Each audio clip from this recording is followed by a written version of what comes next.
Hello. Excuse me. Hello, everyone.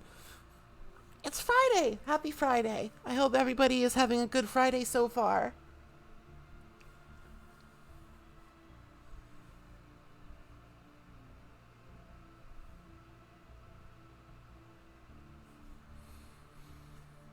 I like playing as Spiritualist because I really like unity.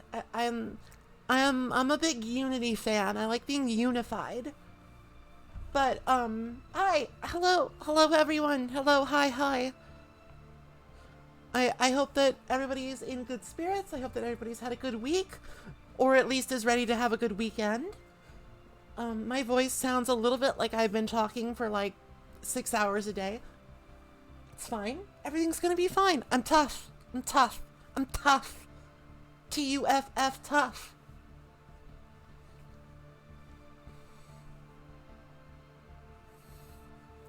Yeah, like Materialist is really good too. Like, there are no bad ethics, I don't think, except maybe Fanatic Pacifist. Like, you do get some really good bonuses from Fanatic Pacifist, but like, it does limit your options really badly.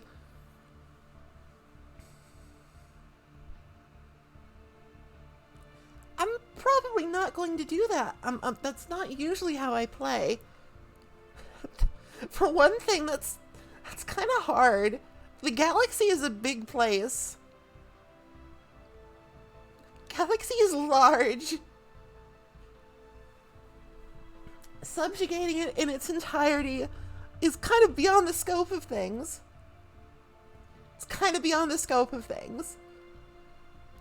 We're probably going to go with a pretty, I'm not gonna do that. What do you take me for? Oh, dear. We're probably gonna go with a fairly, like, standardish empire, not do anything goofy today, because, this is another educational stream. I want to teach people who have maybe not played this before how to play, because Stellaris is super complicated. It is easily one of the most complex games I've ever played.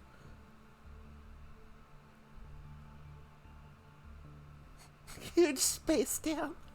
If we get far enough, I might dam a star. I might put a dam around a star. That's always fun.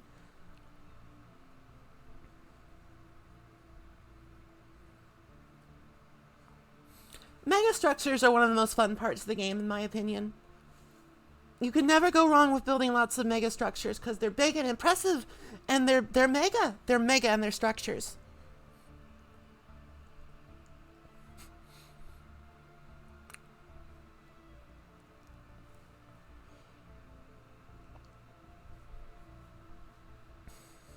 Just gonna build a Dyson dam.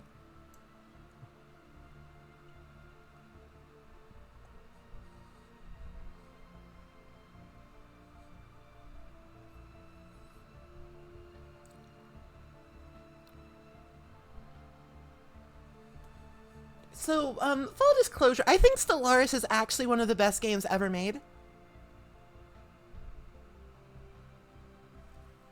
Don't boop my nose.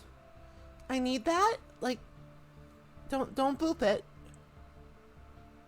Don't boop my nose. I have important galactic affairs to attend to. I can't get my nose booped. Not in front of everybody.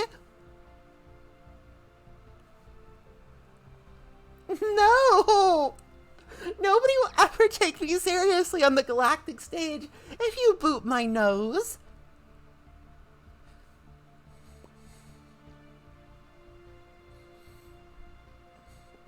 Oh, the horror.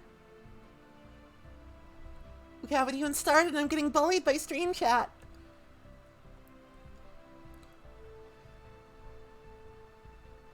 Oh yeah, this game has changed like ridiculously much since it first began. That's kind of why I'm doing this, because like I've done educational Stellaris streams before and I'm dying. No, I'm fine. I just have allergies. I've done that before, but now they're all obsolete. They're completely obsolete. Too much has changed. Like back when I did that, there weren't even alloys in the game. There weren't even consumer goods.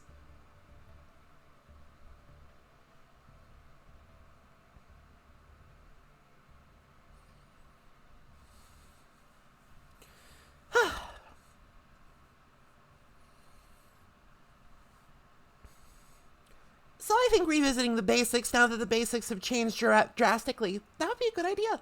Good idea. You know, a big sippy, given that I am kind of coffee, would be good. I'm coffee, not coffee. Like coughing. Coughing. The property of having cough.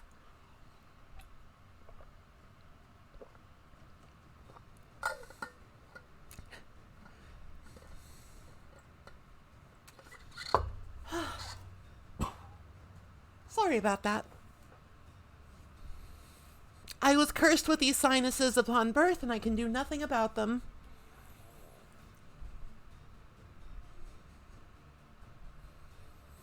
So for this stream, I'm probably gonna just like be very comprehensive. We're really gonna spend some time like actually creating the Star Nation we shall play as. Like, I guess the technical term is empire, but I don't know. Calling everything an empire is kind of reductive, don't you think? Maybe I don't want to be an empire. Maybe I just want to have some fun in space.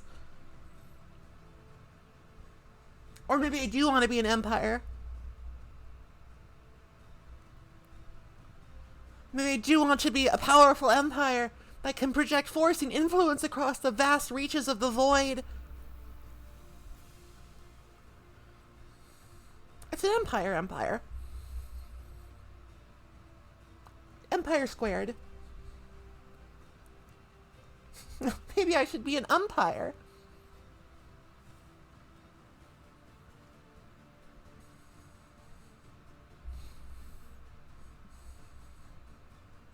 I don't know, it sounds like a good, like, I don't know a lot about sports. I'll be honest. I'm not very sporty. I don't know very much about sports. But I do know that whenever my dad watches sports, he gets really mad at the umpires. So maybe I don't want to be an umpire. I don't want people mad at me.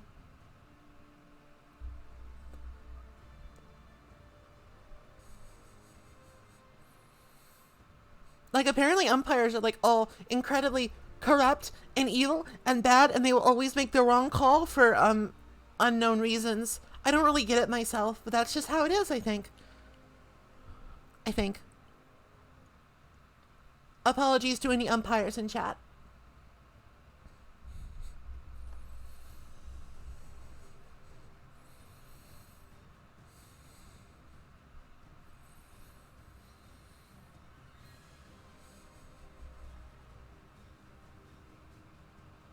I do mean the baseball tyrants.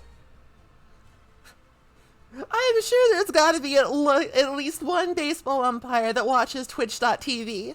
There must be at least one, right? All right.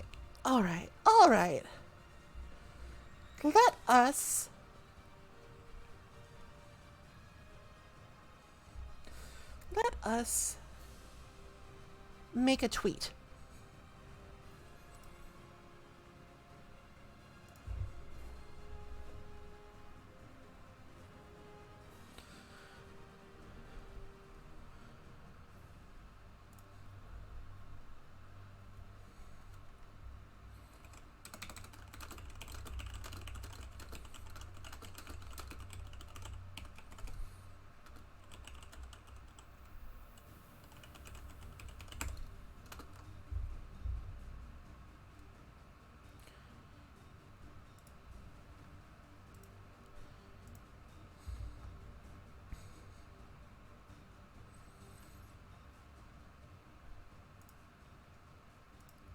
And retweet that. Now, going live. Fantastic. Wonderful. Okay.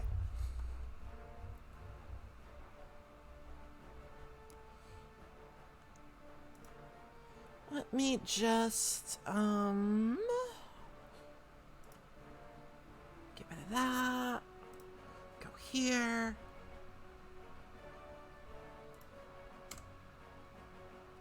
And here we be. Here we be.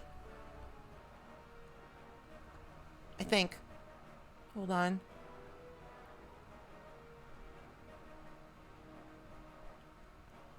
That looks about right. I don't think anything's getting cut off, right?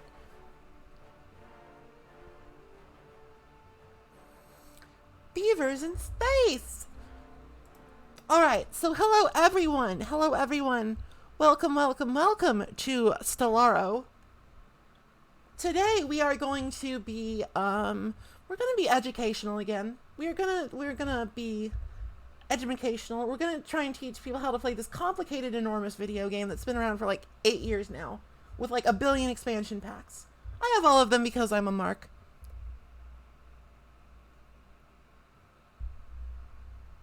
Yeah, it's not great. I know it's a scuffed overlay because like I don't know how to make overlays. I'm not a graphic designer. I just kind of had to do it. We're in the space lumber mill. All right, so let's go ahead and create a new empire.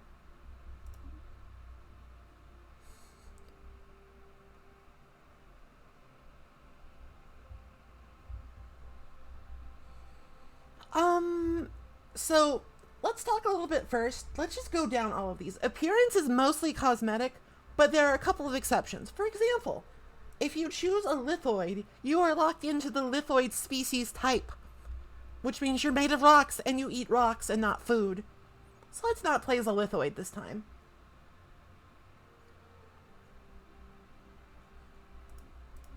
The closest thing we have to space beavers are these guys. They're like space otters. Which is like close, I guess. There's also space foxes. Space warthogs. Space anteaters. Zot space. Space zot space zot space zot. Bleh, bleh, bleh. We got lizards. We got weird zombie men. We got whatever the hell this guy is. We got this fucker.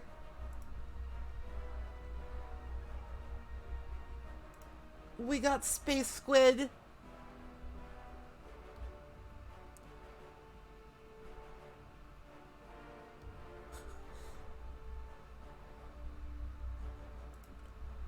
We got plants. We have a large variety. We have a wide variety of dudes. Dudes and critters. Birds. Snails. See? Just big old snail. Snail boy.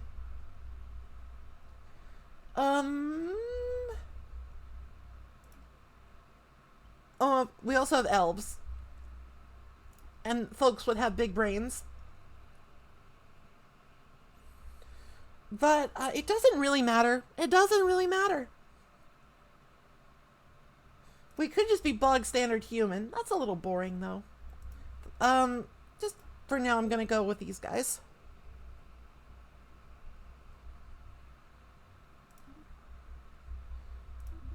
They're Clagians. They're claggy.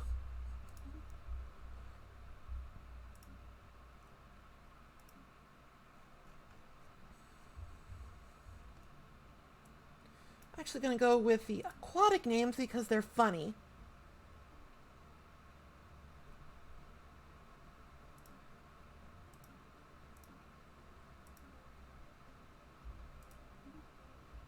Alright, so once you've got all of that out of the way, none of that really matters. None of that really matters.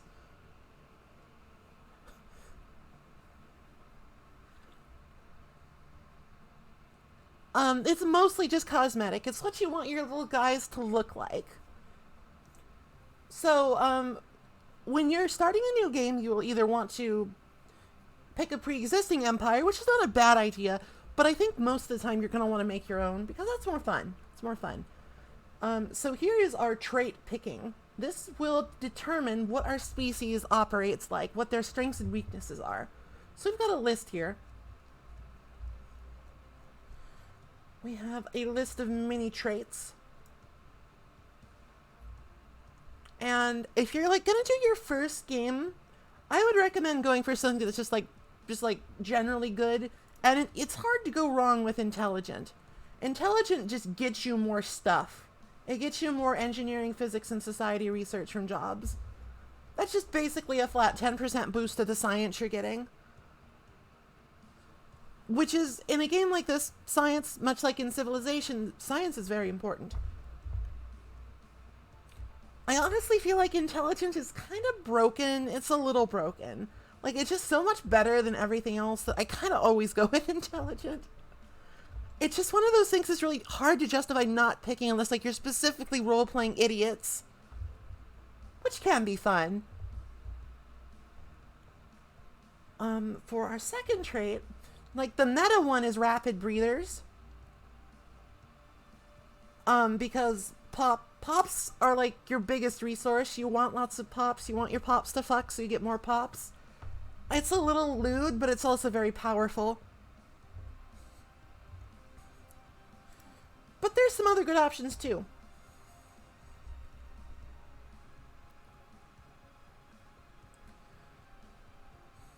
You can make your people capybaras by making them docile, but it's not a super good trait. It's okay. It's good later on. You can, like, mod it in. Charismatic's really good. It gets you more amenities from jobs, and it just makes your people hot. Not sure yet. I'm not sure about that yet. Conformist is terrible. Enduring and Venerable are alright. Communal's actually really good because, like, pop housing can be a real problem later on. I personally like traditional a lot. It gives you more unity. But let's just go with, like, the generally good thing here. Let's go with intelligent rapid breeders, and to make up for it, you see, we have 3 trait picks left, but we have -2 trait points. Basically, we have too much good stuff here. We need to balance it out with bad stuff. But we can actually do that pretty easily. By picking Deviance. Deviance is basically nothing. Minus 15% governing ethics attraction, who cares? Who literally cares? And we can also go with sedentary, which basically just makes your pops less likely to just fuck around and, like, go to different planets. It's very easy to overcome.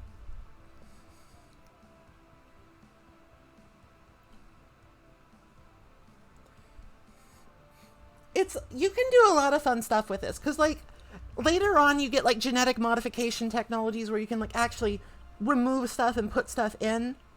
So you can actually go for stuff like here, a common strat that I see is that you actually go for Unruly, which is empire size from pops plus 10%, which can be really bad in the late game. But by the time it starts to become a problem, you can just get rid of it. But for now, let's just do something nice and standard. Sedentary deviance. That's me. I'm a sedentary deviant. We have one more trait pick left, but there's nothing that costs 0. So if we want to go with this setup, we kind of have to just leave it here. If we wanted to be ultra giga pay to win meta, we could go with aquatic, which makes you very strong on ocean worlds. But I don't feel like that today. It's too meta. It's too bog standard. And you need the aquatics pack for it, so it's not great for a beginner stream. Okay, so let's just start with a nice, good old-fashioned continental world. Actually, no. Let's go with a tundra world. Just for something different. Ufram poof.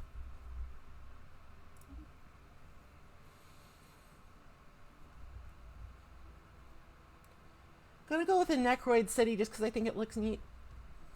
I just think it looks cool. Okay, so here's the next big choice we have to make. What's our origin gonna be? So, this is a relatively new system to the game where basically you pick something at the start that gives your empire a pretty big modifier. And it like opens up new possibilities and stuff. And there's a ton of them. There's literally a ton of them. There's so many of these now. What the fuck? Murphy agrees. But for the purposes of just tutorializing, to make things as simple as possible, we're going to go with prosperous unification. In addition to just being really strong, it's also really simple.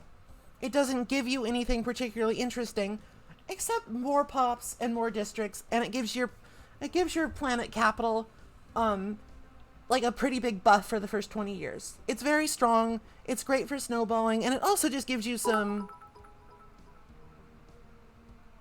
Post-apocalyptic, nuclear space beavers.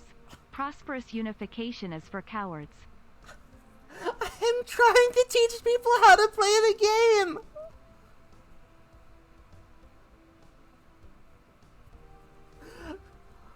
Oh, if you insist. But Tomb Worlds are so bad!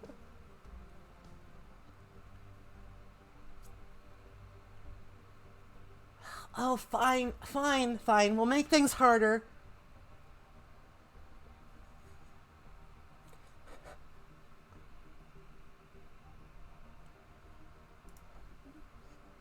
Okay, so we're post-apocalyptic, I guess.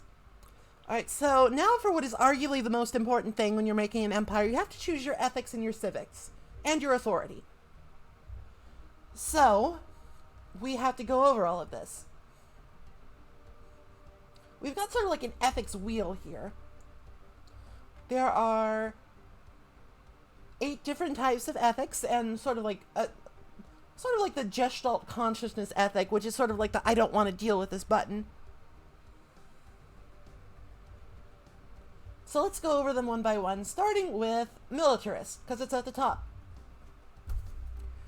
If you're a militarist empire, your ships fire faster, and you can claim enemy systems for cheaper. It's very simple. I'm not a big fan of militarist empires, because it's like, you don't get any real, like, macro bonuses here.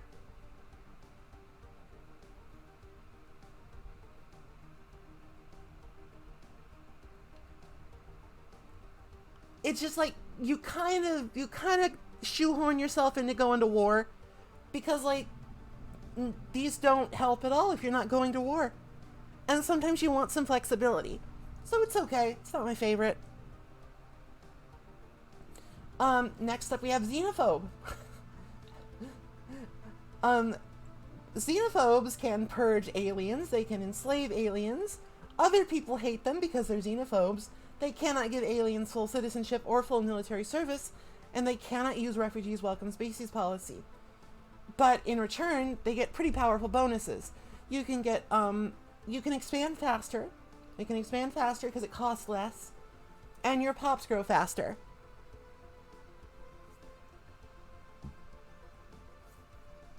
Xenophobe is actually pretty powerful if you just sort of dissociate your brain from the negative connotations. Oh, and of course, we have to consider Fanatic Ethics.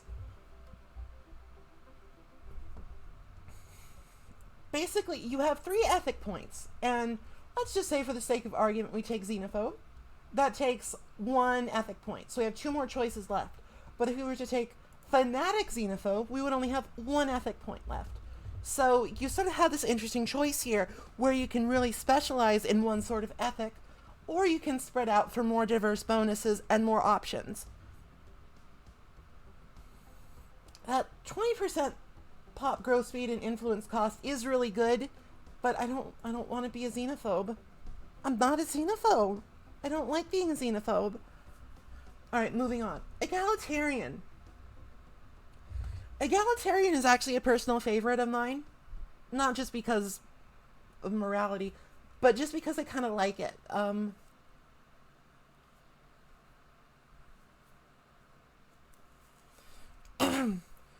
So for egalitarian empires, you can't use autocratic authority. You cannot be a dictatorship or an imperial empire if you have egalitarian. Fair enough. But in return, you can use utopian living standards. I could. I'll make the screen bigger, if you like. 1 second here. Doot.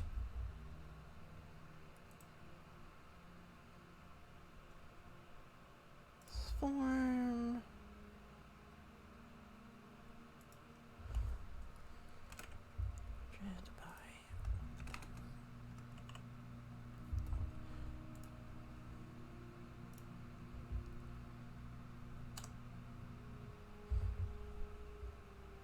Well, I need to recenter it. 1 sec.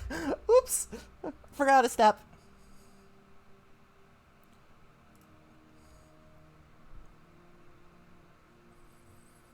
And I should probably move myself over, shouldn't I?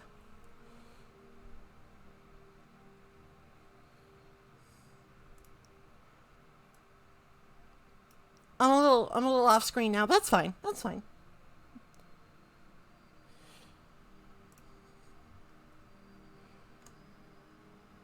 There we are. Bigger.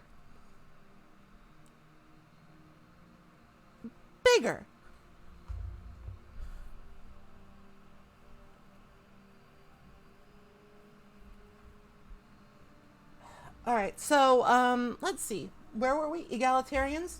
So the empire modifier for egalitarians is that you get more more unity from factions, which can be very powerful with certain civics. And you get more specialist pop resource output, which basically means you get more science. It basically means you get more science, unity, and consumer goods and alloys. It's a very powerful bonus. Now, being an egalitarian, like I said, you can't pick either of these authorities, so it does limit your options a little bit. And if you go fanatic egalitarian, you can literally only be a democratic authority. But then again, you also get plus 50% unity from factions, which is very strong, and plus 10% specialist pop research output, also very strong. And here we have Materialist. Materialist is a fun one. It allows for academic privilege living standards. You can't use AI outlawed policy, and it can't use robotic workers outlawed policy. Materialist, I think it's a little bit sort of poorly named. Like, when I think of materialists, I think of people who are, like, really greedy. I think of, like, really greedy, money-grubbing people. But this is the more, like, not sure quite how to put it. Like, it's the more fundamental view of materialism. Materialists are very literally, they're only interested in material, empirical things. I think empiricist might be a better, like, name for this. Hold on a sec, I need a drink.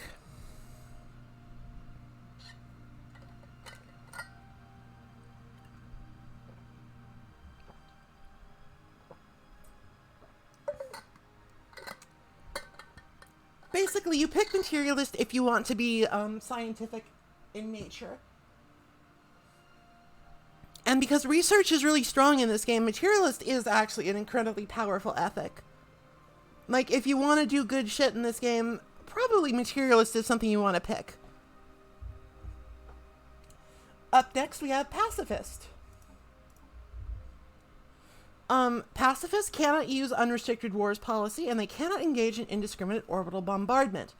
But in return, you can actually have a very large empire with pacifists because you get bonus stability and minus empire size from pops. Fanatic pacifist can only use defensive wars only policy. They literally can't declare offensive wars. So you have to get really creative if you want to go to war as a fanatic pacifist. It's possible, but it's difficult. But in return, you get a whopping minus 30% empire size from pops and plus 10 stability. And stability is basically a stat that just extrapolates into you get more resource output. Stability is really strong. You want stability. All right, we are into the latter half now. Up next is Xenophile.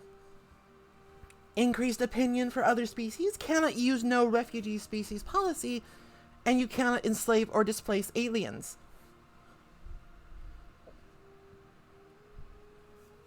I think for a while, Xenophile was kind of bad, like just from a gameplay standpoint. But with Overlord and Nemesis, with some of the changes to like diplomacy, Xenophile actually became very powerful.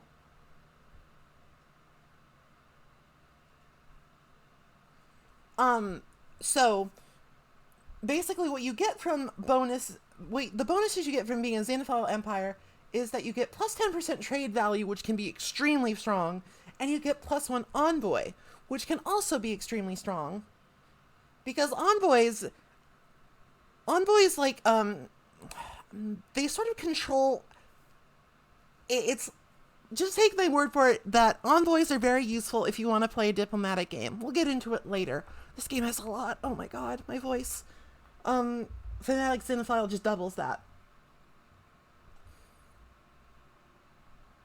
That plus 20% trade value can also be game breaking. Trade can be very strong. Alright, so next up we have Authoritarian. This allows the stratified economy living standards. You can enslave aliens, and you can't use democratic government forms.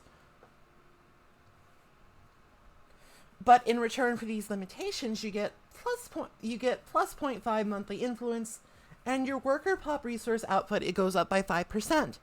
So that basically means you get more basic resources like energy, food, and minerals. There are a couple of other hidden bonuses too. Like you can form right off the bat a hegemonic federation type, which is actually very strong. And Fanatic just doubles that. And last off, we have Spiritualist, the personal favorite. I'm a filthy atheist, but I actually just like this in terms of gameplay. So if you're a Spiritualist, you can use the build temple buildings, but you can't use full AI rights because that's godless. That's blasphemy before the Space Lord. But in return, you get plus 10% monthly unity, minus 10% edict upkeep, and minus 10% edict cost. That's very strong.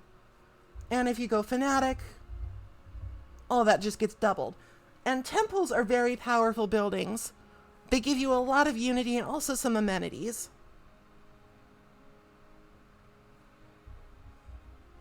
So that is all. Well, actually, there's one more. Gestalt Consciousness.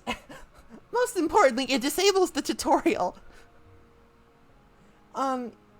Basically, you pick this if you say fuck it to actually having a government, and you just want to be like a hive mind or a machine empire, where you just kind of do your own thing.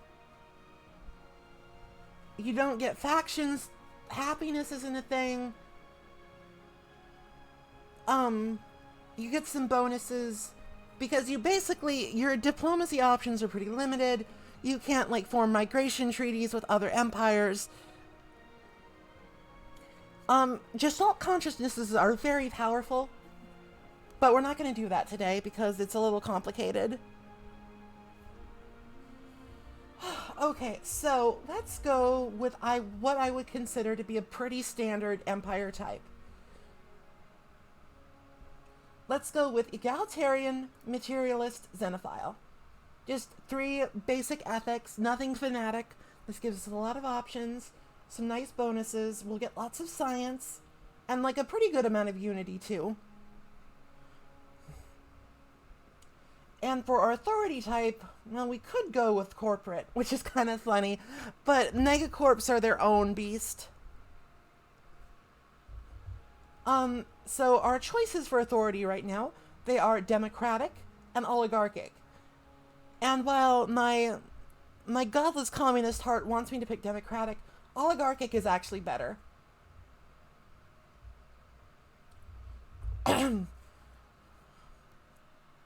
Because you get faction unity gain from oligarchic. And it's less micromanagement, basically. You only have one election every 20 years. There's no mandates you have to fuck with. It's just, it's a more flexible, oligarchic is probably overall the best type of government in the game because you get access to some powerful things. All right, so, and last off we have civics. So we can pick 2 civics here. Some civics are pretty goofy, like reanimators, which turns us into necromancers. Other civics are pretty bog standards, like mining guilds, which just gives us +1 minerals from miners.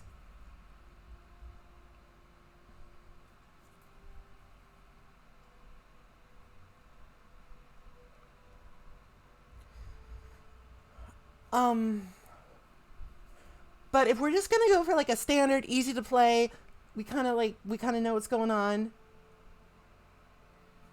Space communists are for another time, I promise.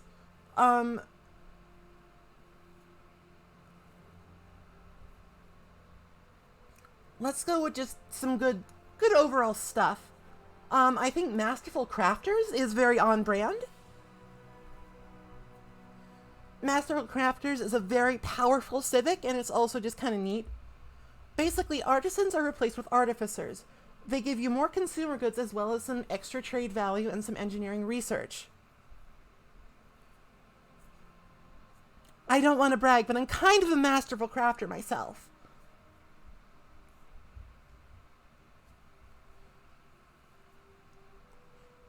It also gives you more building slots per industrial districts, which is powerful. What else could we do? Meritocracy is a really good one. It further boosts our specialist pop resource output. We could write police state in coins, but I don't really like police state. Just meh. Technocracy is really interesting. It's a really interesting sort of it boosts your science, basically. It gives you some interesting government options.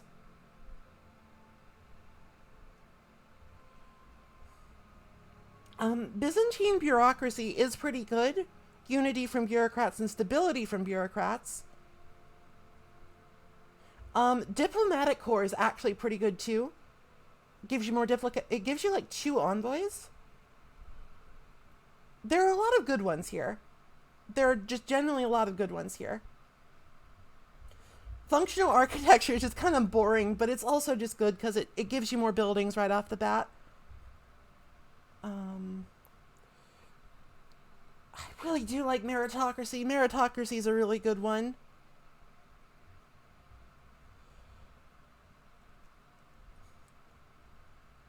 Efficient bureaucracy is also good. If we want to go for the ultra bureaucracy, but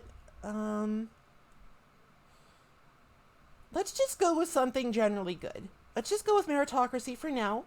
We got Masterful Crafters, meritocracy. That's kind of standard. It's kind of meta. Oh yeah, civics can be changed. Civics can be changed pretty easily, actually. And you actually get another point for civics later on in the game, so you can have up to 3. Possibly 4 if you want to become Galactic Emperor. I don't want to become Galactic Emperor. It's a lot of work. So with this, we're going to be getting a lot of specialized resources, science, and unity, I think. So this seems like a pretty good starting point.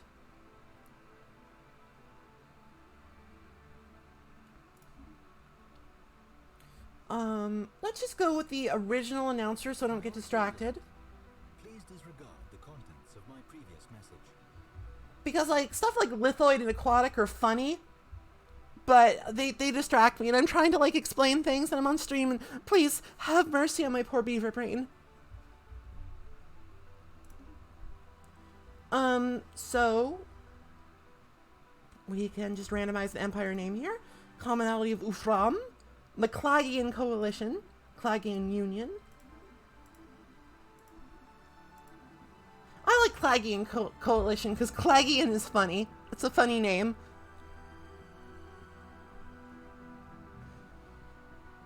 Okay, so now we can fuck around with our flag. There's lots of options here, but it's just aesthetic stuff. What should our flag be?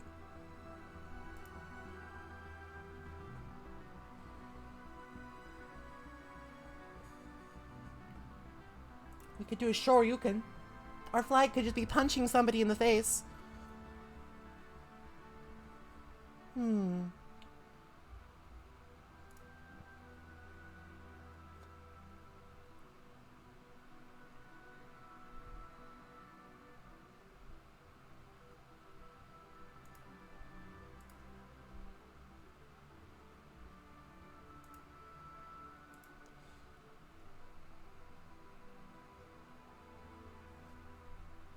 if you want. If that is what you desire. And finally, we have a choice of what do we want our ships to look like. There's a couple of neat options here.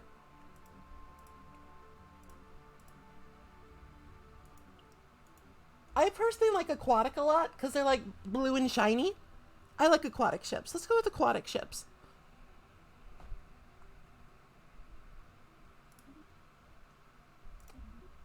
And we can choose our first ruler, and we can decide what our room looks like. I like flowers. Flowers looking out over the post-apocalyptic wasteland of Ufram Poof. And let's give our leader some nice clothes.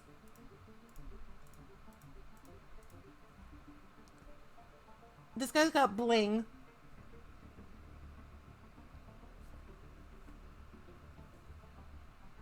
No, I'm Maple. I'm the immortal spirit that governs this empire. I'm not also a leader. There's a difference.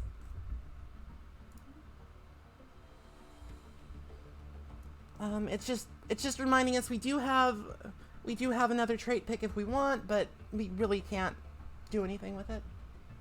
Let's go ahead and save the Clagian Coalition.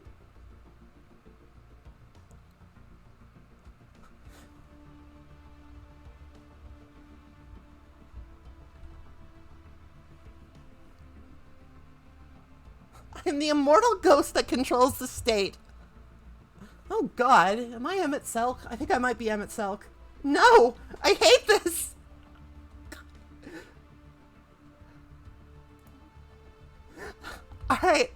Alright. Okay. After this terrifying realization, let's talk about our game details. We can choose our galaxy size. Let's just go with medium, because even tiny galaxies are big.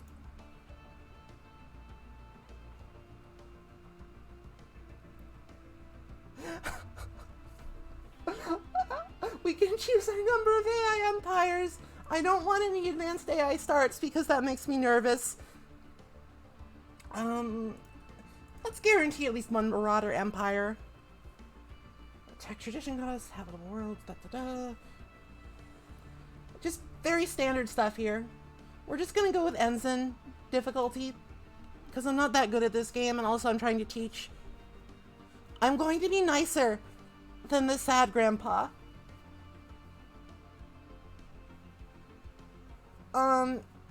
Empire placement is random. Advanced neighbors are off. Hyperlink.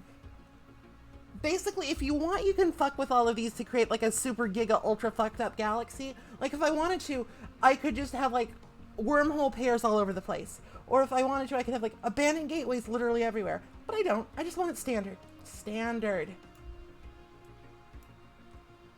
Guaranteed habitable worlds. You might want to consider like upping that. Just to like give yourself a nicer start. But it's up to you. We are turning Xeno compatibility off because that causes like a hell of a lot of lag.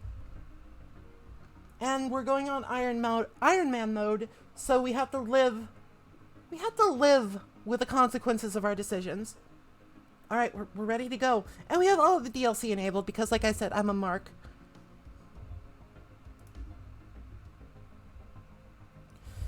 So, fair warning, this game has a ton of text. I'm not going to read it all or I will die. I will literally die. I will summarize for you, but I will not narrate literally everything.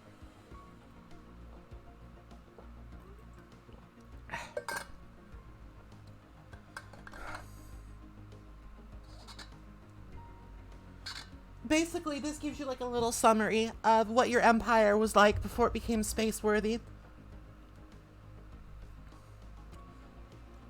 Basically, we blew ourselves up, but not entirely. We do have a tundra preference, but we can also settle tomb worlds if we want.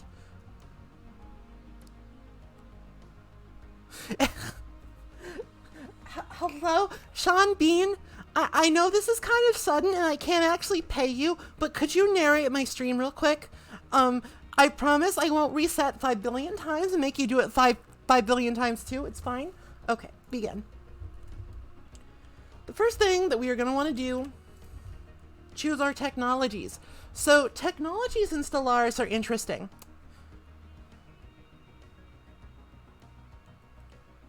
Technologies are interesting because they're kind of random. Like, there is a tech tree in this game, but it's a little Byzantine and strange. It's a little Byzantine and strange, and it is mostly random. So, personally, what I like to do, what I am fond of, I like to research techs that give you more research. But planetary unification is also like super good. So let's go with quantum theory, nanomechanics, and planetary unification for a little bit of extra unity. Now, currently we have like nothing for research, so this is going to take a while, but that's fine. That's standard at the beginning of a game. Alright, so that's a research out of the way. Now, here is an interesting sort of, I'm not sure if you would call it an exploit or a trick, but in this game, you can actually, that's the wrong tab. I'm moving my screen all around here because there's like a cable here. What's with all these wires? Okay, so you can actually design ships. You can design ships. And while this does give you a lot of tactical flexibility, and also you can just like look at cool boats, you can look at cool space boats if you want. We're actually going to do something a little bit goofy and just make our ships intentionally really bad. We are stripping our ships of all components. This is because our starting fleet of 108 fleet power can do literally nothing. It's worthless. I don't even know why they give you one. So we're going to upgrade these ships for a free 145 alloys. This is a pro strat. You can do this.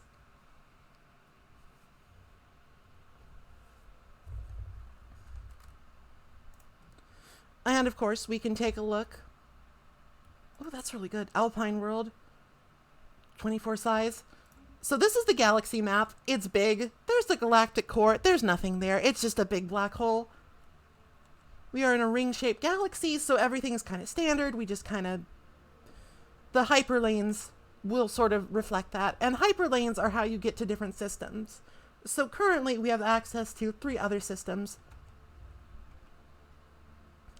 We obviously want to go to Enois over here because it has a habitable planet. Habitable planets let you expand. And more planets means more pops, which means more power. Get the planets, get the pops, get the power.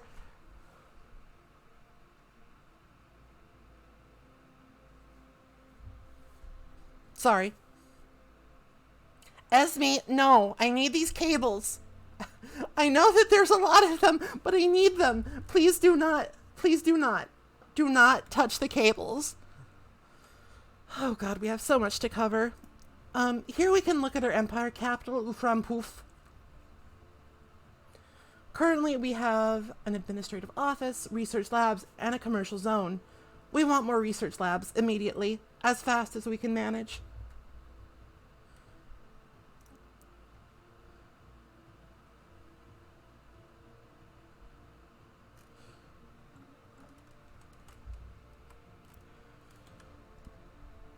But we also want to go to our policies first. Policies is kind of how we just approach games. It's sort of like we can do some little adjustments here, basically. So because we are egalitarian and xenophiles, we don't have population control, slavery, or purge, and we're probably not going to have any of those. We're materialists, so robotic workers are allowed. Trade policy is wealth creation. We can't actually change that yet. Our economic policy is one to look at. We can either go for a mixed economy, a civilian economy, or a militarized economy. A militarized economy is actually kind of a misnomer. It's more of an alloyified economy, which has many civilian purposes. Alloys are what's going to let us expand and build ships. But for now, we are just going to stick with mixed because we don't have a big consumer goods surplus, and I don't want to fuck with that. Consumer goods is sort of like this resource that you don't want to build, but you kind of have to, because if you don't have consumer goods, people will get very mad at you. They want their little gizmos. Kids these days. Initial border status, we actually want this to be closed. Open borders with AI at the beginning can be really annoying. They can do some really obnoxious forward settling on you. The people demand free iPod, and they will have free iPod. First contact protocol. Resettlement is prohibited. Orbital bombardment is selective. I'm really not planning on bombarding anybody orbitally for a while, if at all.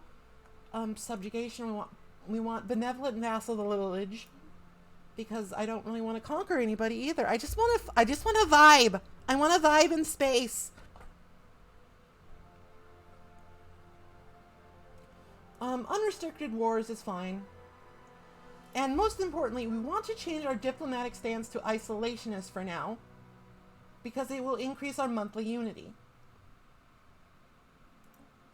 We can change this in another 10 years when the situation changes.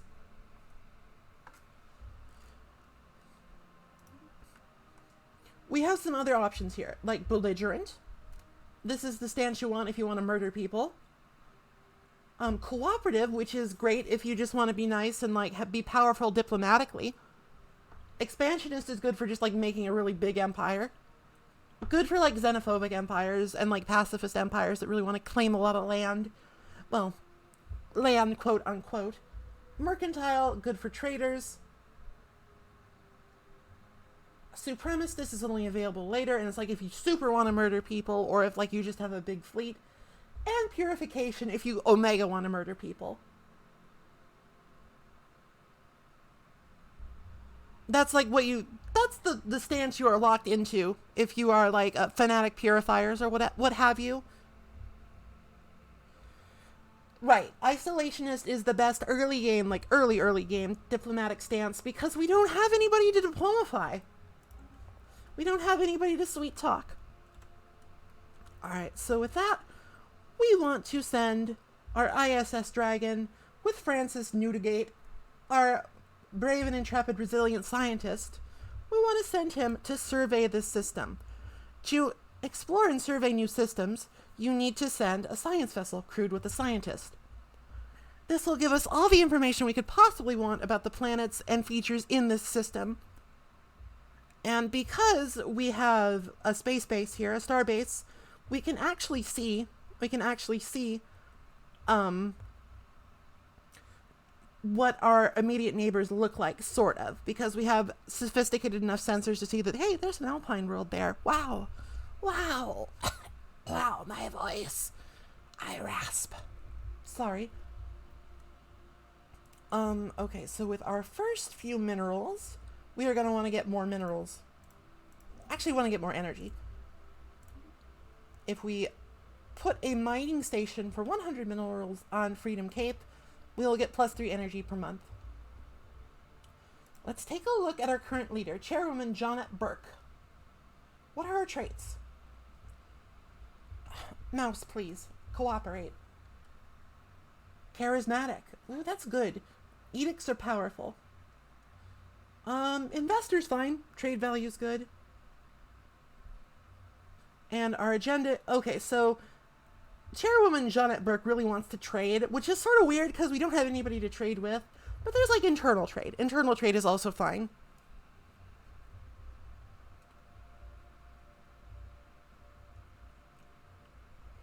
The reason that I like oligarchy, the reason I like oligarchy over democracy is because you get access to agendas, which just gives you bonuses. It's basically bonuses per ruler.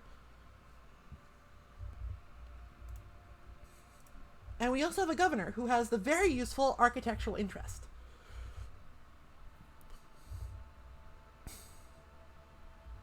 It's Eustace Belvedere. He sat on his own balls once, but he's fine. He's a governor now.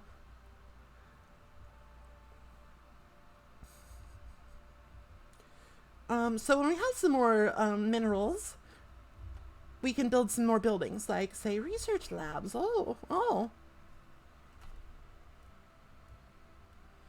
Didn't you know Mr. Belvedere sat on his own balls once? Couldn't film for like a week. Poor Mr. Belvedere. Taps forehead. I got the trivia.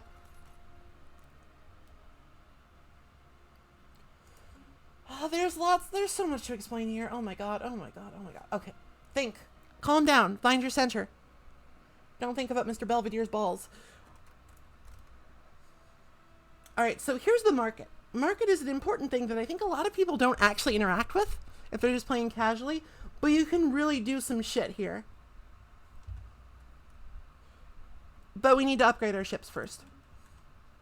Right, so we've given orders to everybody. We can now officially unpause the game. This is a real-time game.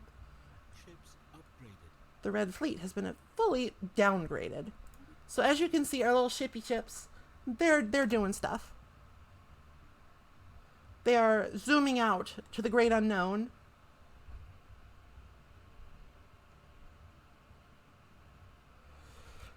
Okay, so we have extra alloys from the downgrade now, which we can then sell.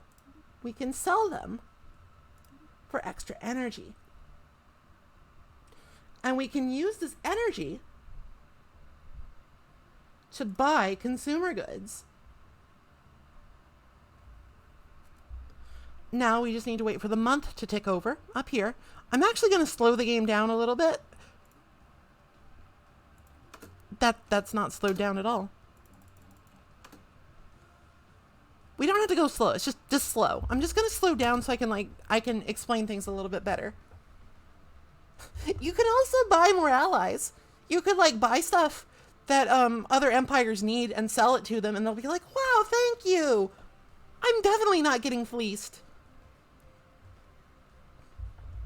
Such is the power. Such is the power. Anyway. So the month ticked over. Every month, this is all monthly gains up here. The +5s, those are all monthly gains. So every 30 days, there are no weird month discrepancies in the galactic common calendar. It's just always 30 days. We will get +12 alloys, +5 consumer goods, etc., etc.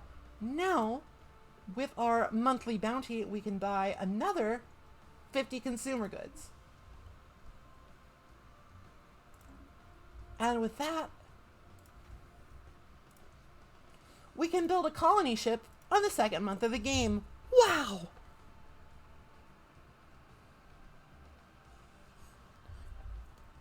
A month is basically like a turn, if you want to think of it that way.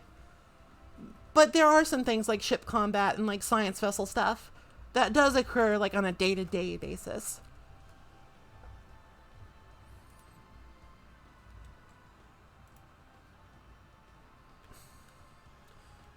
Okay, so we have done the ultra cool, ultra meta colony ship on the third day of the second month. That will be done within the year, and we can colonize this big old planet over here, and it'll be great. It'll be great. It'll be great. Ahem. But there's some other stuff we can do with the market too. For instance, our monthly minerals are a little anemic, so we can actually add a monthly trade. Let's just buy 10 minerals a month, just cuz. This will automatically deduct from our energy income and put it into the mineral income. The internal market is kind of weird. It's I'm going to assume it's we're basically doing business with lots of privatized stuff. Hello, Freighter. We're buying minerals that have been mined by libertarians, basically.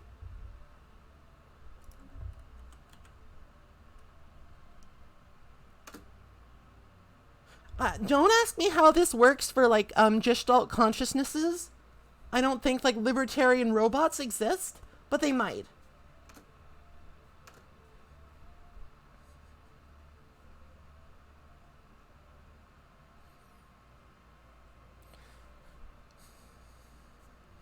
All right, so we have sent our science ship, and they have come to this fantastically brave new system.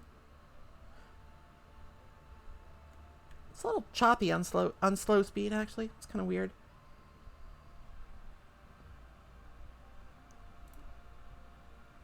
Normal's much smoother. That's like the way it's meant to be played, you know? It's also a little bit. It doesn't give me a lot of time to say what I need to say. I guess you could think of it that way. Yeah, that makes sense. All right, so surveying means that we shoot science lasers at a planet. Eventually,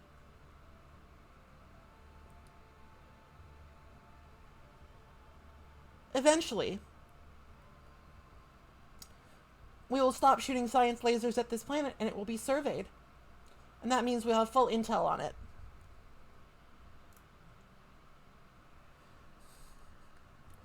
Meanwhile, back at the ranch, our mining station is almost done. We can actually... So, Stellaris is a game of resource management. Like, Civilization 6 is kind of like a puzzle. To me, Civilization 6 is best described as like a puzzle. You're given a bunch of puzzle pieces at the start of a game, and it's kind of up to you to figure out how best to use them. Resources don't really factor in unless like you're going for super military stuff and you need to like really manage your strategics. But in Stellaris, what you can do is much more limited by just what you have than like what your production is. Production doesn't exist in this game. There are like modifiers and stuff you can get to make your stuff build faster.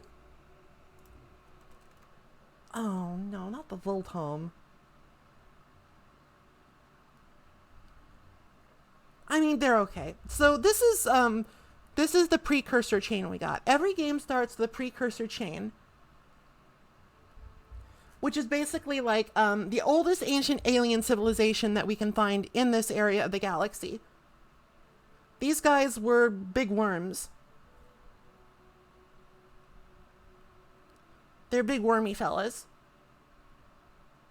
Situation log updated. We may not be alone out here. We have discovered alien life and we got some free society research from it. Wonderful.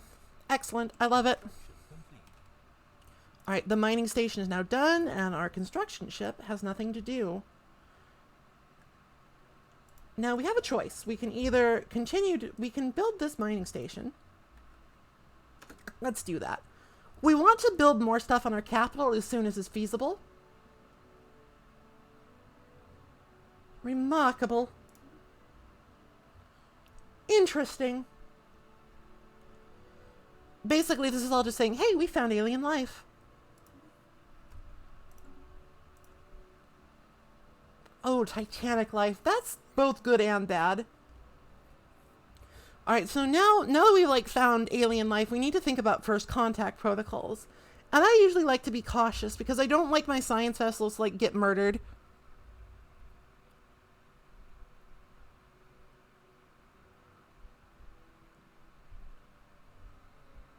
It is wise to be cautious. Doing a proactive stance can be really good if you want more influence, because completing a first contact chain will get you some influence. Good for like heavily expansionist empires that aren't like xenophobes. Let's fuck with the market some more. We have some excess energy. We can just straight up buy 100 minerals for some energy. And we can sell some alloys for more energy and buy more minerals. Wow! And with those minerals, we can actually put our capital build queue to good use and get some more research labs. Now we have -2 amenities, which isn't great, but it's fine. It's not a crisis.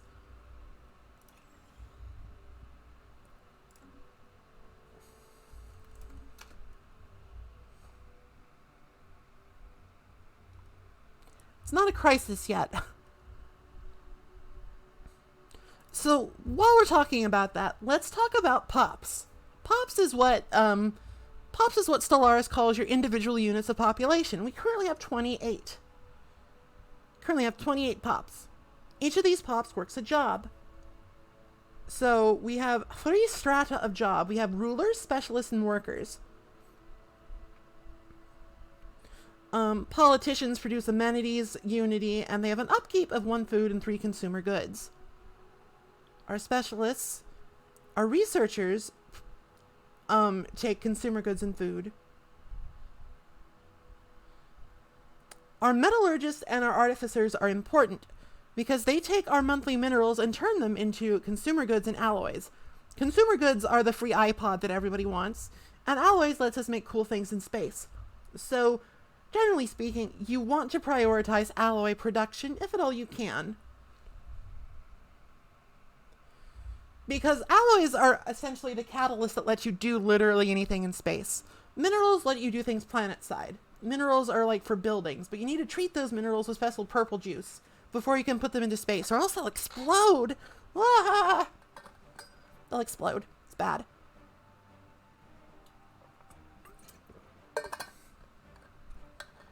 And of course we have the backbone of any empire, the workers. That includes clerks, technicians, miners, and farmers. Farmers get food, miners get minerals, technicians get energy, which is basically just gold.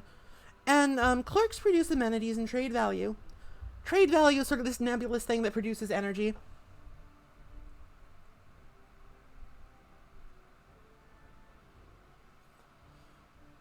And potentially unity and consumer goods later on if you take the mercantile. If you take the mercantile tradition, which we probably will. We probably will. Because we are xenophiles.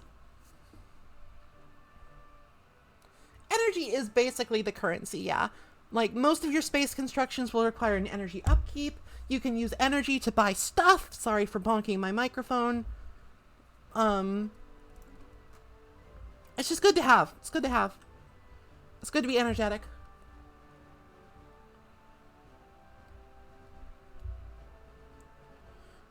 So let's talk about food for a sec. Food is bad.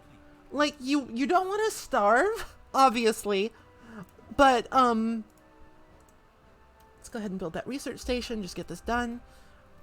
You don't want to starve, obviously, but food is like the one resource that having a surplus of isn't actually going to do you much good. Like, having a surplus of minerals means that you can get more alloys, having a surplus of alloys means that you can get more ships and star bases, etc., etc. Surplus of energy means that you can get more stuff for other things, to build other things. But food is just kind of there. You don't get any bonuses from having a lot of food. It's not Civ where if you have a ton of food, you grow fast. That's not the case in this game. Population growth is not related to food in this game. I mean, I guess if you have no food whatsoever, then you'll probably have some problems with population growth, but it's only tertiarily recommended. What is wrong with me? Oh, right, I've been talking for 6 hours a day, entire week. That's what's wrong with me.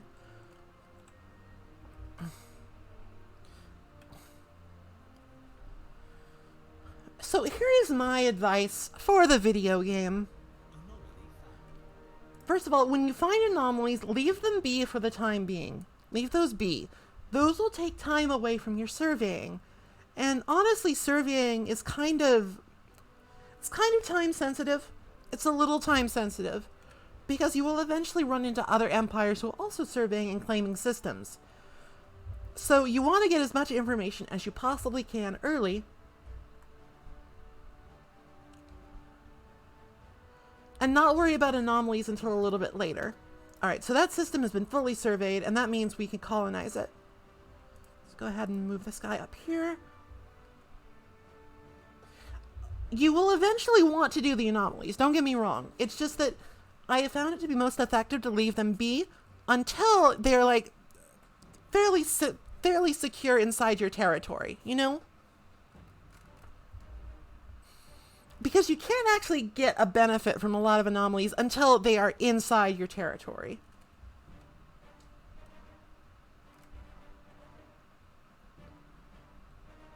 Do we have any useful edicts? We could fortify the border. Let's go ahead and do that. That's like free, basically. That's only 12 in our edict fund, which is basically a 40 unity set aside for edicts. And this only takes 14, so it's not eating into our monthly unity. Unity, like the closest analog I can think of for unity is like culture, but it's more than that. It's a little bit more. Edicts used to cost influence, which made them kind of overpowered because late in the game there wasn't a lot of use for influence, so they reworked it. All right, so our colony ship is just about done. Unpause the game, Maple. Okay, colony ship is done. We're going to move this over here. And once the construction ship is done building that research station. Ooh, we have our first tradition. Okay, so this is important. This is kind of important. Traditions are sort of like civics in Civ a little bit, but more so. Like traditions are where you make your cultural, societal, artistic advances, basically. They're not specifically related to technology, but to like the cohesion and cultural output of your civilization. So we have a lot to choose from here.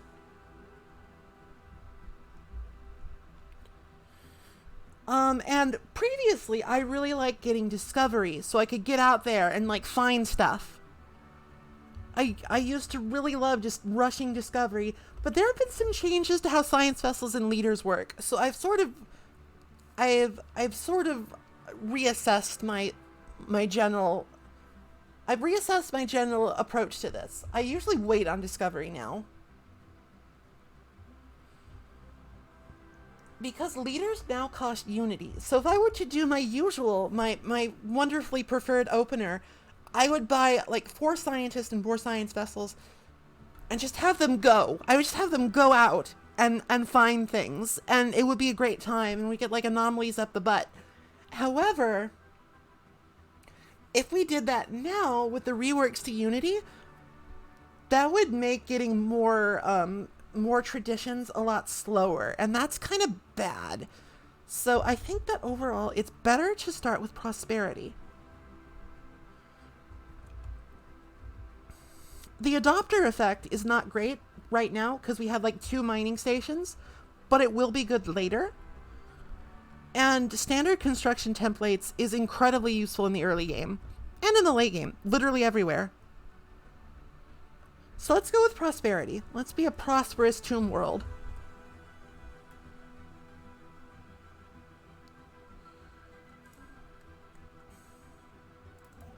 Alright, so to colonize this, we actually need to claim the system, which is easy enough. We just send a construction ship over once it's fully surveyed, and then we just build a starbase outpost. That costs 75 influence and 100 alloys. So if you want to expand a lot, you need lots of alloys.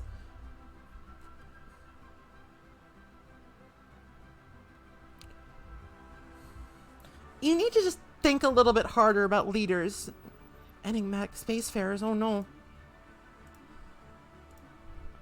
Okay, what are we looking at? Oh no, we are close to somebody. That's not good.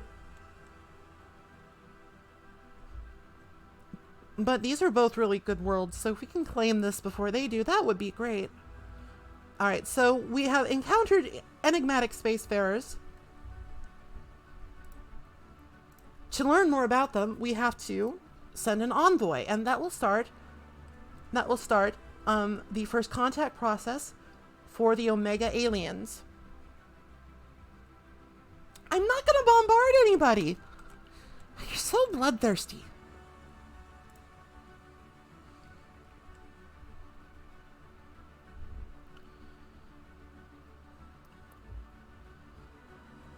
That said, depending on how this first contact goes, we might have cause for war fighting. Spaceport under attack. That's bad.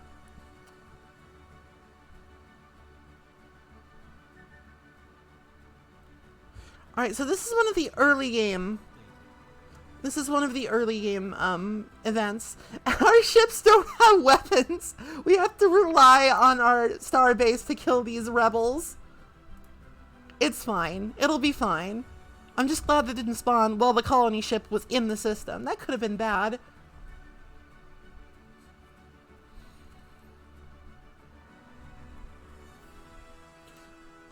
Space combat in this game is kind of whatever. You just sort of watch ships fly around. Situation log updated.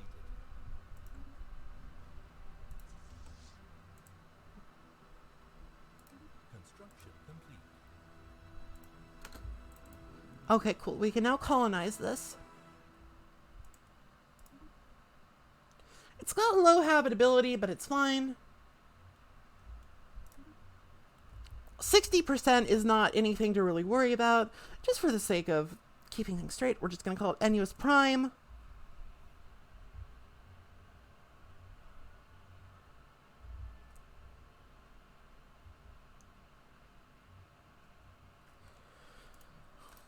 Most of the stuff... Ooh, that's a lot of... We are expandifying. We are expandifying this game. Very powerful. Good start. Unless these guys are like Fanatic Purifiers or something, in which case, that's not great. That might be a problem. I'm not equipped to deal with Fanatic Purifiers with ships that don't have weapons.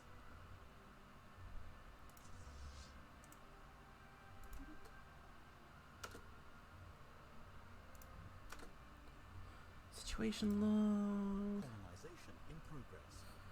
Alright, so founding your first colony will get you some bonus research for engineering. Very nice.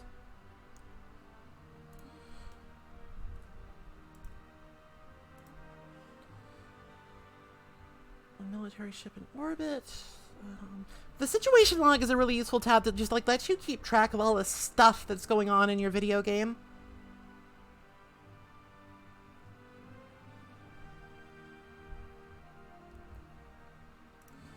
We'll probably build a second science ship soon. I think we have the unity to support that. That's a commendable initiative. But this does give me a lot of unity to say that I have more important matters to focus on. And I think I'm actually going to just say fuck off. I'm going to say fuck off about habitable worlds. We already have like 10 of them. We have more important matters to focus on. And that just gets us a free tradition right off the bat. So we can go into standard construction templates and all of our stuff is cheaper and it builds faster.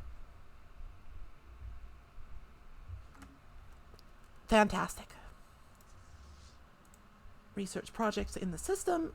Special projects are denoted by this little box.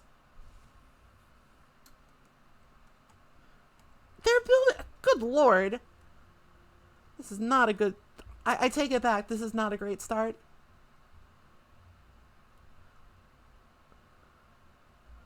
They must be like just right up there.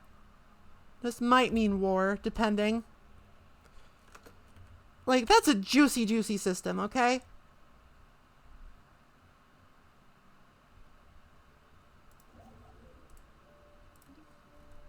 If we had taken the aggressive first contact, we could actually blow them up right now. But that would make them mad, and we didn't do that. And we can't do that because we're xenophiles. Oh well. We must pursue these terrorists.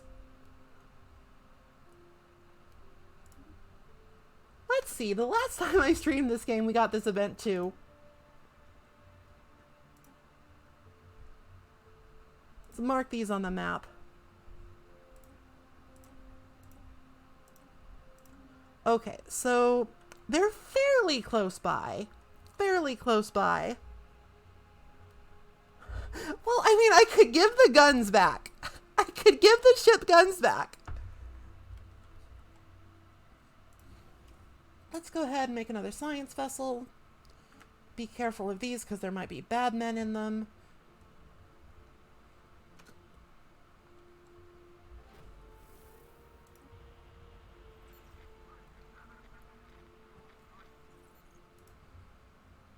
Basically, we're just like, hey, we found these guys might actually be civilized. How neat.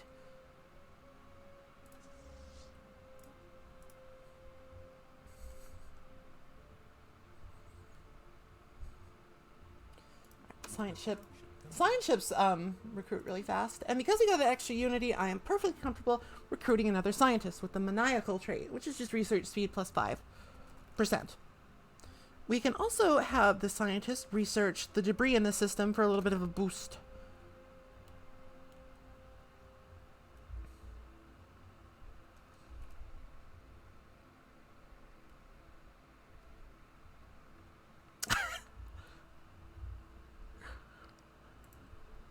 Listen, I know what I'm doing. Okay, so we might want to deal with that amenities problem, but also I am an idiot and I love research.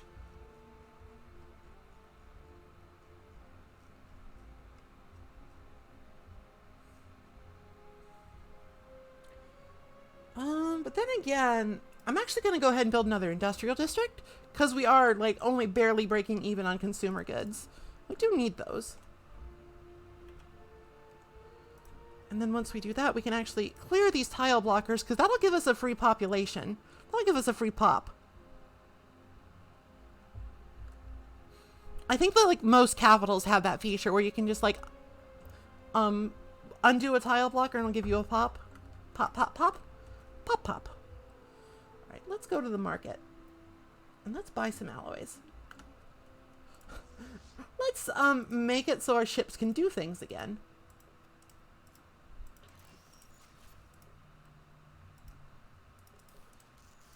As they are right now, our ships cannot even leave the system. Fortunately, I put the hyperdrive back on.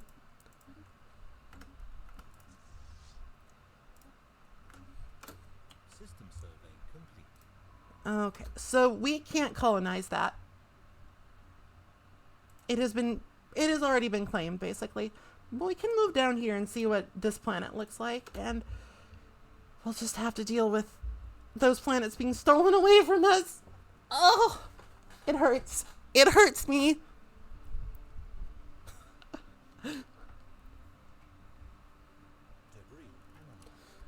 Okay, so we got some extra physics research and some engineering research, and we gained the specialized combat computers research thing. Researching debris is actually really strong if you get into fights. With that done, let's get to surveying. This is actually really unfortunate. We're gonna need to break through this system to actually get anywhere, because that now belongs to an alien empire.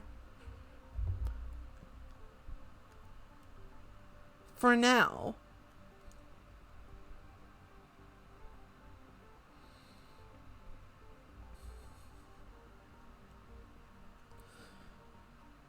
If at all possible, you want to have your construction queues going whenever you can. It's just, it's good practice. But if you don't have the resources to do stuff, you don't have the resources to do stuff. And that just means you're playing efficiently or you're really poor.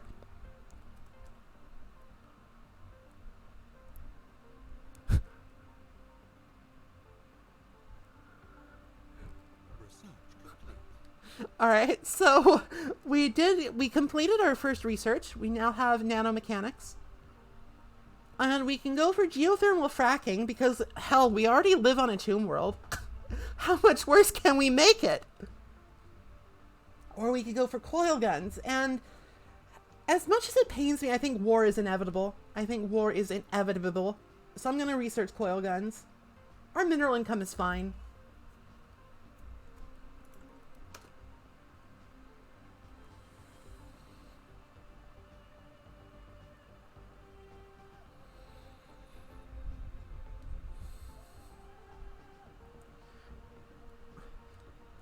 Sometimes that's just how it be. Even if you don't necessarily want to be a warmonger, sometimes you just find yourself really penned in by a neighboring civilization, and it's like, well...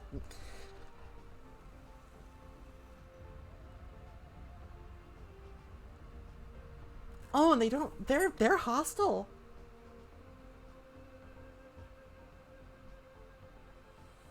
Alright, so they tried to kidnap our men. They tried to kidnap our little critters. Group of humanoid aliens. So their failure to actually accomplish their goal means that our first contact process is proceeding apace. We have 4 insights.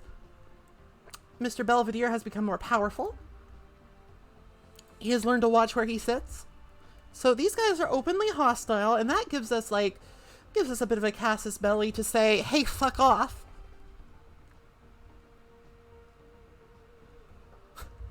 need for blood never stops. Listen, if they shoot first, I'm justified in whatever I want to do here, okay? That's how it works. It's not actually how it works, but let's build more Corvettes.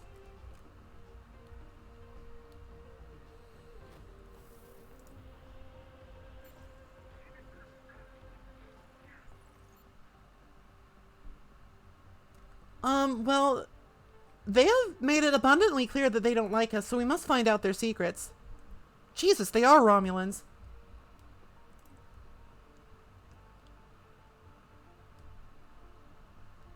Go away! This isn't Star Trek!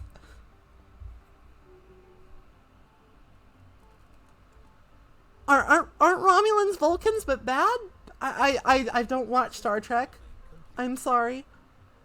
Okay, so we do want to colonize this because that's another world we can plop down on. We can plonk on that world. Plonking is inevitable. And we have researched planetary unification, which is great because that gives us another lump sum of unity. Okay, so both of these are like A+ good. I think I'm gonna go for genome mapping first, but we really do want hydroponics farms. We absolutely want hydroponics farms.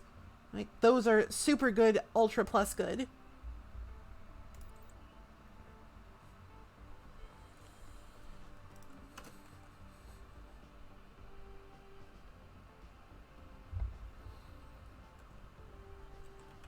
Oh, and of course, can't forget this. So we're going to go for administrative operations next. This reduces our upkeep of buildings and districts. Very nice, very nice. And more importantly, this gives us access to creative collectives, which increases our specialist plot resource output by 5%. Since we're masterful crafters and also we're also a meritocracy, this will make our scientists quite powerful.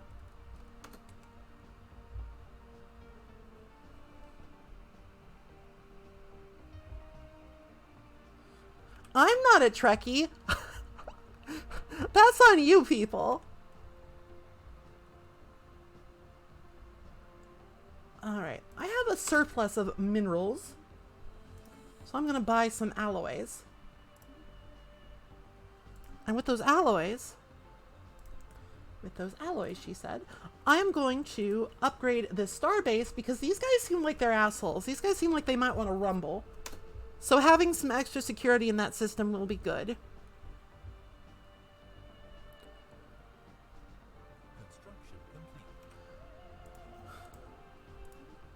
Listen, if y'all want to talk about Star Trek, that's your business. That's fine. I don't care.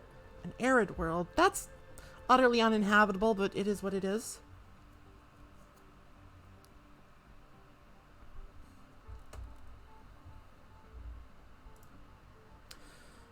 Alright, so I think that it's a shame. It is a shame. We have an amenities problem, don't we? We could go for holo theaters.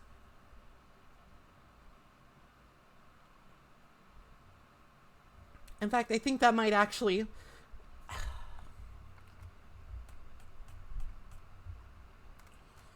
So it's sort of like, when you're below 50% stability, that's bad. You don't want to be that low on stability. So I think we have to do holo theaters. We have to appease the masses with free iPod.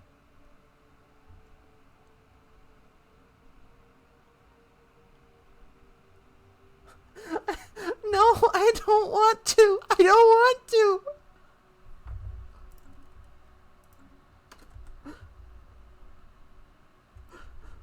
Don't threaten me with Star Trek.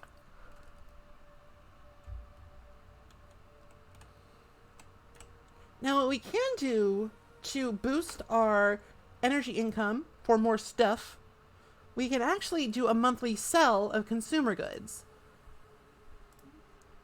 If we sell 5 per month, we'll get a little bit more energy and we'll still be accumulating.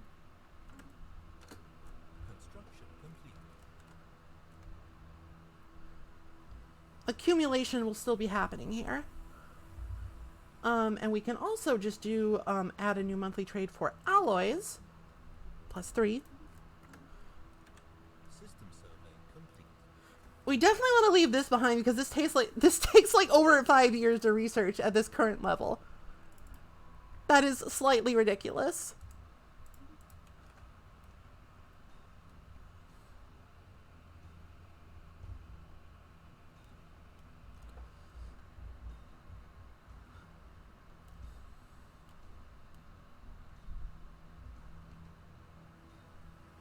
Also, it's like basically unthinkable that anybody would get to these before us.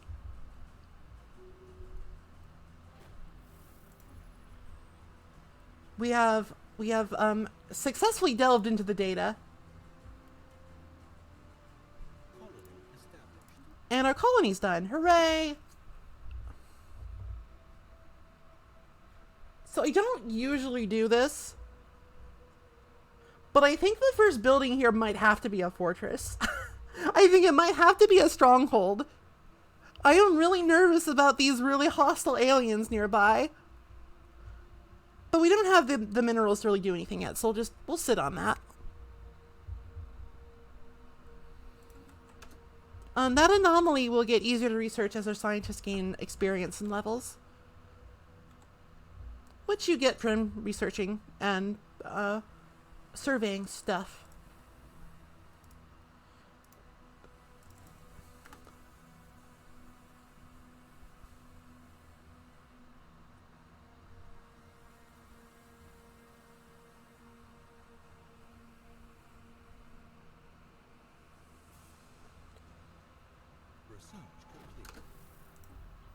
Okay, so we have established communications on screen. Empire has established communications. Alright, so they are a ruthless capitalist trading consortium. They're xenophobic, they're militarist, but they're also egalitarian.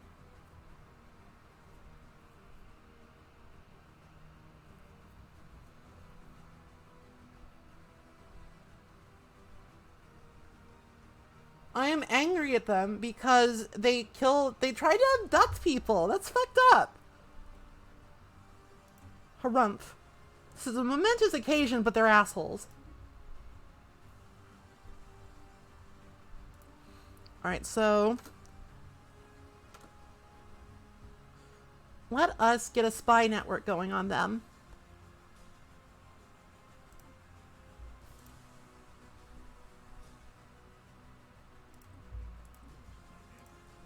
Alright, Cecilia Fleming, are you ready to be a spy master? I hope so. Alright, so now we will start accumulating information on this perfidious megacorporation.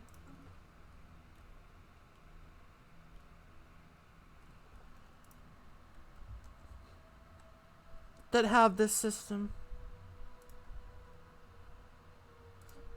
Claim. It's 9. Alright, now we can get to creative collectives. Better specialists.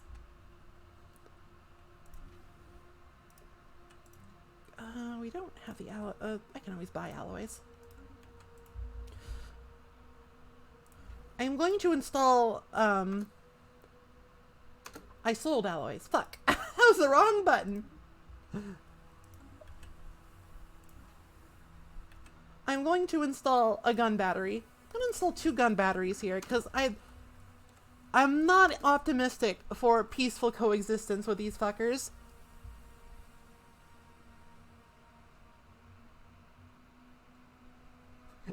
Ew, new customers. Administrative AI is very powerful. Plus 5% research speed. Love it. Give it to me. Inject it into my veins. Closed borders, of course. Unsurprising. Now, our Unity growth is going a little bit because we have that holo theater. We've got amenities. Gives us a little bit extra Unity. And now, I'm going to build an alloy megaforge. An alloy foundry. Megaforge is later. Normally I would go with like either another administrative office or I would go with another research thing, but this is just not a tenable situation. We need alloys for ships. System survey complete. Space debris.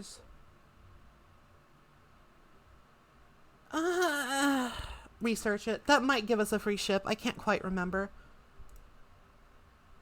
This has some trade value to it.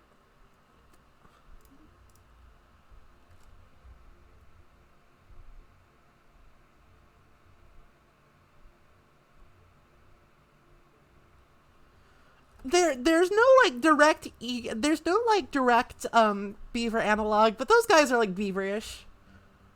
They're beaver adjacent. They look more like otters, granted, but like again, it's adjacent. It's adjacent. 3 field. Oh, that's just plus.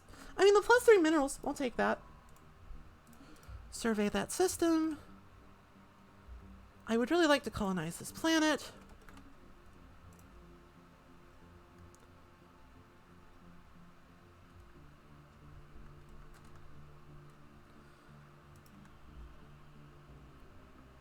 Now, I'm not quite sure what I want to do with this. If we're going to go to war, another alloy foundry is probably what we want here, but also, that does put our minerals in jeopardy.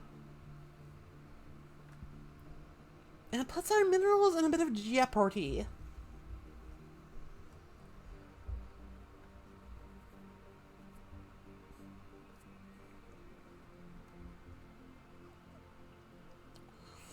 Another option is administrative offices, because that will let us in, yeah, I think I'm going to go with administrative offices so that we can get more leaders, which means more admirals and potentially generals if we have to invade a bit. Let's get an admiral. They literally just pop and whatever. Eager is actually really good. Eager is a really good trait right now for me, because it only costs 75 unity and 1 upkeep, and that's significant. So I'm going to recruit this eager beaver. Jocelyn Ponsonby.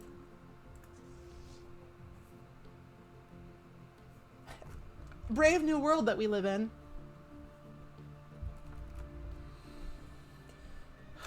We have enough alloy income. Buy. And we have enough consumer goods for another colony ship.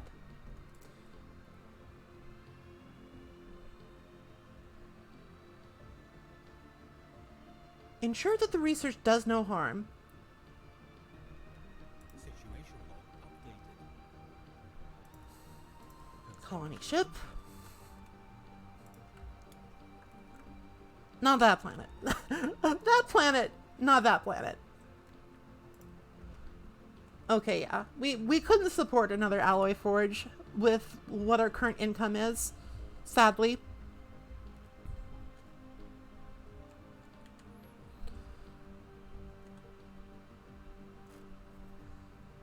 That +3 minerals is actually going to be quite powerful. Who knew?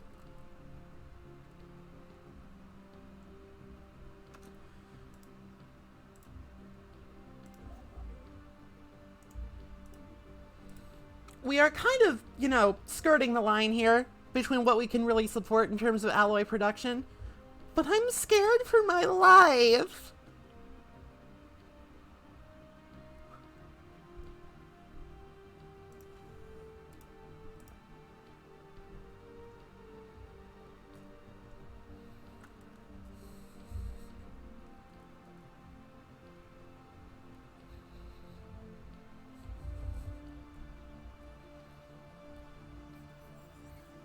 Oh, we've discovered some exotic gases. Ooh, that's juicy. That's juicy up there.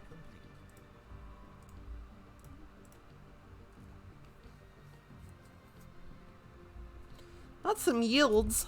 That system got yields. That's a good tile.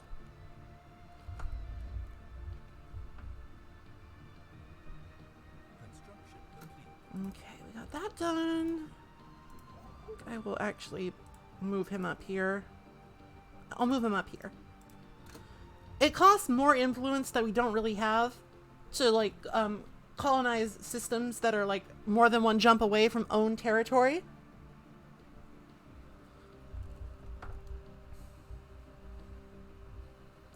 Alright, so our colonies, they're doing okay. Mushroom picking, huh? take a closer look. Just telling people like fuck off with that usually gives you unity or influence, but the bonuses of investigating tend to be pretty good. Let's go ahead and research the anomaly in this system, then we can poke our heads into Briscoil. Spores have ears. We need to know more. The mushrooms, they know. We can't kill them in a way that matters. I'm gonna queue up some Corvettes here. There's really no problem with like queuing things up in this game. It becomes too like big scale. Powered exoskeletons would let us get robots. Robots are powerful. Robots are useful. Trust the fungus. What could go wrong?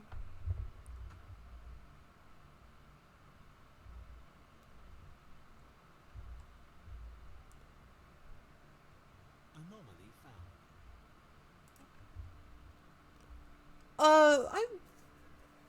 What can we learn from this? At a fungal study zone, Enus Prime, the following result. This is going to be a powerful research world because we have Titanic life and we have fungal study zone.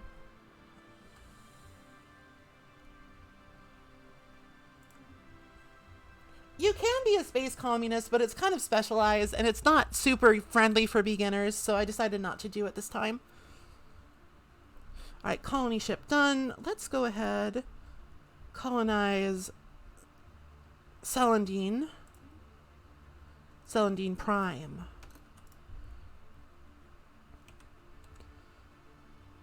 Research complete. Genome mapping done. Now, here's a thing. I like genetic healthcare because it gives amenity and pop growth, but I think some people don't. I think some people don't like it. I'm just going to go for biodiversity studies.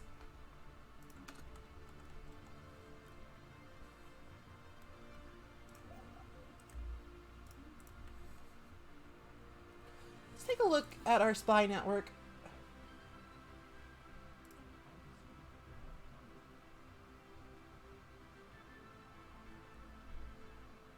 We can gather information. Oh, but it's got a 4 energy upkeep. Let's not for now.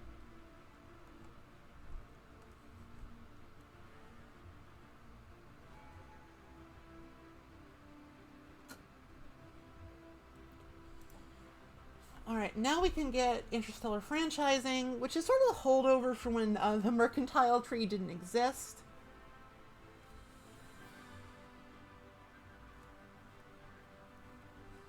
Basically, it just gives your city districts more clerk jobs, which means more amenity and trade value. It's good.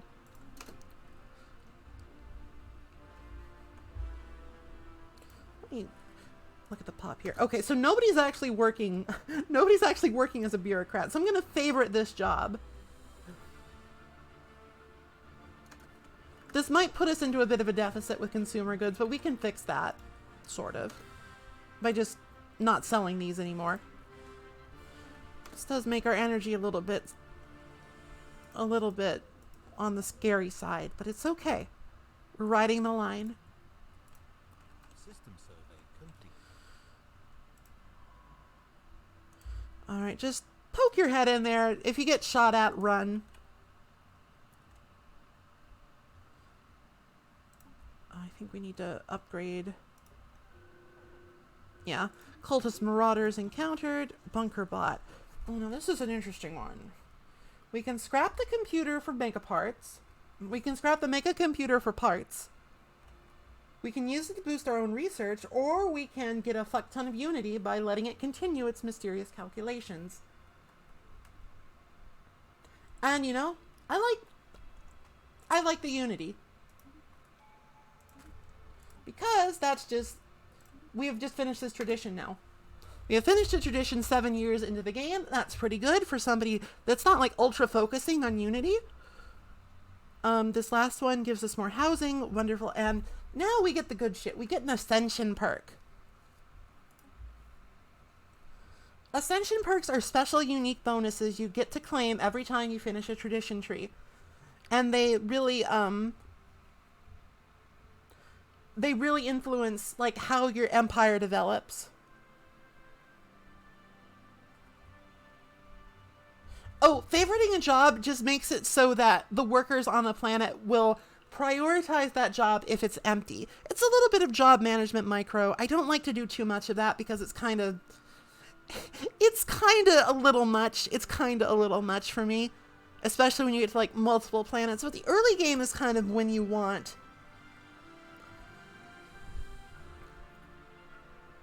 It's kind of early game is when you want to micro and get as much as you can out of things because you don't have a billion planets to juggle.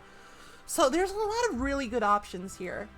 I know that Executive Vigor right now is really strong because it can basically have the same effect as Technological Ascendancy.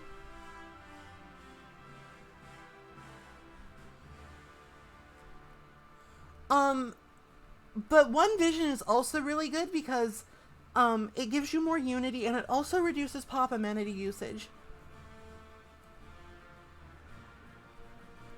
I think what I'm going to do, I'm actually going to go ahead and do, I'm going to do Executive Vigor. I know that sounds a little strange, but the way edicts work right now means that this is a very powerful perk.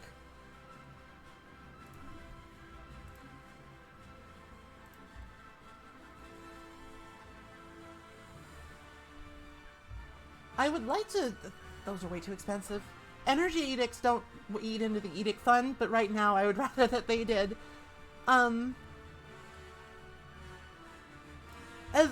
It might be a little premature to do that, honestly. It's a little strange. I think there's lots of ways you could do this that are perfectly valid. But eventually we will get some strong edicts that will basically have the same effect as research. Colonization in progress. All right, just research this anomaly for now. We need more ships. Oh, right, I was going to upgrade. But then something happened and I lost my head. All right, we need to put on a reactor booster. Ships can't function if they don't have enough power. We're just doing all coil guns all the time because they're our most powerful weapon and we kind of need that boost. We can upgrade these guys for 153 alloys. Construction complete. More research. Actually, I'm gonna not do that. I'm going to claim this because 6 energy, 9 minerals, actually very strong. Very strong right now for this point in the game. We kind of need it. We want it. We need it. We must have it.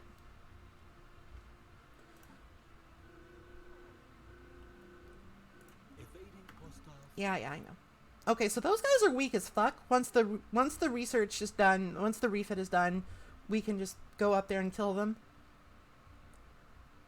We're materialists. Why do we have cultists at all? This is very illogical. Ships upgraded. Alright, ships upgraded. That's like a 100% boost in combat strength. Gonna just go ahead and set this to like, we want like 15 corvettes or so. We can't reinforce now, but this is easier than just going through like manually doing it.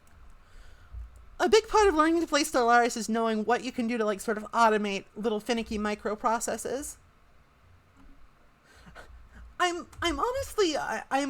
am more upset that they are trying to murder people than that they are practicing a religion.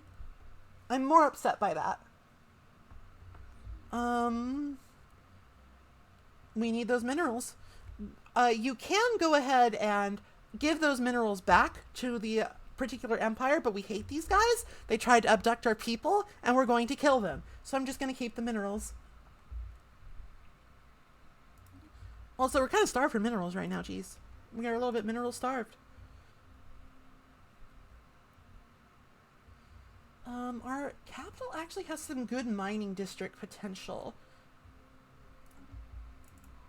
Alright, so our science ships are kind of, we don't got nothing to do for now. Until we blow up these guys and we sort of break our way out of our home system.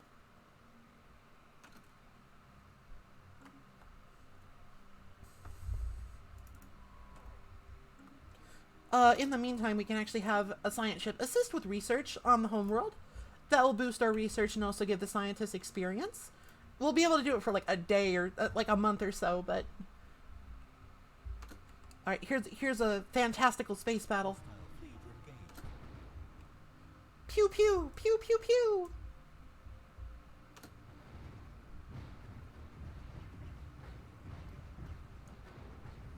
It was pretty easy because of our coil guns. We didn't even take any damage from that. And we have 100 fleet power on these guys, so let's just fucking kill them too. We're on a roll.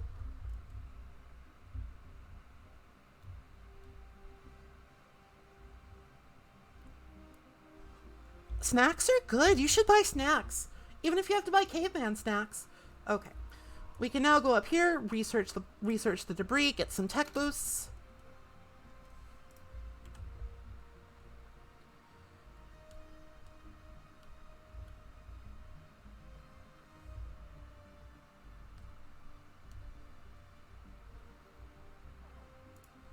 It's another space battle.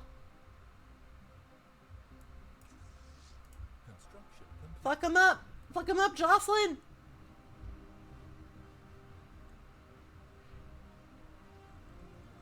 You can sort of keep track of like what's going on in this little tab here. Supply ship? What supply ship? If there's a little white flag, that means that a ship successfully disengaged and did not get blown up. That's very good. That means we don't have to rebuild that ship for precious, precious alloys. I think one got blown up. One got blown up. And that's fine. It's just a Corvette. We will go repair. Oh, and we got this done.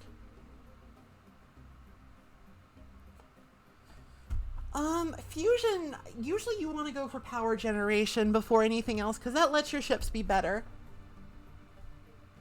The ships have crews? Huh?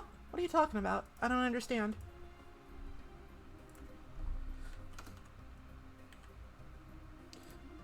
We can just take a look. Yeah, we lost one Corvette. It's fine. We defeated the cultists. We got some experience for our admiral. Our admirable admiral. If you have the minerals, you can just be like, blanket, build mining stations, and he'll just get on that. What do you mean ships have crews? That doesn't make any sense.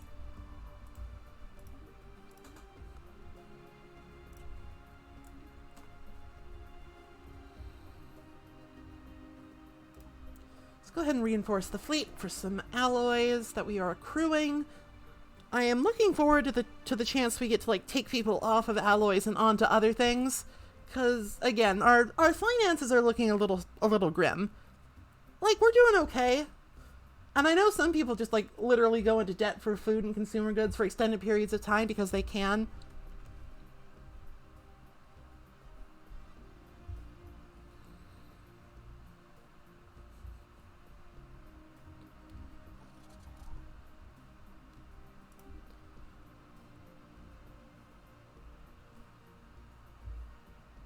So let's see, what kind of worlds do they have?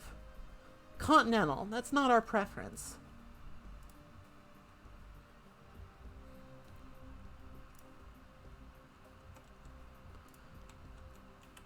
I'm just trying to think of like what would be I'm trying to think of like what our game plan is for here. We could make a vassal out of them. Vassalization is very powerful in Overlord, and I think we might just do that. Just for, you know, tutorial purposes. Not because I'm a bloodthirsty tyrant. Because of tutorial purposes.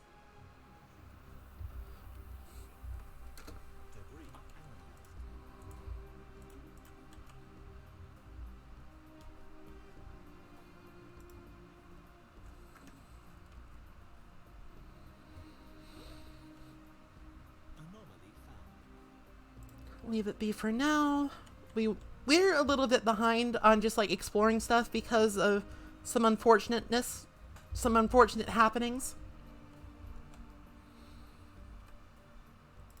More ships. Deficit debt, what's the difference?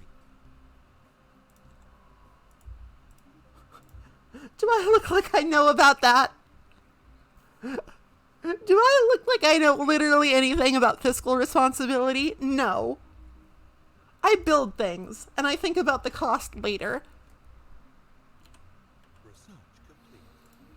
Okay, powered exoskeletons will help with the minerals, but what we really want are robot workers. We're materialists, so we have reduced robot upkeep. And they're just good to have. They really increase your just population growth by a lot. Alright, so we're going to want to go for hydroponics farming. Then we can use this starbase to produce 10 food. And if you can avoid at all having workers work food, you should. That's like the guiding principle of playing Stellaris and like getting the most out of your stuff. An insidious plot. Those fiends!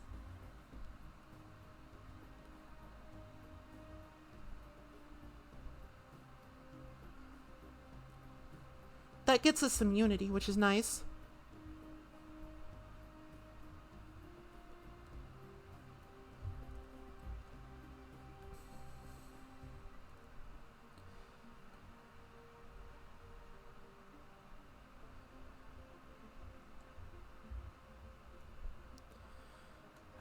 Ships. This is like the first time I've militarized so fast in a long time.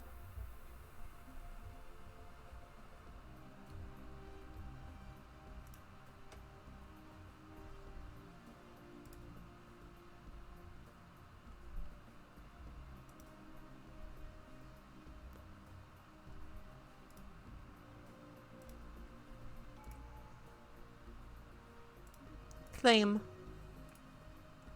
Okay, so we have a choice to make here. I almost always go with Discovery second because Discovery is great. Discovery gets you science. It gets you map the stars. It gets you research subsidies. Very powerful. However, we are in a situation wherein I might actually seriously want to consider Supremacy second. Supremacy makes your ships good. It'll increase our naval capacity by just a flat 20, which at 10 years in the game, that's very strong. That's very strong. And we can also make it so that our ships are less expensive to maintain and our ships are faster to build and cheaper to build. And it just makes our ships good. Ship fire rate plus 10%. But I feel like doing that would put me really behind scientifically, especially since I took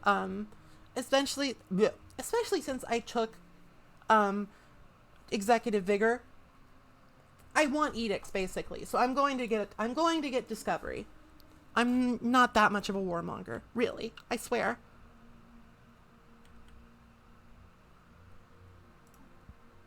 All right, we're gonna put on map the stars.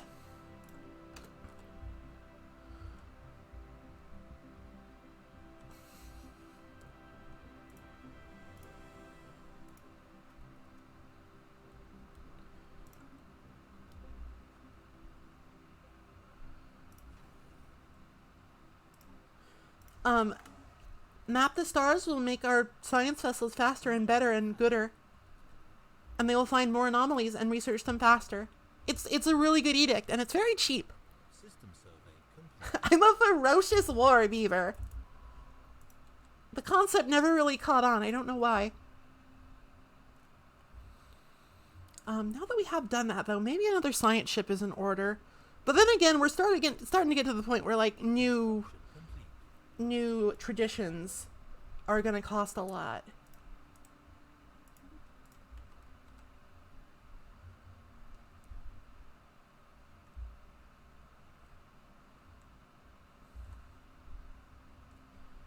So having another leader, let me actually take a look at something. We got a colony established. What do we want for this one? I think we're actually going to want some consumer goods. So we're going to build a civilian industry so that we don't bottom out on consumer goods. That's bad because it really limits your colonization options. Because each colony ship will take 200 consumer goods. Until you get better at building ships, then it's like 180 or something. probably need some landing beaver troops. We will probably need to set upon them with our powerful iron-infused incisors. You can recruit armies from any planet that you own. We can have a Clagian assault army for 100 minerals, and we'll just build 5 for now. That should be enough for any purposes that we need them for. System survey complete. Alright, and we will just have this guy split off. Split off. Oh, okay, cool. Factions founded is really good for the sort of empire that we are. So let's take a look at them. Factions are basically like subgroups in your empire that have specific beliefs. And if you satisfy these beliefs, they will reward you with unity.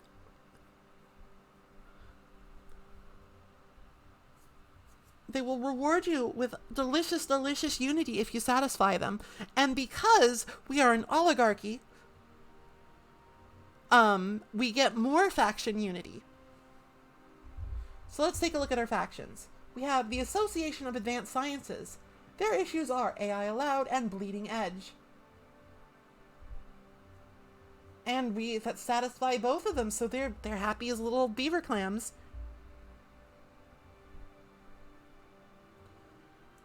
Individual Choice Network.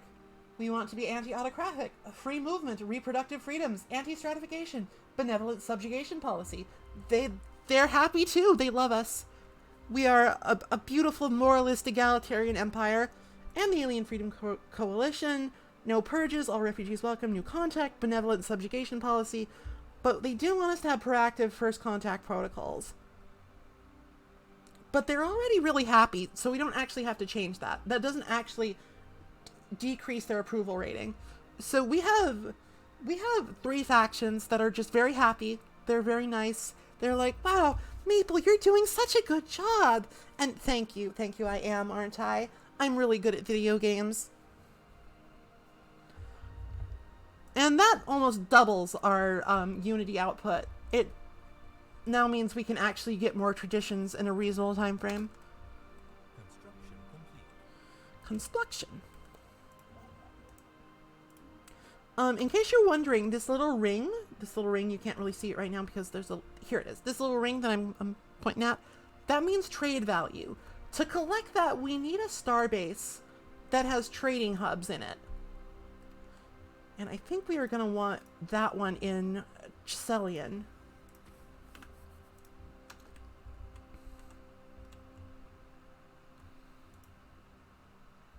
We're going to need 59 more influence before we can lay a claim on this.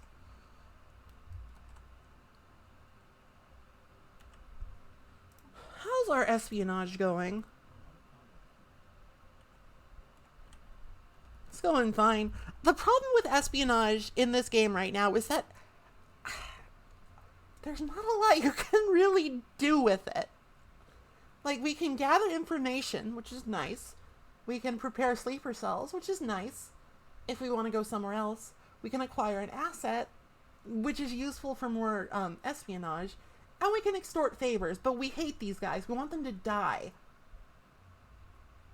So the only really useful operations we could do right now are sabotage and armed privateers, which is like armed partisans in Civilization and thus extremely annoying. But the problem is, we don't have the necessary infiltration level. We don't have the necessary insights to do that right now, and we won't for a long ass time. So we just kind of are doing this for information. Their fleet power is inferior to ours, though, and that is, goodness, that's quite useful. Useful information there. Yes, yes.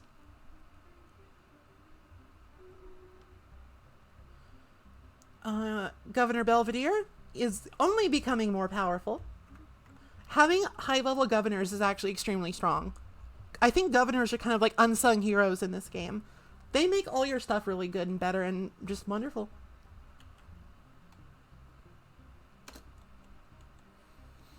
I cannot recommend a powerful governor enough. Just can't. I cannot. I think I might be... You can still see the important stuff. I had to enlarge the screen for the overlay because it was a little squishy. But, maybe for now. No fleets are in need of reinforcements. Let's change that. Pi aliens. We have a surfeit of envoys. What's going on here? Another civilization.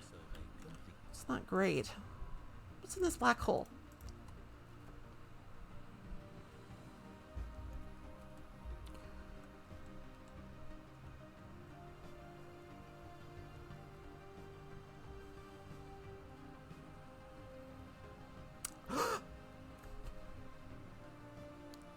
A friend is in the black hole. It's the infinity machine. Large orb friend. Look at how shiny he is. It's the infinity machine. I love the infinity machine. He's my best friend. All right, it is like of paramount importance that we get this guy in our territory. We must make friends with the orb. Non-negotiable.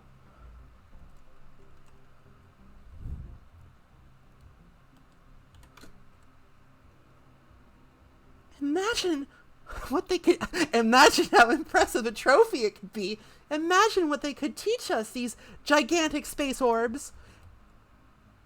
And that's what the infinity machine is for. It is for teaching. Construction complete.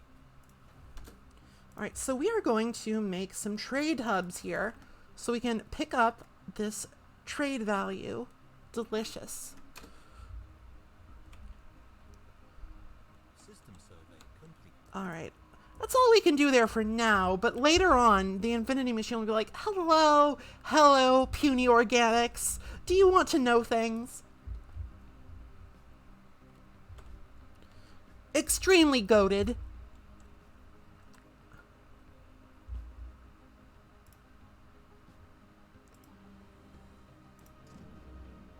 Oops, wrong button. I don't want another fleet yet.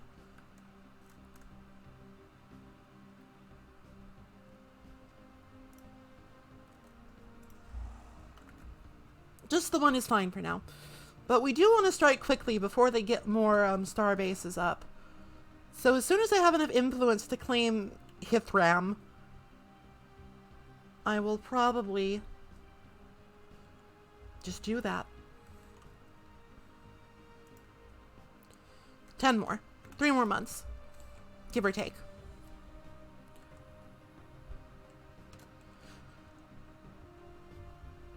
Leviathans and Guardians got a little bit of a rework recently, so that you actually, all of them do have like sort of a trophy event, you know? It's kind of fucked up, but it is what it is. System survey complete.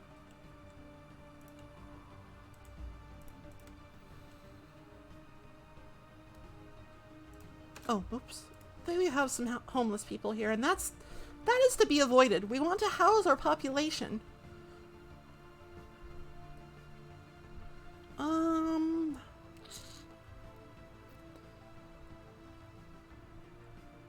I like going for city district first because that keeps amenities high and it gives lots of housing, so you don't have to worry about it for a while.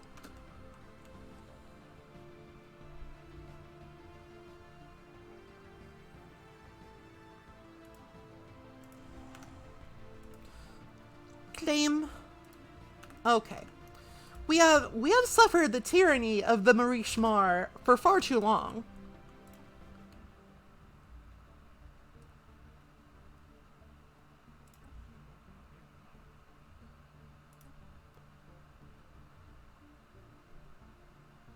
Conquer. We have declared war.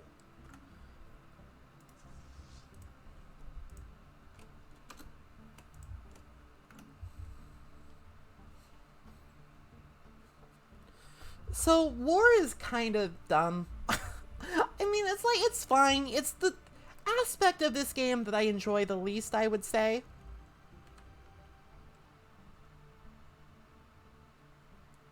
Basically, we have to look at this tab all the time. And, wonderful. Absolutely delicious. I'll go with gene clinics. I admit it, I like them. Even if people think they're bad, I like them.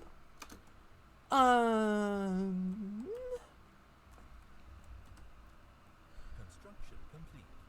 So we have to keep an eye on this tab. Basically, we have to keep an eye on our war exhaustion, because when both parties get to 100% war exhaustion, you automatically settle status quo. And that's not necessarily what we want. We want to actually accomplish our war goals, which is going to take some doing because we are demanding surrender, we are demanding unoccupied systems, and we are demanding unoccupied planets. So we have some work to do.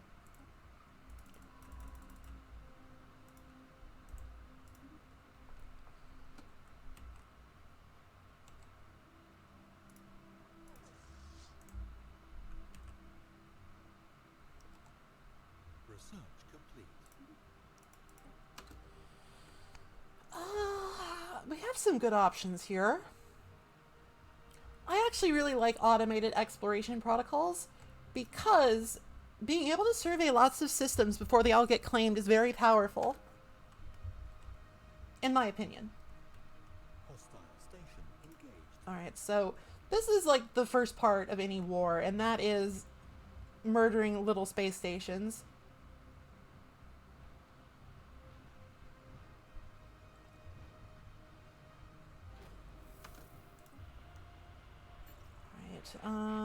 Fascinating arid planet, very likely spacefaring civilization, slug.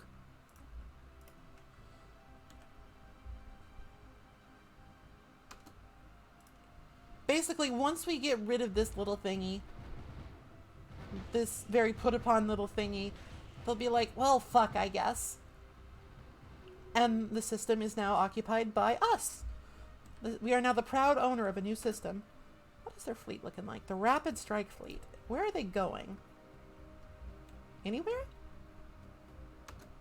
I would like to bait them out so we don't actually have to, like, fight them with a starbase.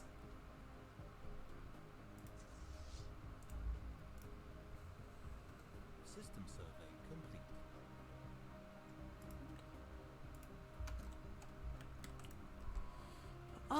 Let's just duck in here real quick just so we know what's going on.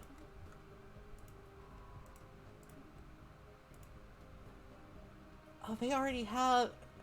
We got stuck next to a lot of dudes. We're a little bit cramped here.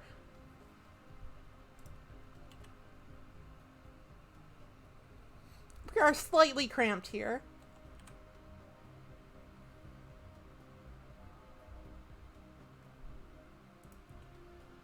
Alright, so we need it. Hostile fleet. Yeah, I know. Alright, so these guys are not very strong either, and there's an Arctic world. Okay, so it's really important that actually... I might actually do a little bit of Expander Reno. Fascinating.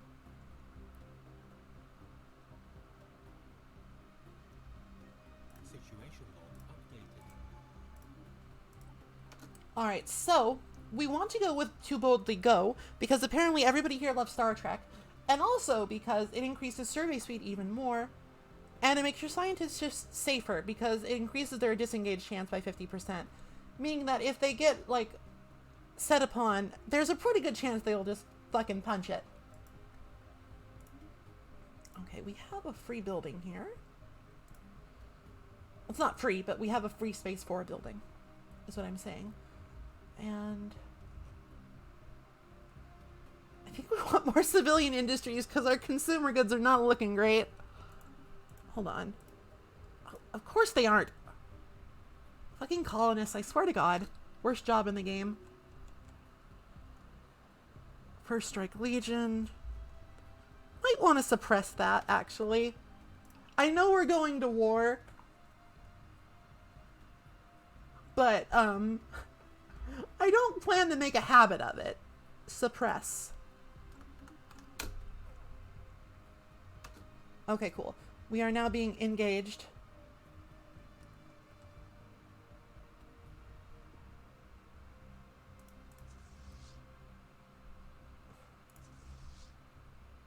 All right, grudge match. We should win this because our number higher. We have more ship, we have better ship. Research complete. We have robots now. Wonderful. Standardized Corvette patterns is a good one. It makes you pump out Corvettes faster, and those guys kind of die quick. Kind of need a lot of them. I'm going to, when I have the minerals, build another city district, and then build a robot plant.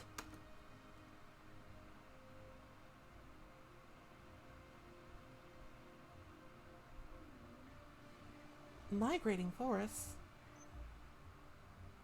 Situation log updated. Okay, so we are winning. We are winning. We have lost a number of ships, but that's fine because we won the battle. Let's go ahead and repair. Just take 5 at any station, and then we can deal with that stuff. And we can go ahead and land our armies on here.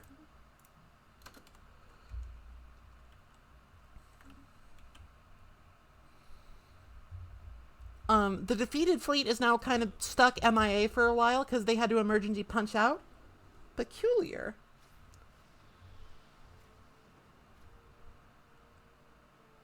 Oh, somebody defeated the cultists for us. Interesting.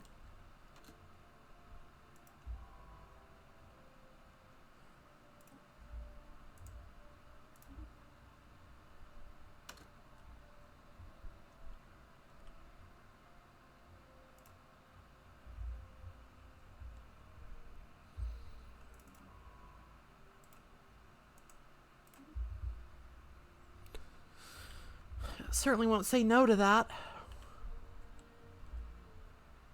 And of course we are going to want to reinforce our fleets because we did lose some ship. We lost ship.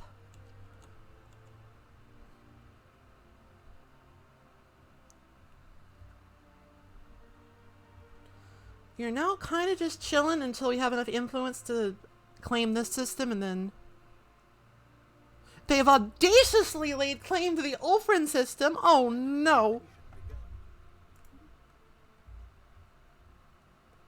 They're not going to get it. It's not for them. So interesting. Special project complete. That shipyard must be destroyed. Planet secured. Enemy planet secured.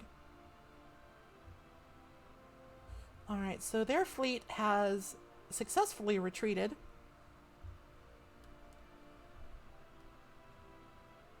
So, what we will do, I'm going to go ahead and land these armies here and just have them garrisoned. That means they can't get blown up. That's the secret. And we will send our fleet back to do more glorious battle.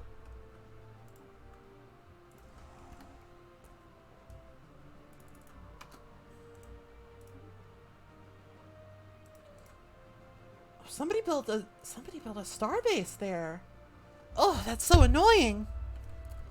Ugh.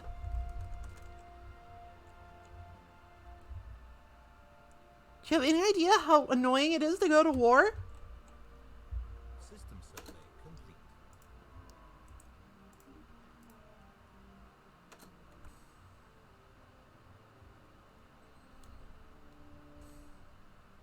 What if they get Gargantua? No. I refuse to accept it. We are just going right over there. And I will find somehow some way to get more influence. Alright, so this is good. They got like the little outpost respawned, which is another 150 fleet power for us, so we should win this pretty handily, which we are. Go little ships, go! Join your friends!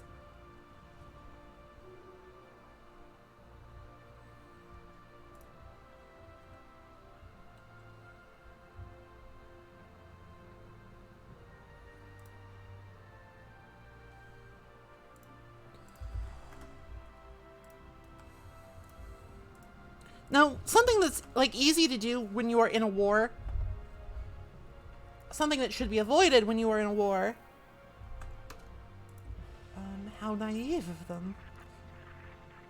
Plant. When you're in a war, don't focus all of your attention on the war.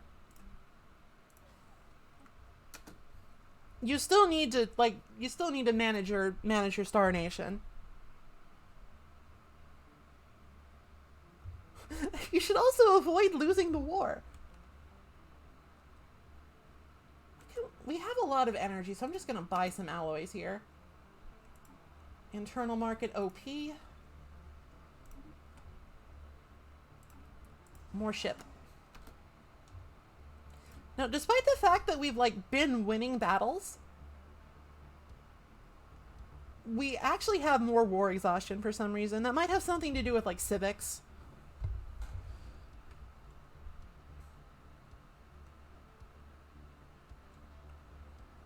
System survey complete.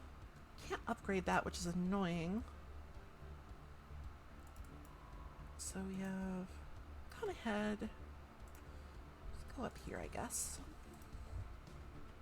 Please avoid losing the war. That would be very embarrassing.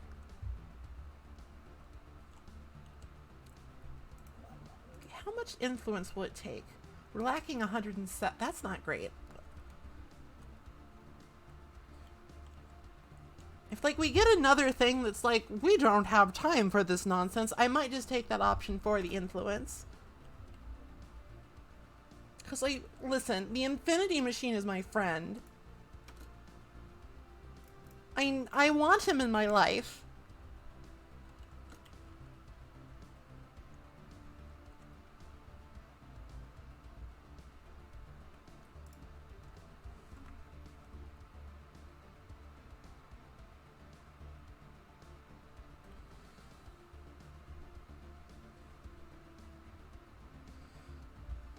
So basically, we're sort of in a bit of a stalemate in the war, which is unfortunate.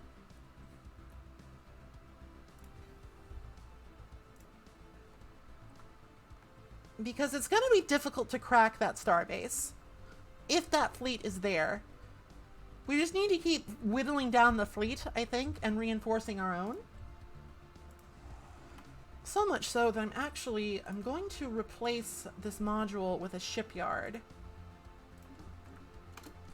And increase our ship production. Because currently we only have the one shipyard, and that's not enough. Not enough. We need more vessels. He's just the time... Absolutely. He's just the time cube guy.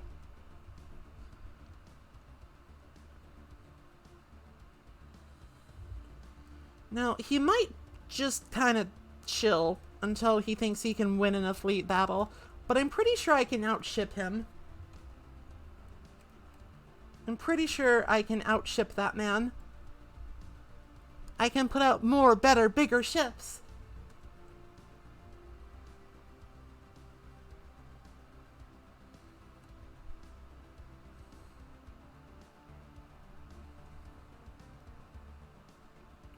But we are on a bit of a timer until our war exhaustion gets to 100%. Settling status quo would actually be fine because we would just get these two systems on screen. An alien empire has established Federation, an ironic love is friendship set to music.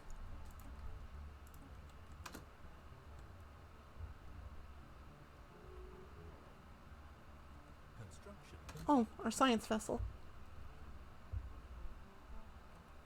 Both of our science ships just went... They were both in territory and they went close borders, so we just don't have those science ships for a while. It's fine. It happens. I need Gargantua. I might actually I might do something a little bit strange. I like my extra unity. Oh, we can't change that until we're not at war. Never mind.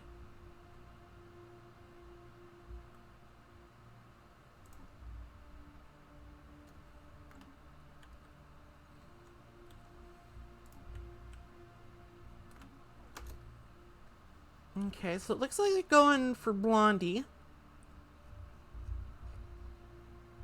Fair enough.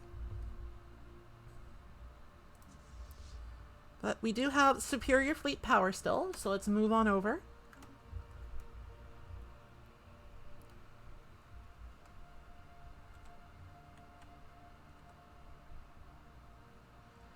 The nice thing is that we will make it in time because, what are they doing? Research complete. They just pieced out, I guess. Or, no? AI drunk. The AI is drunk. Don't know what's going on with them. Let's go ahead with eco-stimulation, just because we do want to have enough food to have a surplus. Just good practice.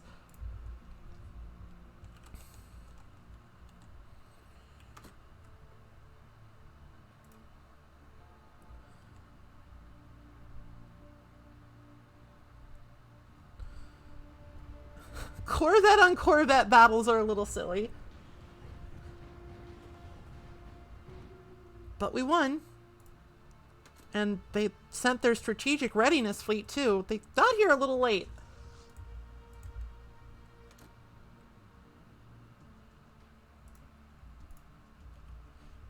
Oh, I think we have more war exhaustion than them. Because they're in supremacy stance, diplomatically speaking. Okay, so both of their fleets got wiped out. And this, I think, presents us the best opportunity that we have to just take this system. And once we take it, we should be able to, like, achieve our war goals. Or settle status quo and still achieve our war goals.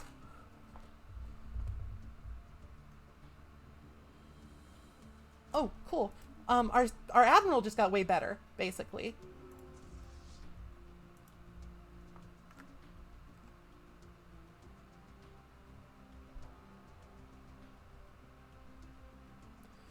Now, this might be a bit of a tough battle because starbases can be problematic. They are big. They've got lots of beef. Zero-G refineries just makes us get more stuff from our mining stations. Absolutely A tier.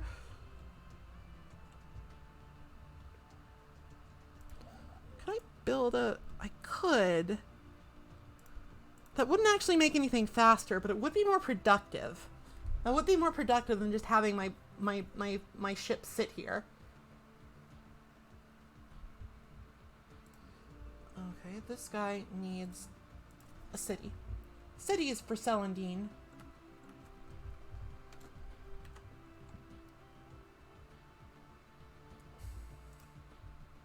Let's go ahead and unland our armies here. Embark all.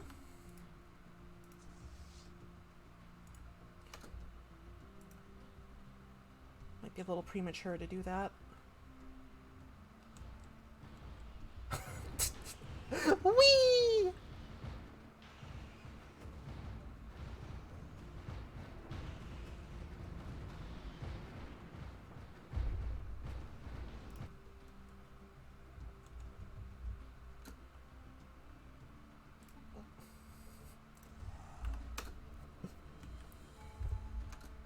Okay, cool. Now we have Databank Uplinks, which is really strong. It increases our research station output by 20%. And from Starbase constructions, if we had any. But it also gives us access to, whatchamacallit, to a new edict. Research subsidies, which we can activate in just a little bit once we get some more Unity next month.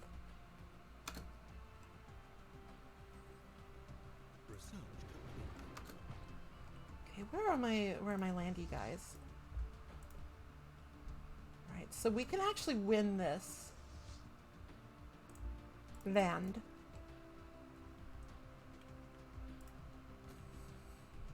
Oh, posture check. That's a good idea. I've been a little bit hunched over, just like, gotta win the war. Gotta be optimal. Gotta. Specialized combat computers, sure. Edicts, research subsidies. That will increase our upkeep for energy credits on our researchers, but it should be worth it. Planetary invasion begun.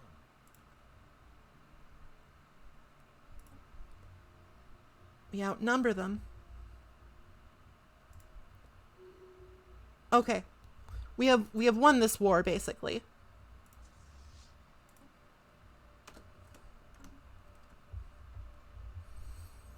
We have their, like, singular starbase. We have secured their capital.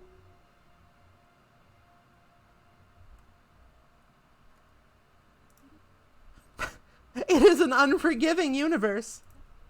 We have won the war.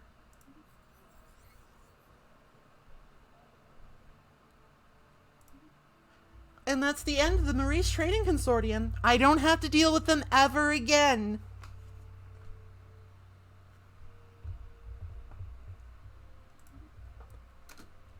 Isn't that special? Isn't that great? But it's okay. It's fine. Their citizens are now part of our glorious Star Nation.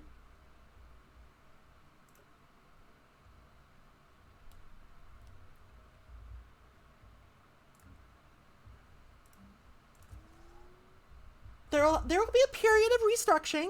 There will be a period of there will be a period of adjustment. But I think that everybody involved will be happier for this.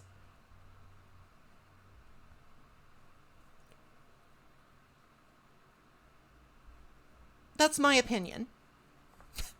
My self-serving opinion. Exactly. We're not xenophobes. We're not authoritarians. We won't enslave them. We won't eat them. We'll welcome them with open arms into our loving galactic community.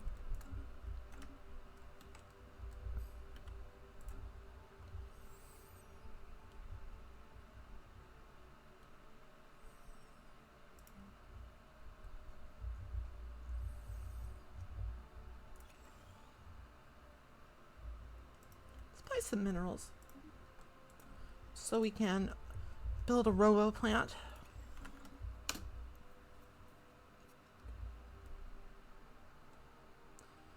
And as luck would have it, we did not actually go I need to put a thing there when I get a chance. Gargantua takes precedence, of course. I'm going to replace this with a hydroponics bay. Don't need more than one crew umbilical, really. It's at this stage in the game, we don't have enough ships to really justify it. All right, we are having problems with energy, so I'm going to stop buying alloys, cancel, remove, and I will start selling some more consumer goods just because we have a bit of a surplus. So that's how you win a war, at least on Ensign difficulty. If it was a higher difficulty, I probably wouldn't have won that as handily or at all. Okay, so our science ships are back. We can use them to research debris.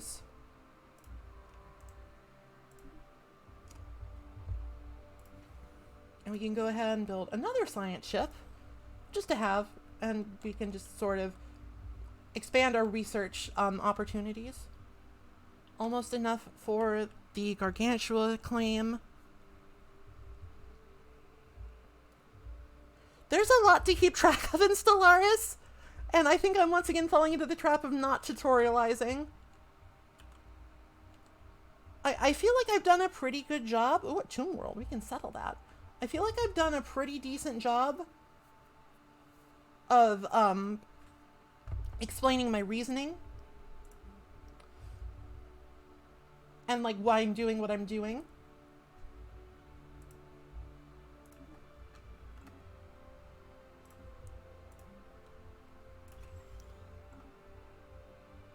Pause often is good advice.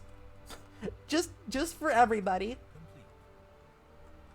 Now, our shipyard here is disconnected from the trade network, and I don't really understand what that means a lot of the time.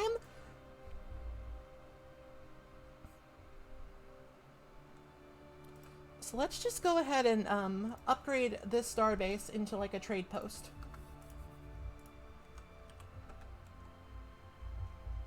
Science ship, where you be?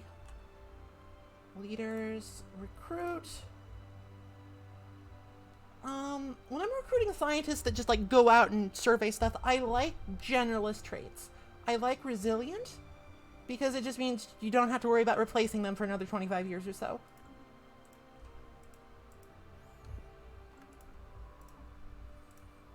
That is a little bit of a unity drain, but we're actually getting a lot of unity right now. No entanglements committee.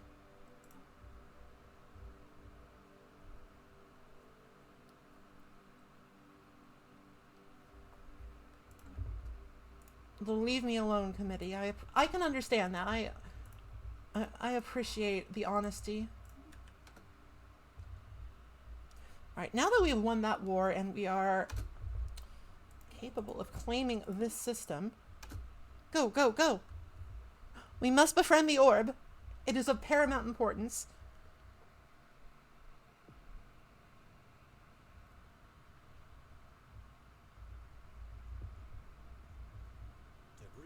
All right, there's unemployment.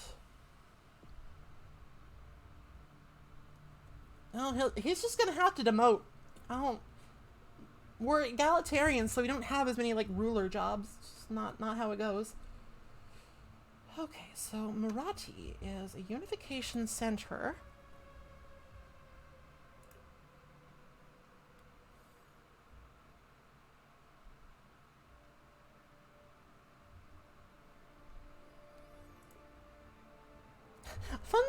Fundamentally, I just want a vibe.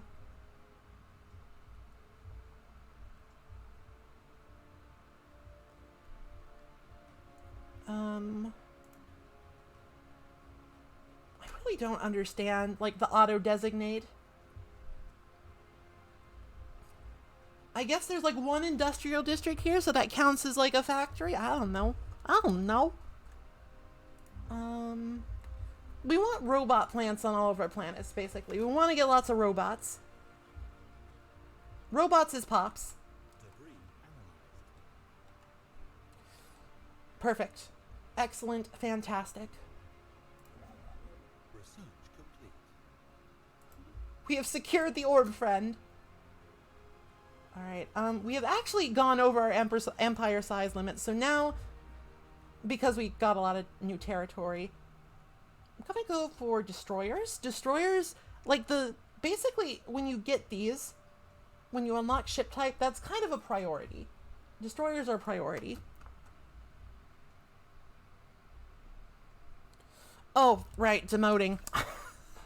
So basically, when you have jobs and pops and jobs, there's three stratums. Three strata words. Ruler, specialist, worker.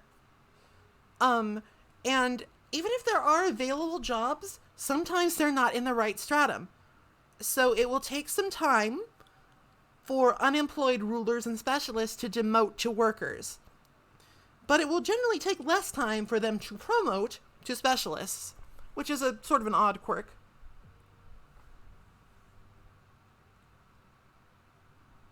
Odd quirk, but useful. All right, so I have had it up to here. I mean, Unification Center is actually fine right now. But I'm tired of auto-designate changing every 5 seconds. Planetary designations are worth going over. They basically, depending on which designation you give them, they give them bonuses to certain types of production. So a unification center gives our bureaucrats more output and less upkeep, so it makes this a more effective administrative office. Who wants to be a farmer when you can be the governor? And the game defaults to automatic designation.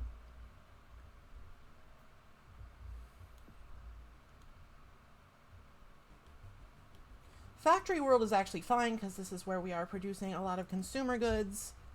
I'm just gonna lock that in. Oh, there's an alien zoo potential here.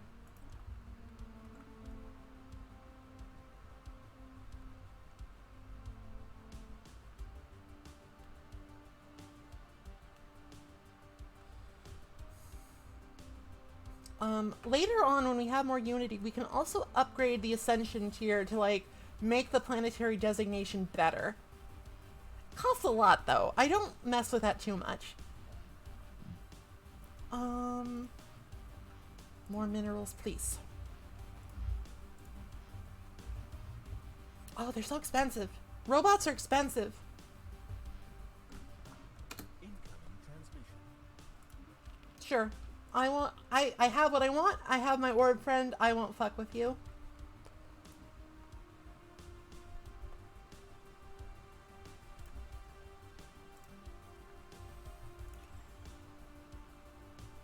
Debris analyzed.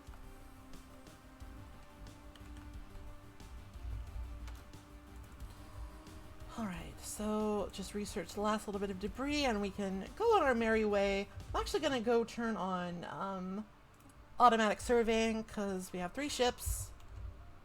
And now quite a bit of room to explore and grow and just have a nice time in space. Trade routes.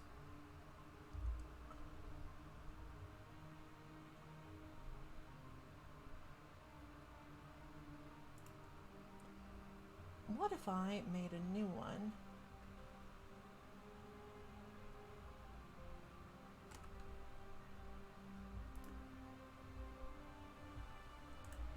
There we go. Fantastic. Just another hydroponics bay up here, just because those are really useful. Even more FOD. Go ahead and get a tile blocker researched. We do have some of those, and they do get in the way.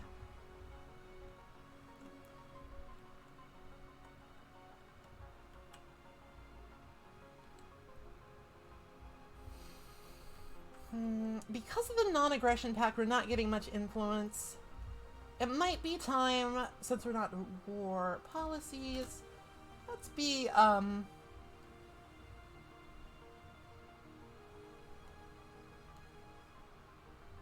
want to be belligerent. We could be cooperative.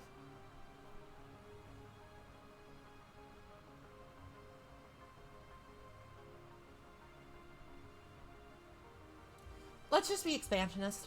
That'll help. But to offset this, let us be diplomatic and send an envoy to improve relationships. This makes the Vivisandia Grand Duchy very nice. Very, very swanky. Very swanky. A Grand Duchy. We can make them our friends by sending an envoy. We'll also get more information on their empire that way. Less than sending a spy network. But given that we don't really have much to do, we can make one of those too. You don't have to do negative operations. You can just have a dude there and he can just be like, I'm watching you. I'm watching you.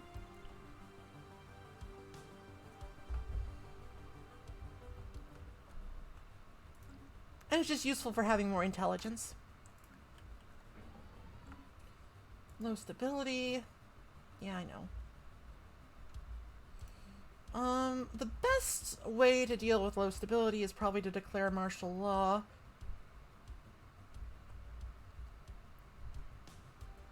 They will be mad because we conquered them for a while, I'm pretty sure.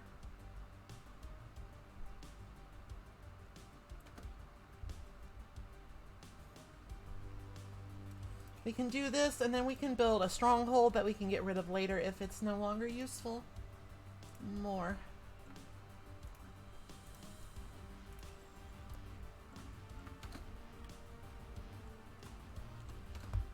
One second. I need to get up and stretch my legs and blink my eyes and get a drink. I will be right back.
posture has been checked. Sippy has been taken. Fan has been turned up. It's July still. It hasn't changed. It won't change for another 22 days.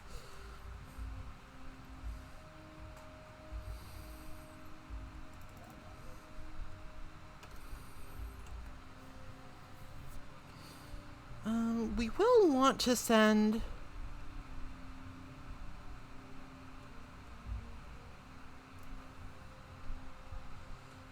we are getting less unity now. Let me go back up to normal speed. So I might not buy another scientist just for the sake of unification. But we can settle this wonderful little tundra world. And it's actually a big tundra world.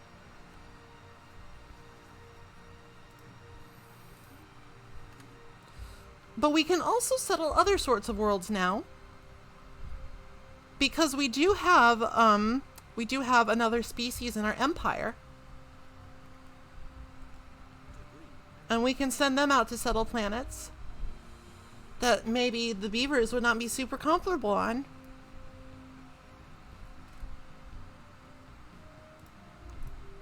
Build another industrial district. That'll give me another building slot.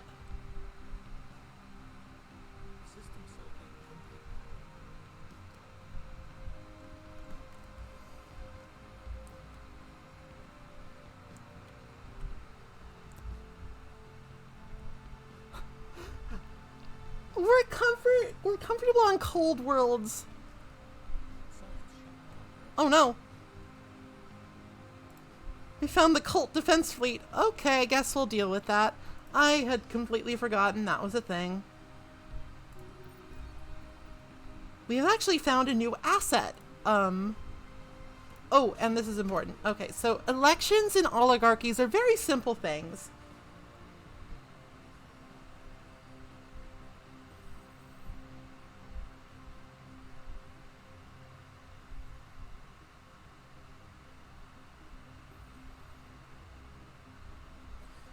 Basically, there's 4 candidates and they all have a specific agenda and some traits. I actually think I want to elect Jeanette Granville because she has more unity, she gives you more influence, and we do want to do some expansion. So the outpost build cost and starbase influence cost, that's good stuff.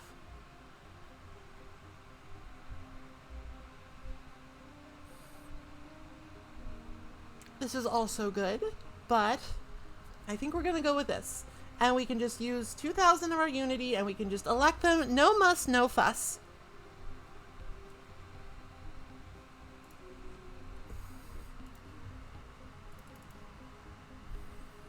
Where did our science ship go?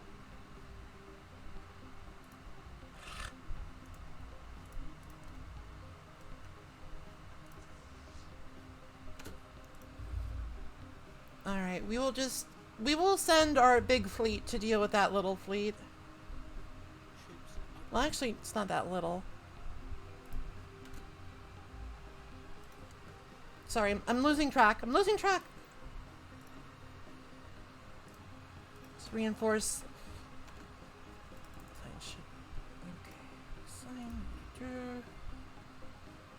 Now, because we are an egalitarian empire and a cinephile empire, we now have Mireshi leaders, which can be advantageous, and it can also be dumb. But this guy has roamer, so that makes him survey very quickly, and that's good.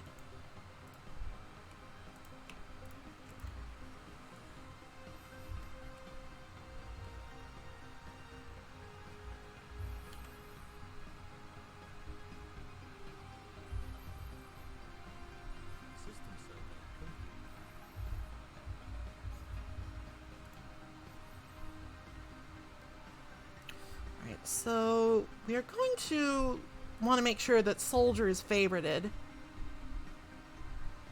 Who is this guy?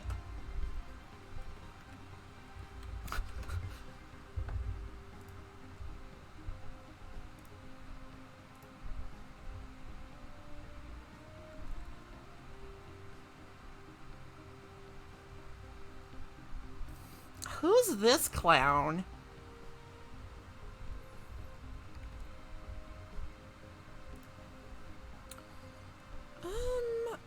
guess since we don't well, no, we can get some trade stuff here too. Trade. Each trade hub will increase the trade collection range by 2 systems. So we'll be able to reach down to Celandine.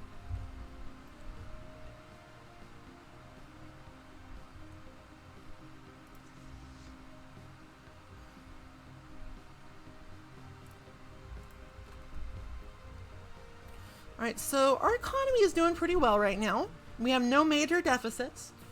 In fact, we have a surplus of food that I want to sort of maybe get something out of. So let's sell 10 food per month on the market.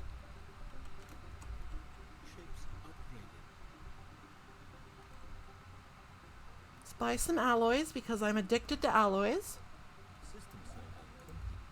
And build a starbase outpost there so we can get more allies. Alloys, not allies. Different thing.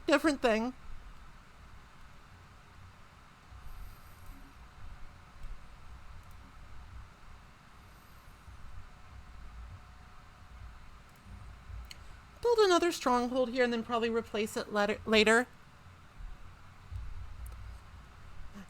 Alloys look like grape Jolly Ranchers to me.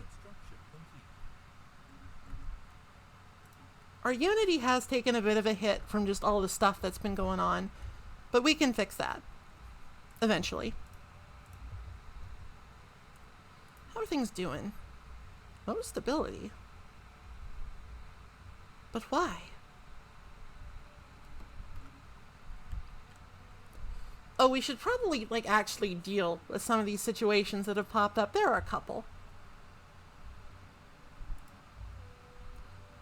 That'll finish in 66 months.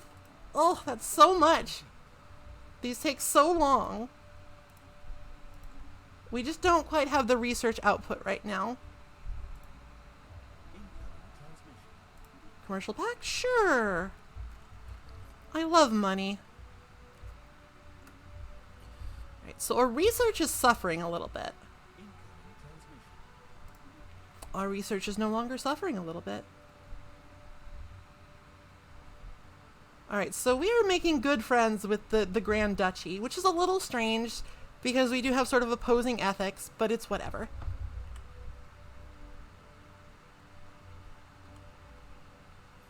Alright, let's send our fleet to deal with these traitorous cultists once and for all. Auto-survey for now. Auto-survey.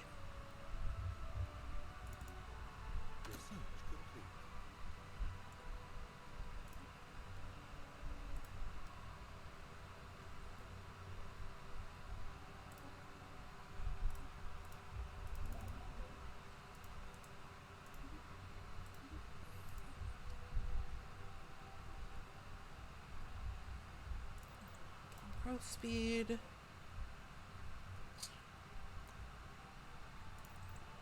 That's almost done, so let's just do ceramic metal materials. If a tech has this little if it has this little icon, blueprints behind a padlock, that means that this unlocks more technologies. Useful stuff.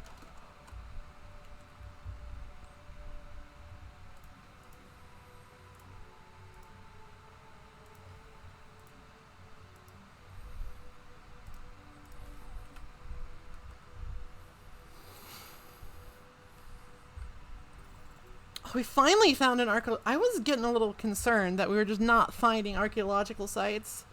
But it's anybody's guess if we can actually, secure that wing of the galaxy.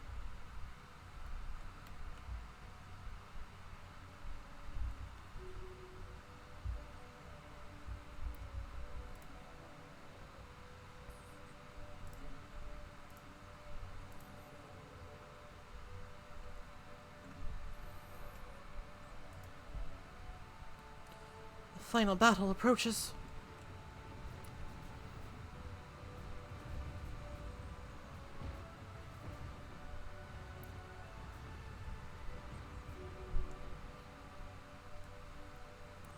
Alright, so the shipyard has been destroyed, but the cultist leader has escaped. It's never simple. Let's see where she went.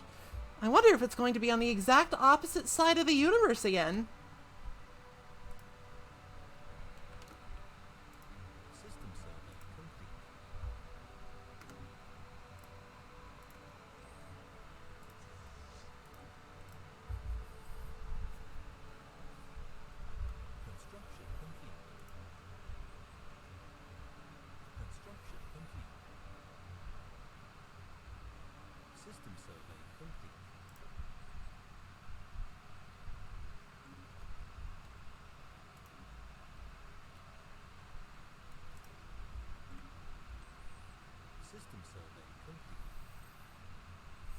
Juicy. I guess these were like the Mirish Mars, guaranteed inhabitable worlds.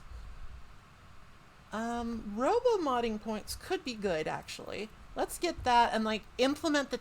So here's how, pop modification works. The more pops you have, the more research it's going to take to complete the special project to modify them.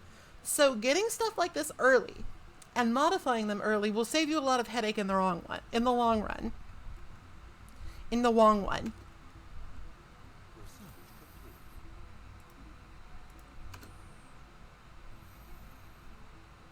Volatile motes. Gotta love the volatile motes.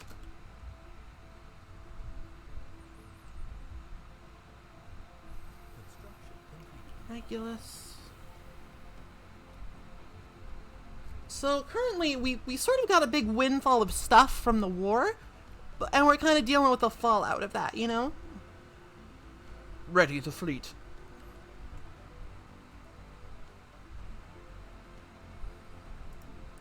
Where is that, by the way? Situation log, final crucible, find the cultist flagship, go to. Uh-oh.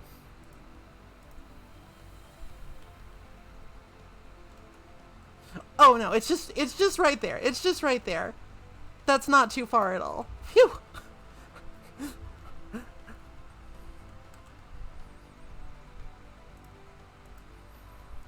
Actually, I'm gonna research the projects in this system.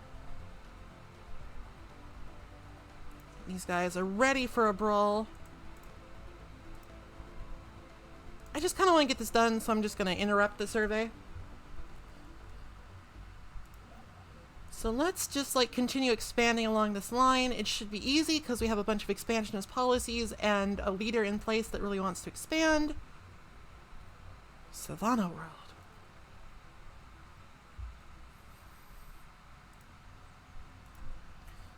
You know what this planet needs? Robots.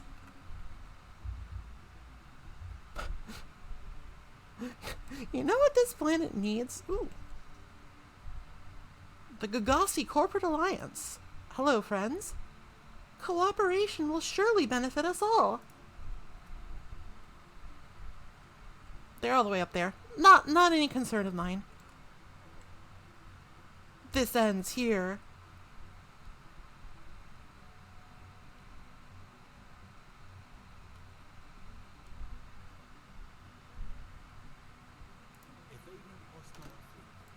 Your flagship isn't actually that impressive. I mean, it's kind of nice, I guess.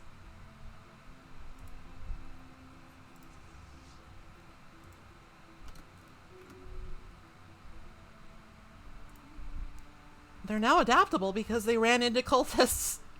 They're adapting to the situation of, oh fuck, run!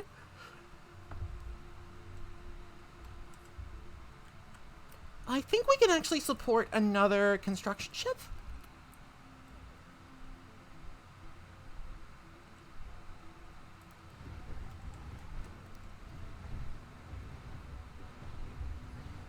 They have 4 ships. We have 19. That ship will be ours. Alright, so we need 1 transport ship in orbit, but fortunately we have a transport ship right here. So we can actually research this project, quote unquote. Quote, research, unquote. Let's get another one in Science Division. That gives us more research alternatives, which means our technology is more flexible.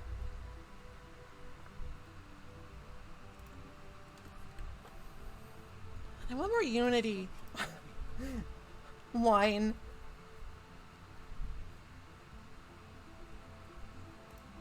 Let's build a city here. That won't necessarily give unity, but it'll give more amenities and it'll give me a building slot for another administrative office.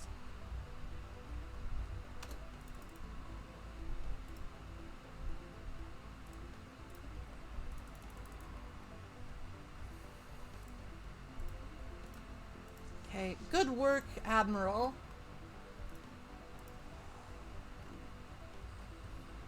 We can afford 1 more starbase, but where to put it is a good question. I'm actually going to put it over Gargantua, because we have some interesting research options here later.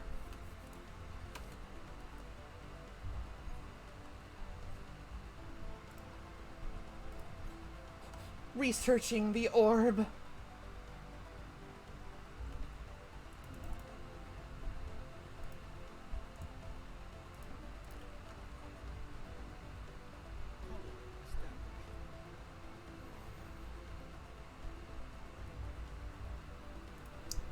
Okay, this looks like it's going to be a nice mining world, because we are going to need some minerals. So let's immediately build a mining district. That will give us a little bit of housing, and it'll give us some miner jobs. Not as much housing as a city district, but like it produces more, you know? Right, you can just go back to surveying. Alright, we have secured the cultist flagship.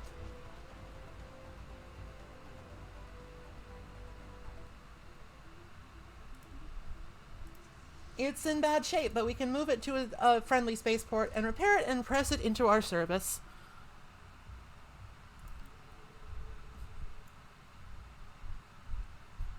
What do we want? An industrial district, probably. Like, we are having some mineral problems, don't get me wrong. But you don't want to mix and match your worlds too much, you know?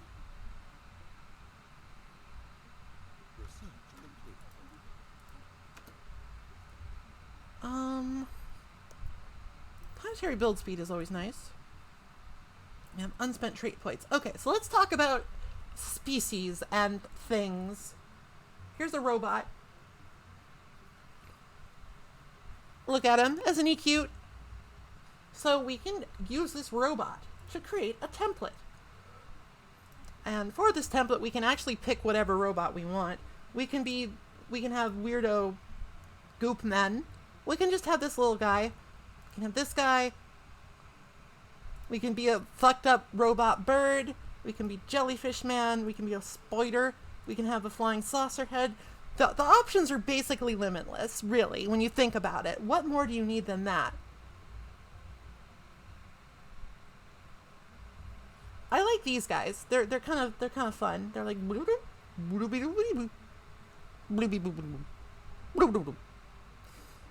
that's my reasoning. If you don't like it, tough. Alright, so we will change them to blue boys. And now we can pick some points. We have 2 trait points left and 4 trait picks left. So, for the time being, we want our robots. We want our robots to come out quick. We want more robots. So we want pop assembly speed.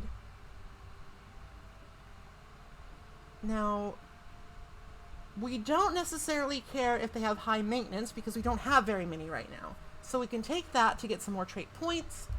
And because we don't have any more now, high bandwidth is also fine. So we can have efficient processors, which gives us +5 resources from jobs.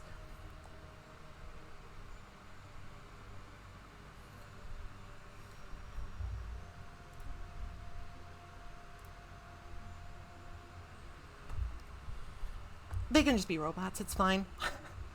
I don't have to have a clever name for everything. Alright, so we can create this template.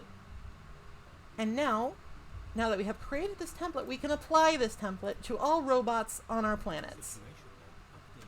And we're just going to research this immediately. Just get it out of the way.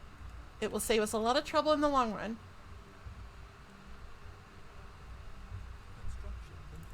Okay, cool. We want to just continue to expand out along this way. Basically, the thing is, we just don't want to get blocked off. We want to claim Charamata as soon as possible. Leave that be for now. Actually, I'm going to cancel this. I'm going to cancel the order. Refund the influence and actually just move him here. No, actually, we need both of those systems. We need both of those systems. Sort of a shame, but hopefully we can find some extra source of influence.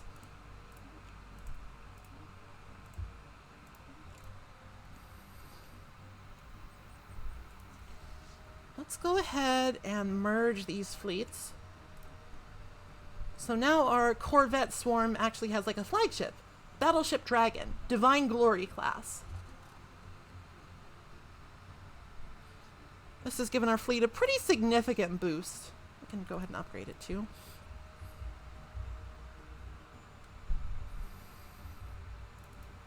Alright, so the Gargantuan Starbase, more hydroponics, just more food to sell basically. We'll need more as we get more population. Alright, so for this unification center, I'm going to want to buy some minerals again.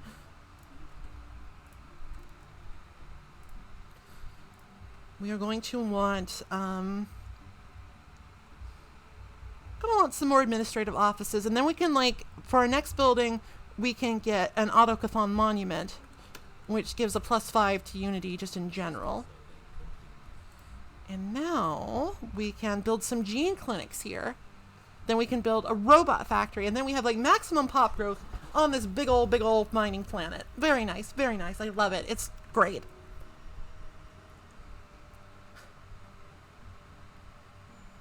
How rude.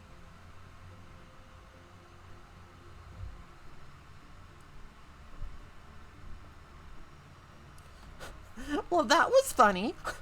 I think this is overall going to be better because of the +25% amenities. We are going to run into some amenities problems, and while I said I didn't want influence, I don't want influence that bad. I think the amenities is better for 10 years.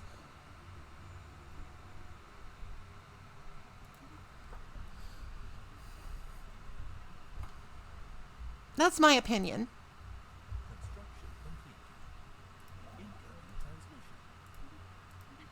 Defensive pact, sure. That is going to tank our influence a little bit, but having a good relationship with dudes is good because you can then later ask them very politely to become your vassal.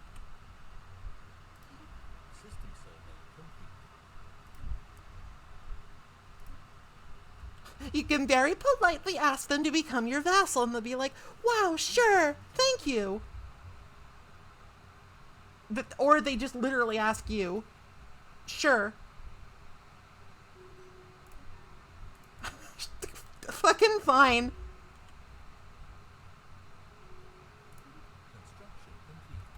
Alright.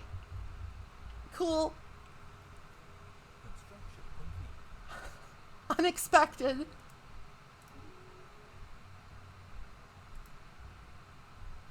That does break all of our treaties because of, like, the change in things. But now we have a vassal that's giving us lots of basic resources. And all we literally did was we sent an envoy and agreed to some pacts. And just like, please, subjugate us.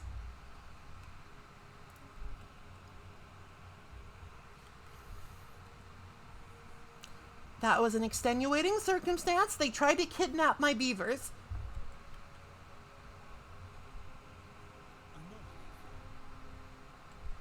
Leave it be for now.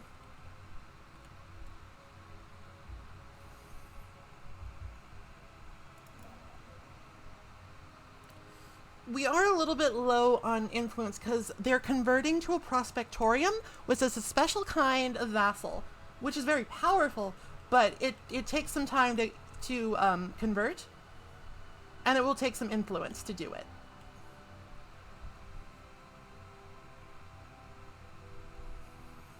Now we can look at our agreements.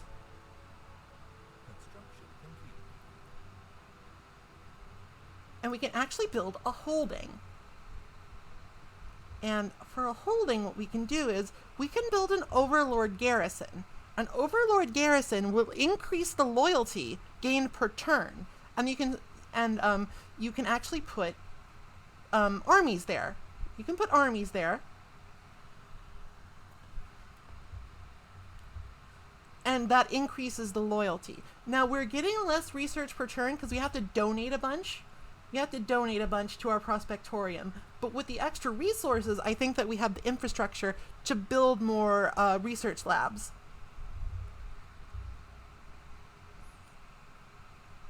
And we could also just build like a satellite campus too for just more research. Since we do have a lot of loyalty from these guys.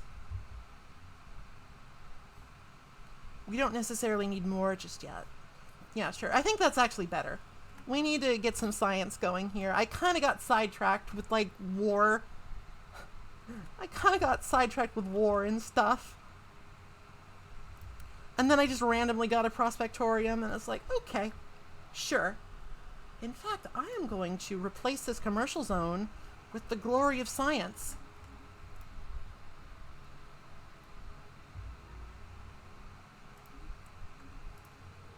Alright, so our influence is back to... Oh, no! Well, it's okay. They will always have open borders with us because we are, in fact, we're their overlord. They can't close their borders to us. That would be ridiculous.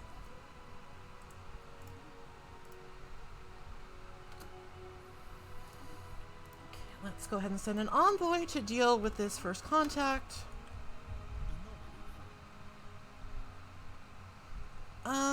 Leave it be for now. Let's go ahead and expand out this way. Sometimes the game does indeed give you a freebie, and it's nice. It's lovely.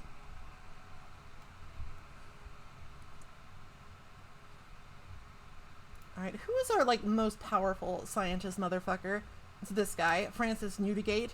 Alright, Francis, I'm gonna need you to not do that thing, and instead go research the sphere. Research orb.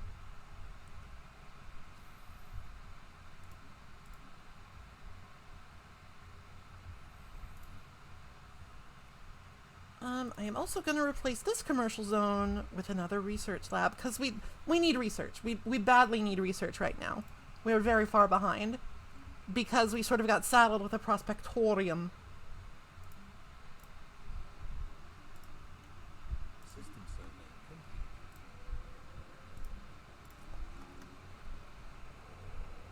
I mean, and it's a strange thing to say that you get saddled with a prospectorium, but I wasn't expecting one right off the goddamn bat.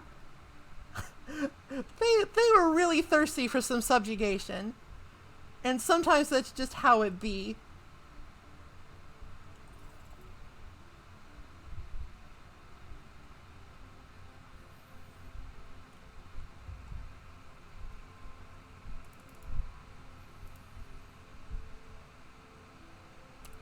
So we need to go down here. Found another archaeological site. Popular rock. This rock's super popular. Fascinating. Simply stimulating.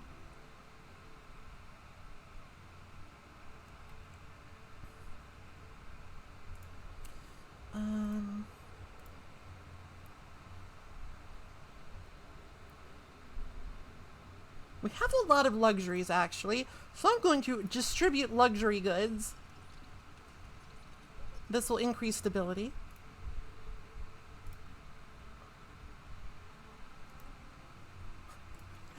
Have some Gugas and gadgets. Maybe that will make your subjugation a little more palatable, you know?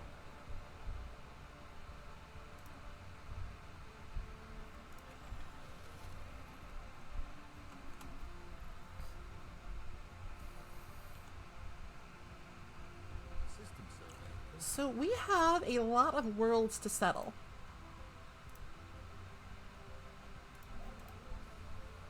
Please stop.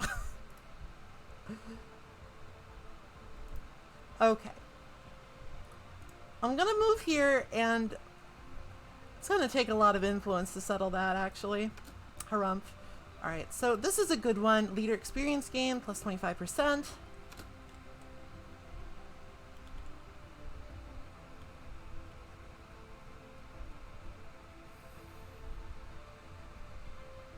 Oh, the archaeological sites are this way. I want to be an archaeologist. Oh well, it's fine. Hello? Oh Jesus, it's the Stellarite Devourer. I mean, that's fine, I guess. It's not like he's gonna move. It's not my problem. Be sure to keep an eye on your various civilian ships so that they're doing things. Otherwise... Lacking 90 influence. Curses. take a while. They're wise to be cautious. They're very angry looking dolphin men who are isolationist. No reason to push my luck. Alright, we want robots. Robots, robots, robots, robots! So now if we look at our species... Oh. Alright, so there's just going to be one basic ass robot, and that's fine. Sometimes that's just how it goes. Cloning. This will be good. Sure. Come on over. I have plans that will make this less onerous.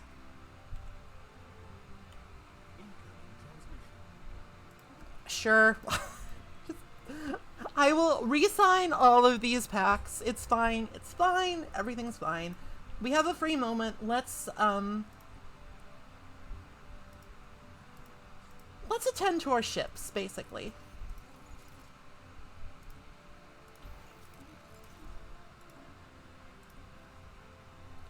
So, generally speaking, in Stellaris, you want ships that have long range, because alpha strikes are very powerful.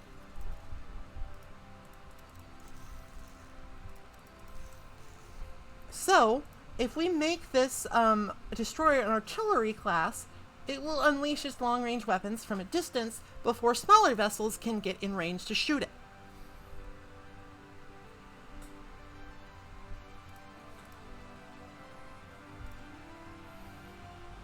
Alright, let's go ahead and add a couple to this fleet. Not too many, though, because we only have 30 command limit. We sort of have an early cruiser because of the fucking event. Yeah, just do it. I don't care. I'm trying to Sim City here.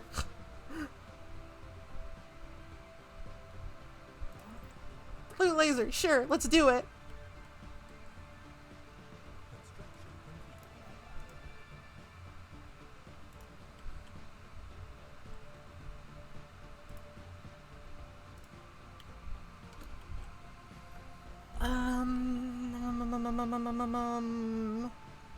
We can colonize here, actually. Just an alpine world. It's got, you know, it's got slightly low habitability, but we can fix that later. We can fix it. There are many ways to make habitability more palatable. Alright, we are going to want exotic gas refining, but carrier operations I actually value pretty highly, because it's really good for suppressing piracy.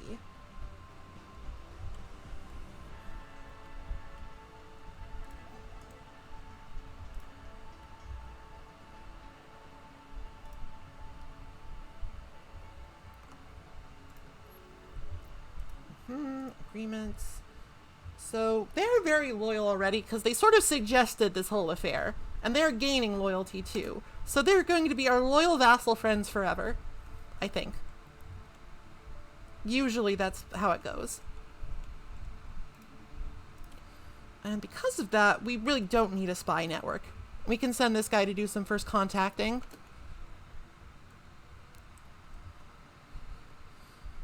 Alright, we have unemployment on the capital, probably because of robots. They're taking our jobs!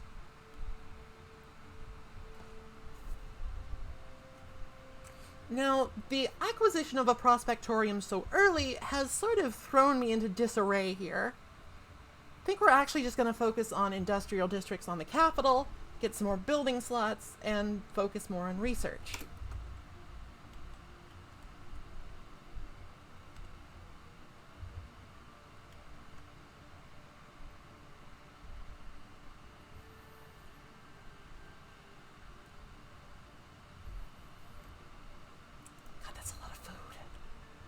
I'm just gonna sell like 1,000 food for some extra energy and get some... What do I even buy? Like, I can't support all this.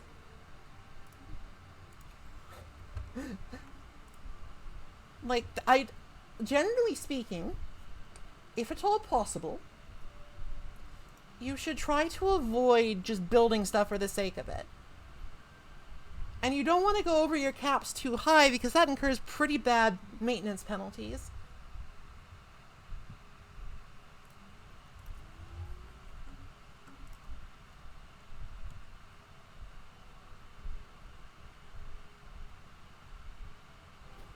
Special project complete. Hack the main hard drive and take everything. No, we are going to be friends with this orb. And I think that is like a really low chance of success. Contact the main processor unit. Hello, hello. It's nice to meet you, Mr. Orb.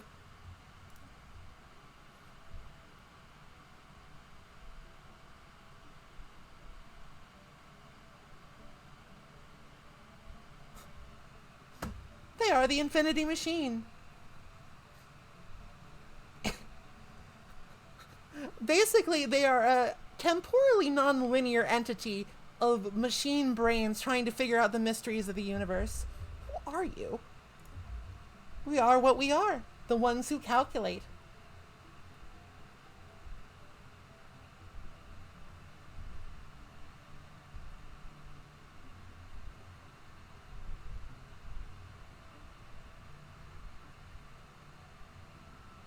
What is your purpose here?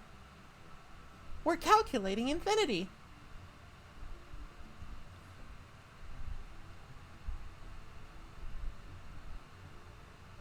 We're here to solve the infinity conundrum. The last calculation to ever be, the lone problem to take hold of our processes for more than a fraction of a galactic year. In case you haven't discovered that calendar yet, it's a very long time. For your kind, that is. Can we assist you in your research? We will allocate resources to you because we want to be friends.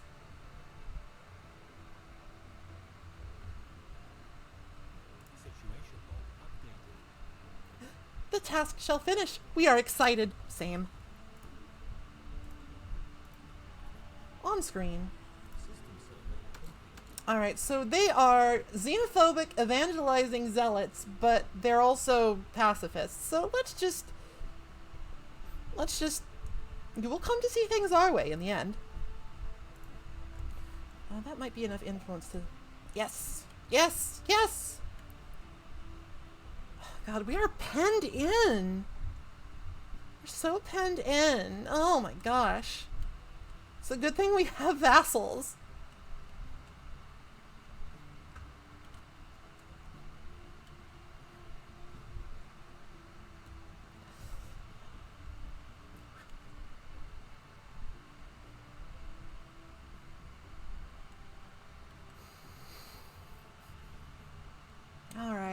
All right, let's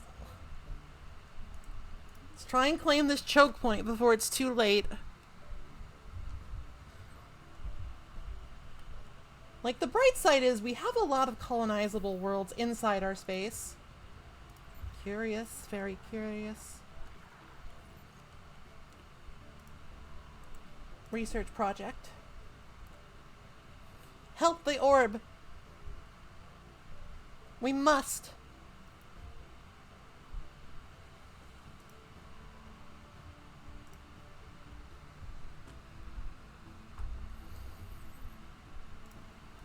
Gantua Starbase has nothing really going on right now, so we can just turn this into an anchorage for now. What are we even researching? I've lost carrier operations. Got it. I understand. We have all of the star bases we can comfortably support. We're a little bit limited by influence right now. We can make another fleet.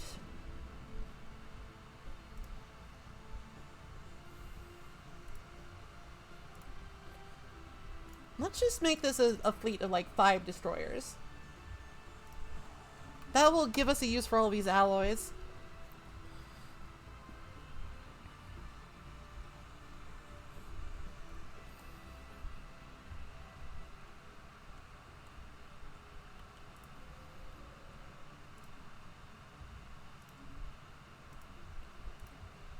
We have cleared all the blockers here. We can get rid of this noxious swamp.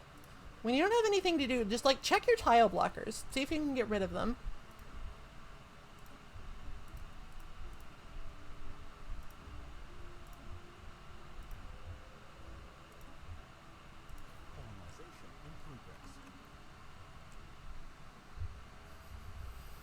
tile blockers are a real pain in the butt. Alright, let's give you gene clinics once you're done clearing the tiles. Alright, so we have secured this. It's a tomb world. That's what we got. Get going. On screen. Oh good, we found the Carabineers. They're a little scary looking, but it's fine. Alright, so the Vengralium Trium are basically a bunch of scam artists, but they occasionally have useful goods. And they will pass through our space and be like, hey, do you want our useful goods? And we'll be like, yeah, sure. Yeah, sure. Why not?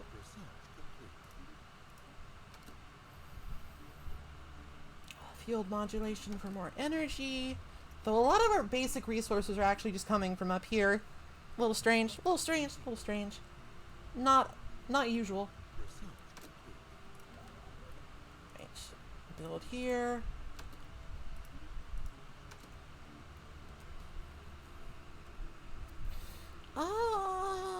Fleet command limit, I think. Still need more. We still need more research. I wanna like build more industrial districts. That's what I wanna like do.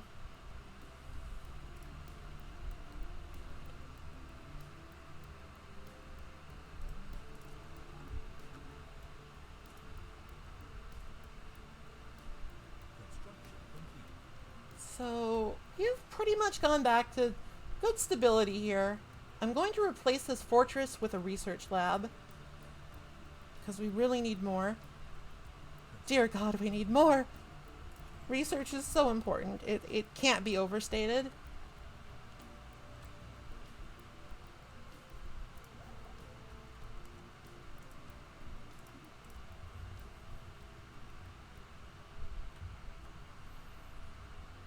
Okay.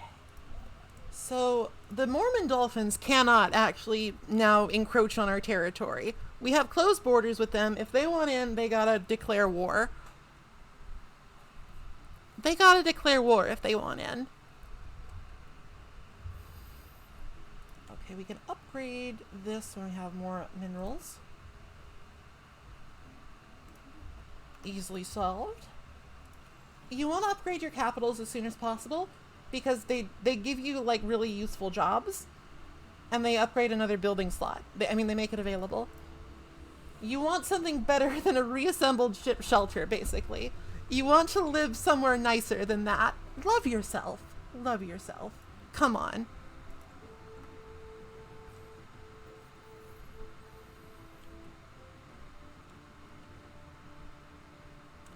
I found volatile motes somewhere.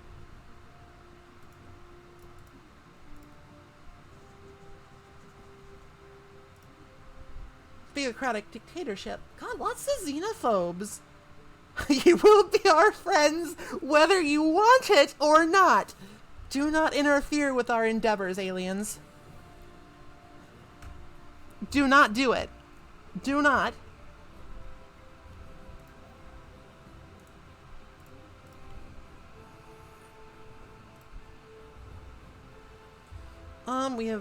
We don't need martial law here anymore. That's just making this a bad place. We do not need martial law. End martial law, please. Thank you. I'm going to go ahead and replace this fortress. Well, actually, no, that will fuck with our naval capacity. Let's build a gene clinic. Love to buy minerals on the market board.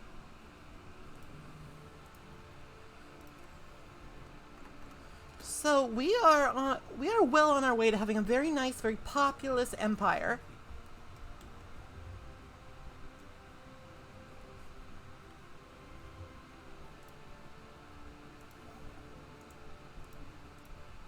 Without taking up like too much actual geographic room for whatever reason.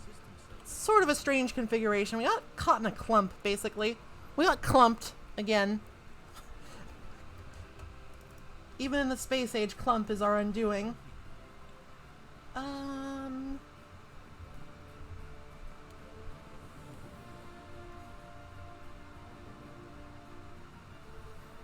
If we got another city district, we could make a gene clinic. Oh good, we finished our second tradition tree. A little bit later than I would have liked, because things sort of went a little off the rails this game. But more research upkeep, less research upkeep is great. This is very powerful. Now, I think like the major two choices here are one vision and technological ascendancy. And I have been harping about research, so I'm just going to take technological ascendancy.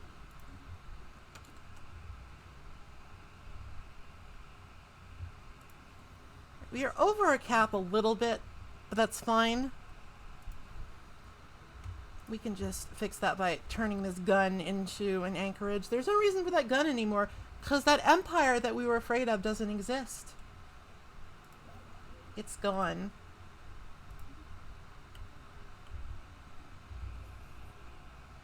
It's gone forever.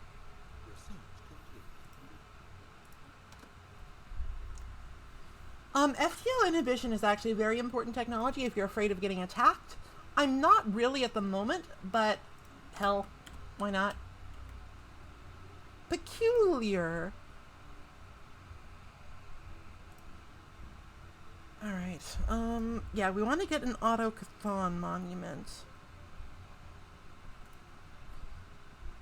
More. As you get more ascension perks, these get better. They give you like +2 unity per perk. I mean +1 per perk, so we're getting +2. For a maximum of +8. But the real thing is like just the +5% extra unity. Getting these strategic resources and their technologies online early is very powerful and very important.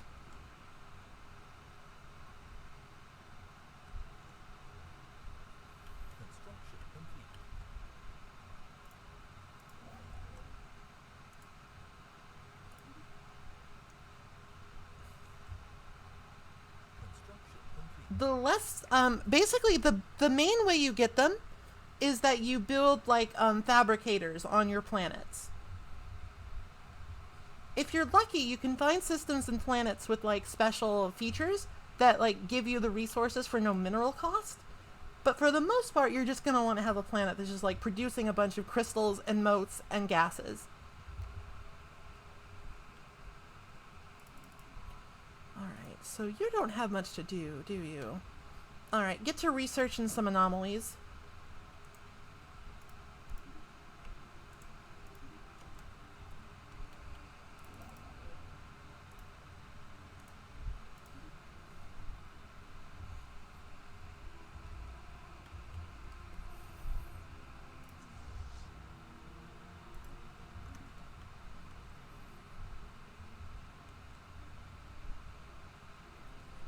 Do we have... Alright, so let me look at our contacts. They are so loyal. Oh my gosh.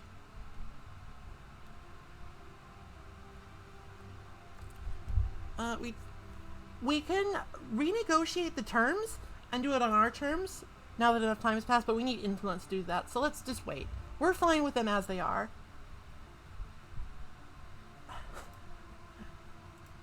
There's nobody here I really want to make friends with, honestly. But we can at least send some spies. We can keep tabs on them. We can keep tabs on them with our envoys.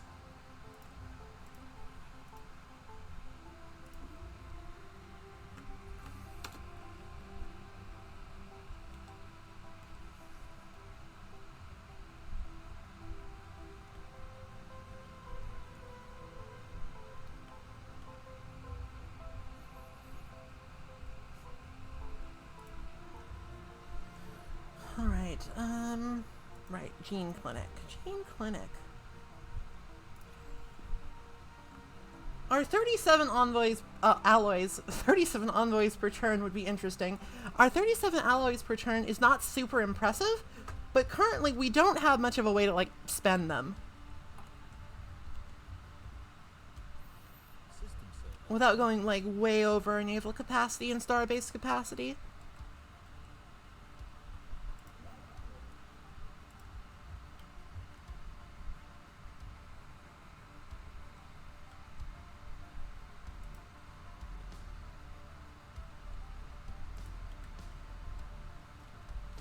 Now, this is a nice system for the volatile motes, but it's also kind of a pain in the ass. It takes a lot of influence to get there.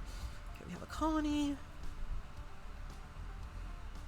This will be, I think, an energy-focused world.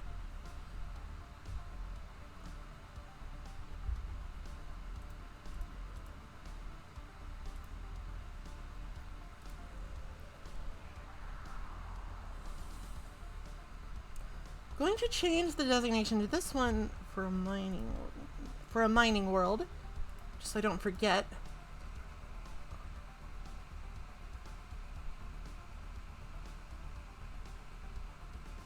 A mining world will just get us more minerals.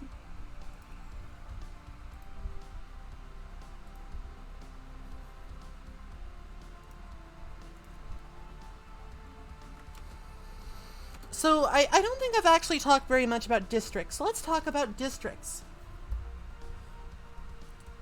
City districts give you +6 housing, +1 building slots, and +2 clerk jobs. Well, you usually only get one, but I have a perk.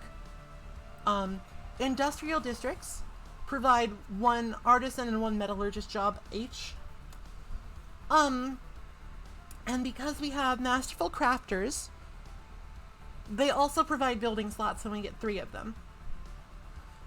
Each district type does provide housing, but the production types only provide 2. Generator districts provide technician jobs for energy. You can tell because it's yellow. Miners for minerals for mining districts, and farmers and agriculture districts. Each planet is going to have unique numbers of districts that you can have. This one, for whatever reason, doesn't have a lot of mining or generator districts, or even agriculture districts. But this one has plenty of minings and lots of energy on this one, so when you're planning what you want a planet to be, you should keep that in mind. There are different ways to, like, undo these caps. Like, if you have certain civics, like, I know that if you are subterranean, if you're a subterranean civilization, all planets have uncapped mining districts because you're dwarves. You dig a diggy hole.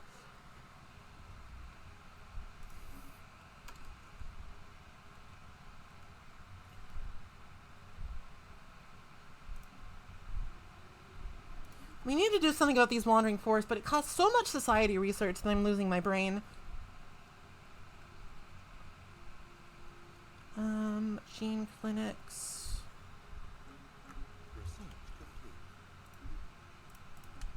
Doctrine space combat. Naval capacity from soldier jobs is not bad, not by any stretch. Naturally, if anybody has any questions, feel free to ask. I will answer them to the best of my ability, which might not be great, but I'm doing my best.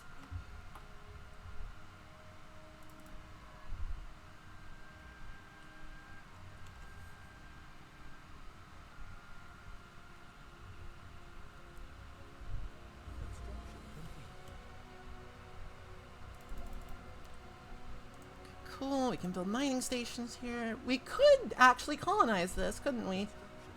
Yes, I like this. Colonize with our friends, the Vivisondia. They're docile. They have no other traits, but they can live on arid worlds, so here we go.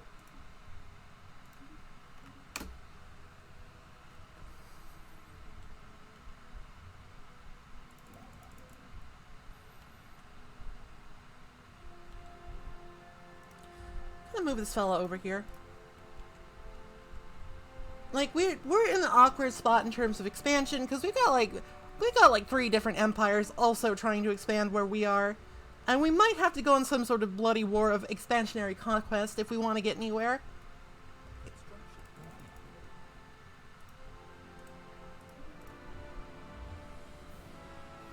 Or we might not, depending.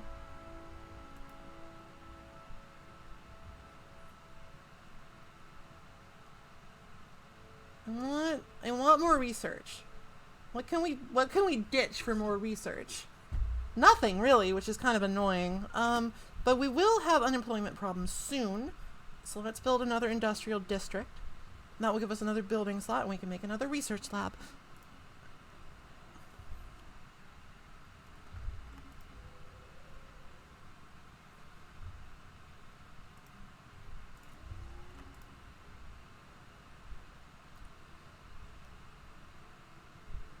Now, generally speaking, you don't want to have dedicated agri-worlds. You don't want to have, like, agriculture districts at all if you can help it. Because food is just not that good. It's not that important in Stellaris. In real life, it's delicious and wonderful, and I'm looking forward to my dinner tonight. But in Stellaris, it's just... you need enough and not much more. The fact that we have a surplus at all is kind of annoying. But that's just kind of what happens when you get a Prospectorium. It's kind of how it be. So we now know how to crystal. Alright, we should probably get alloy megaforges. They're kind of a meme. If you can get alloy megaforges early, then you're in like a super strong spot. Like you can make a ridiculous amount of early game alloys if you get alloy megaforges and unstable motes to support them. If you can't, you're at a big disadvantage to those who can, and it's just kind of sad. And it's a little bit random, but there are things you can actually do to influence that I'm not super sure on. I would have to like look that up again. It's not that important if you're playing just against the AI on a low difficulty. It's more important just to vibe.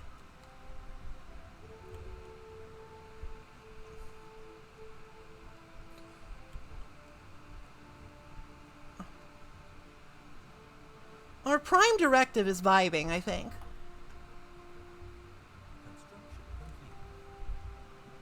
Oh, we have a crystal mine here. Let's go get that. I know. Okay, I gotta do something about these wandering forests.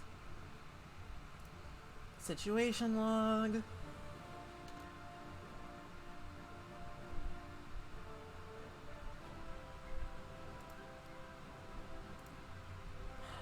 $49 months is a lot of months, but we gotta do it or else... It is done! It is done! Somehow we've solved it! You helped. The organic nature of things eluded us. The answer lied behind us all this time. Of course, thank you, little ones. The universe is vast, yet so small. But now we see it all in its simple glory. It's lovely! Now that we have calculated infinity, there's but one thing we can do now. We can show you the truth. Farewell, young ones. I'm glad we could help, Mr. Orb. And at the conclusion, remarkable conclusion of this event chain,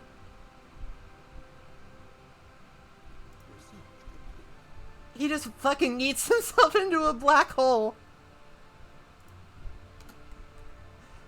Now, the best outcome of the Infinity Machine is that Gargantua becomes Pantagruel, and it like gets ultra research. But this is a fine outcome too. This is a perfectly wonderful outcome. Now we can research some of these anomalies I've been leaving be.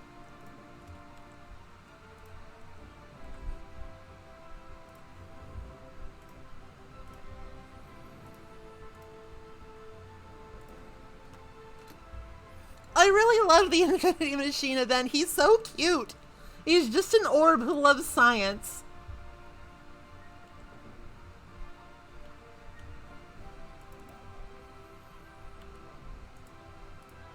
I think actually that gave us some influence too. Science orb, love science. We love the science.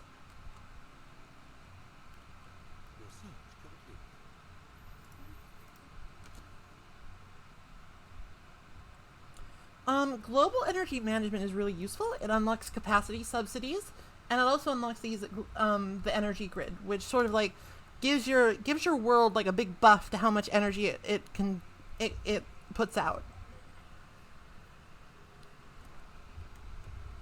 All right, let's go ahead and just build a research station there. Ooh. More the exotic gases are really important. You need them to upgrade a lot of stuff, especially if you're a hive mind. If you're a hive mind, you can never have enough exotic gases.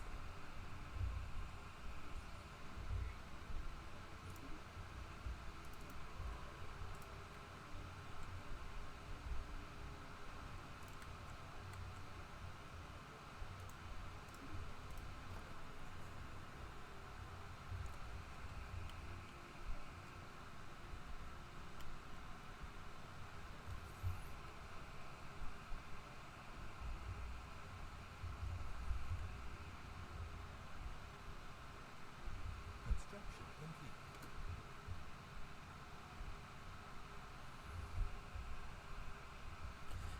Now, I don't really understand this. Why is Vigilamar Prime in the frontier sector when it's literally 2 jumps away from our capital? That doesn't make sense to me. That's ridiculous. What do you do with that? Nonsense.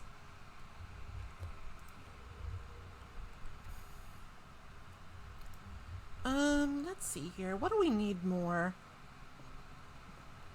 I think chemical plants would be helpful. But at the same time, more research labs. We're still kind of behind on that, and it's making me nervous.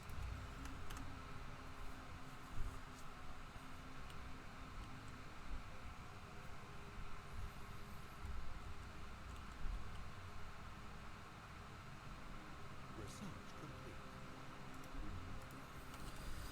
complete. Okay,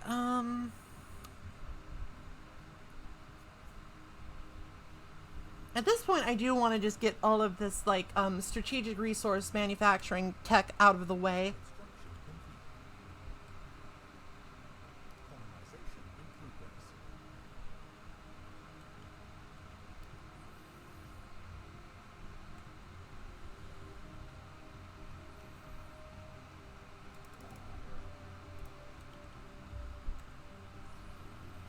Fascinating.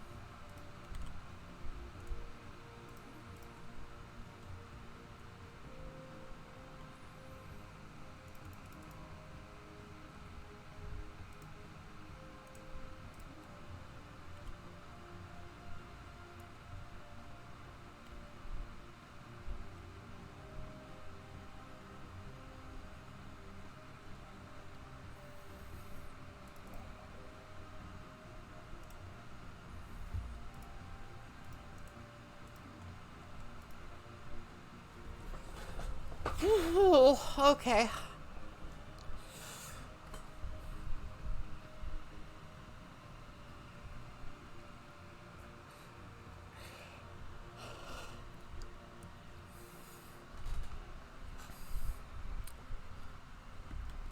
Week's exertions are starting to catch up with me a little bit.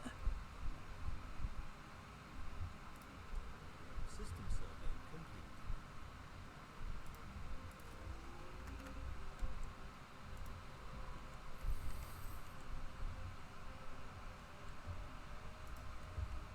Construction complete. Construction complete.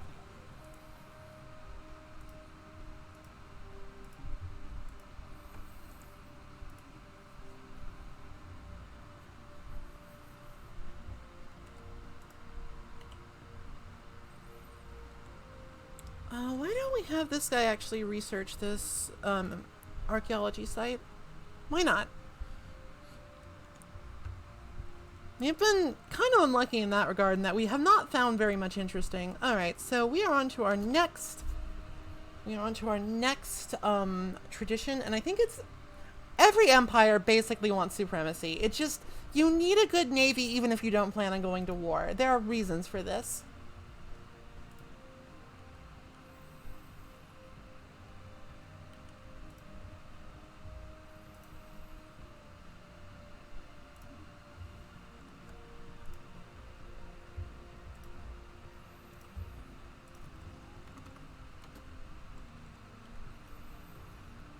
Construction complete.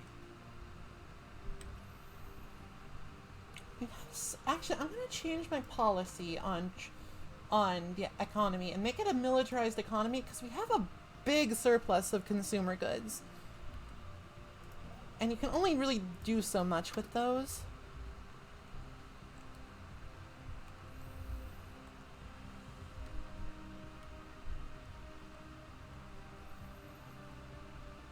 We can actually,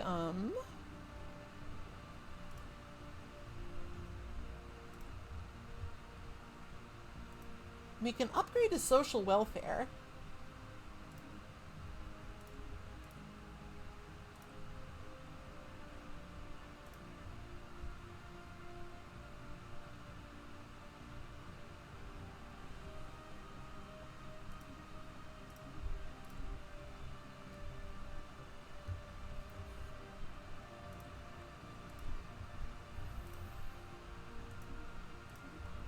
And overall, that will be better. God damn it. Why are there still these robots? I hate it. Because like I said, we don't necessarily want a big surplus of consumer goods. We just kind of need enough to keep everybody happy, and we need enough to build our colony ships. Not a lot more than that.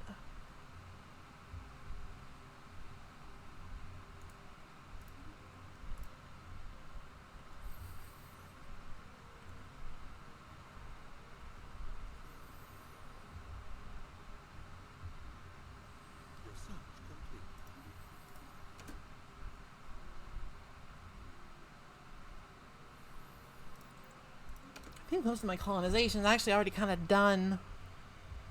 Sad, but true. I mean, we still have some expansion options, but just not right now. I can wait. Oh, Vigilmar is there. Right, yes. I got confused. That makes perfect sense.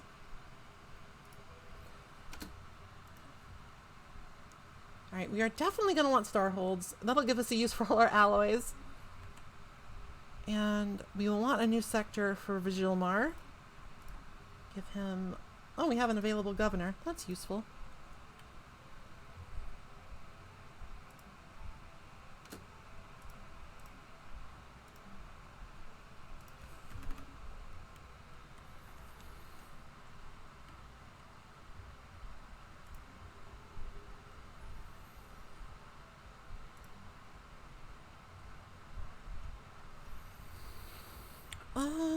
I want to get started on, I want to get started on getting some strategic resources stockpiled, because they are going to become very important soon.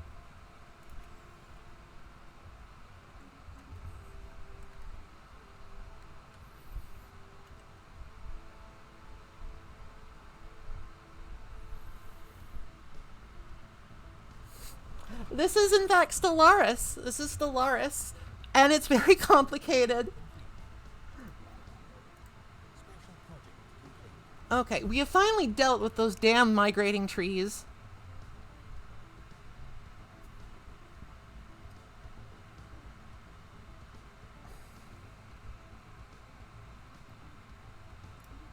We can keep them at bay with bugs.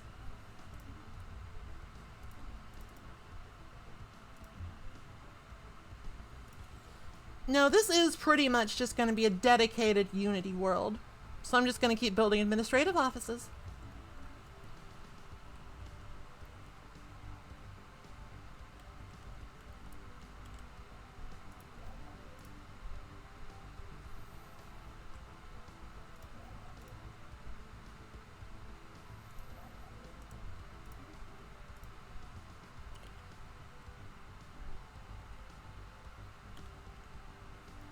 We are so closed in, it's really uncomfortable.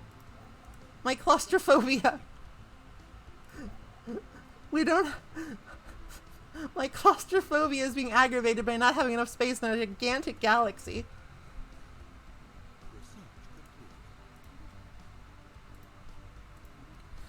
Okay, let's just slow our roll for a little bit. Focus on getting research up.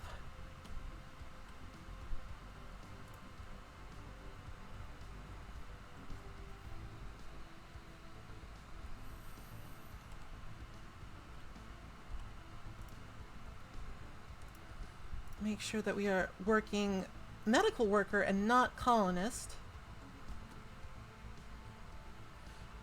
No, we haven't even met the space barbarians, actually. We've just been so smooshed in here. We have met very few spaceborne aliens.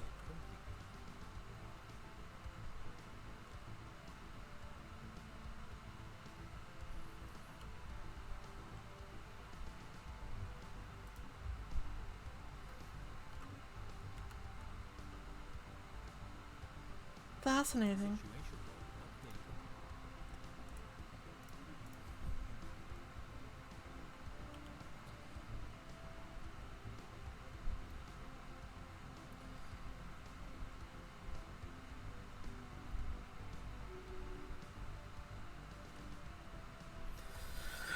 Whew. Running out of steam a little bit. This game is taking a lot of my mental concentration powers, you know?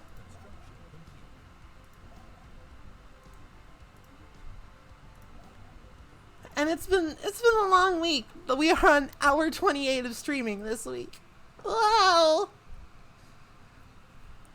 We have encountered the Rue civilization.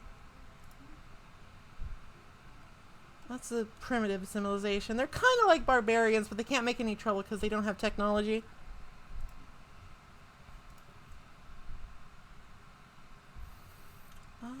What more do we want here? More cities.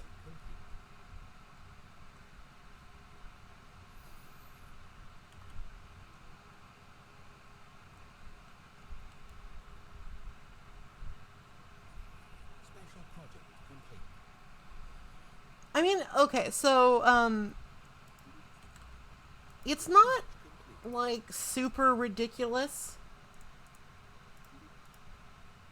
If you approach it just like one thing at a time, don't get overwhelmed, do your best, don't scream.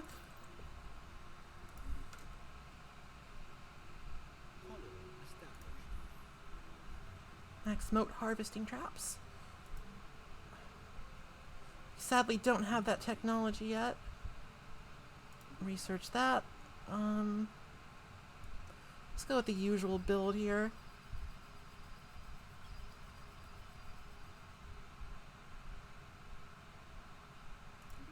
Not radiation.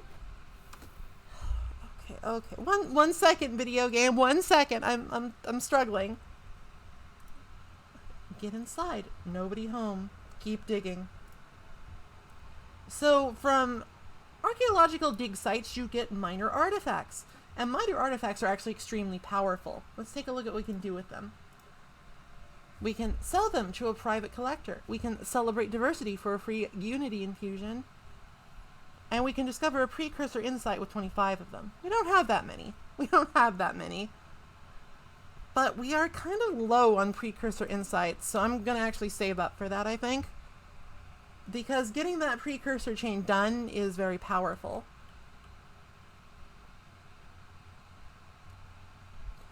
Alright, now we can upgrade some of our stuff to starholds, which gives us more building slots and more fleet power for our base. So let's just do that. Spend our alloys.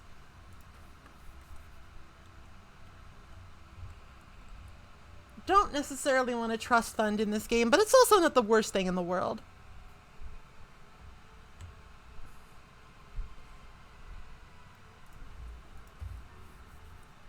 Alright, so our subject, the Vivasandia Grand Duchy, has reached Tier 2 of the Prospectoria specialization. That's good. Let's take a look. So at Tier 2,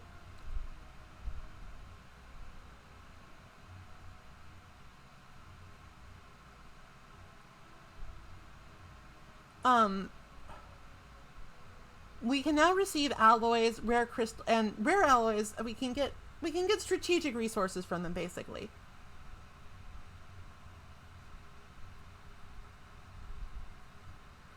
And it also just makes them a little bit stronger too. It's a mutually beneficial arrangement, because they asked to be our subject, remember? I was just vibing and they were like, please subjugate me. literally just vibing.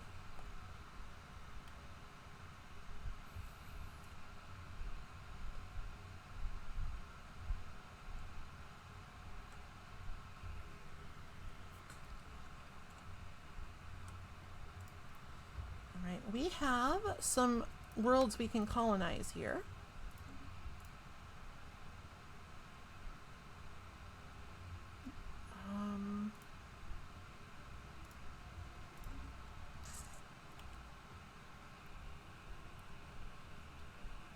Don't kink shame your vassals. I'm sorry. Hello, Dog Ant. Hello, hello, hello. I am basically delirious at this point, but I'm doing my best.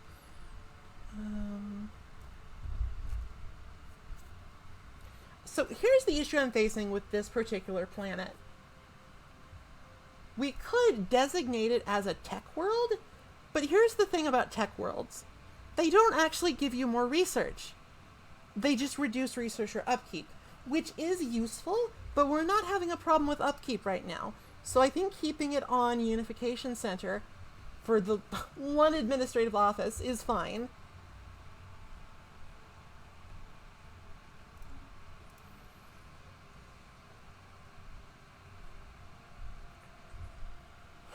We could build another. Let's just build another.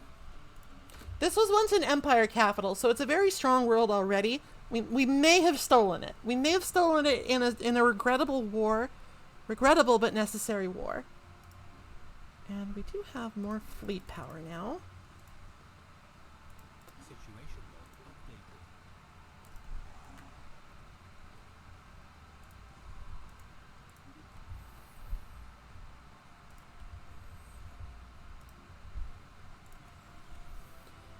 Probably going to want to get rid of this stronghold for something else. This looks like a good refinery world, actually. It doesn't really have any particularly useful traits to it. This is good. Civilian fabricators gives us more of this when we need it. I've made a couple of enemies, but they're dead now.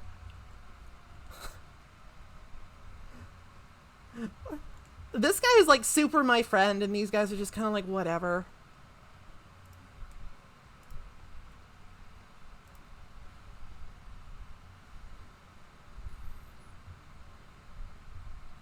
Oh, interesting.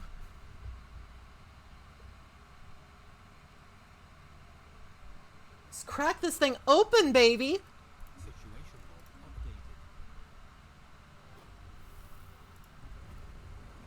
updated. Keep digging. Give me more artifacts. I need them. Construction complete.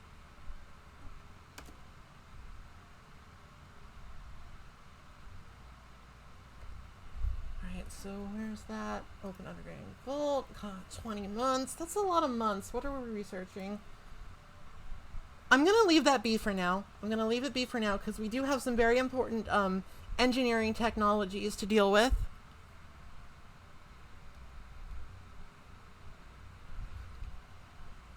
This game is really cool. Unfortunately, I've already done most of my expositing, and if I do it again, my voice will actually give out.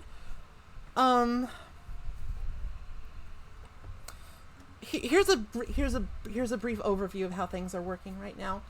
Minerals let you build buildings on planets. Food lets you not die. Energy lets you buy things. Consumer goods makes your pops happy and not kill you. Alloys make space stuff. Influence lets you expand. Unity lets your society become stronger and let you hire lots of leaders. That's so incredibly insufficient. I'm sorry. Check out the VOD? Question mark. What happened to my scientist? I guess that guy's just been there for a while, because I think one of my scientists got, like, elected. That can happen in oligarchies and democracies. Sometimes a leader that you want to have do things is just kind of fucking off somewhere. Being a civil servant or something, some bullshit like that. I think I have time for that. I need research. Miss me with this civil service bullshit.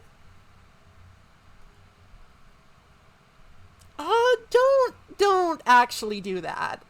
There are benefits from having a diverse population. And also, it's tiring. It's tiring to commit genocide. And everybody will hate you for it. They'll be like, huh, you're a genocidal empire, aren't you? Negative opinion forever. And if you're, like, just going all in on that, then that's, I guess, fine, because you can just kill them, too. But again, tiring. Tiring.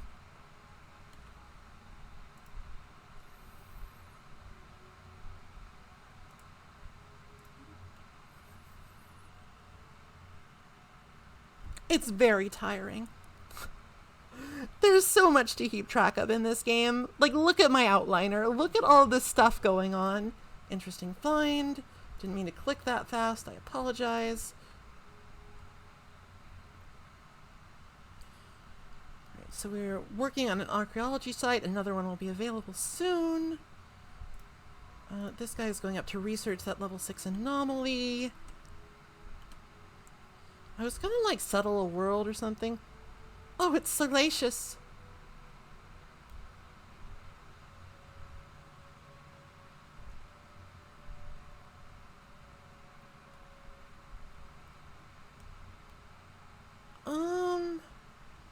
We want to keep our vassal happy, so we're just gonna lift the immunity and she can face justice for what they've done.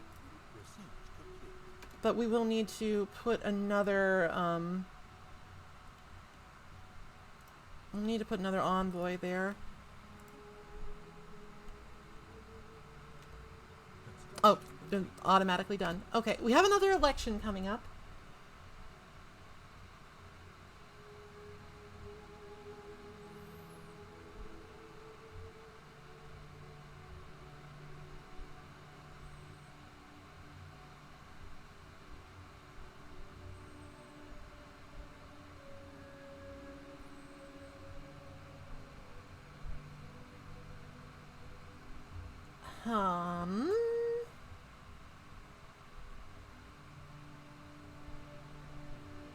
Where's my current ruler? I like my current ruler. I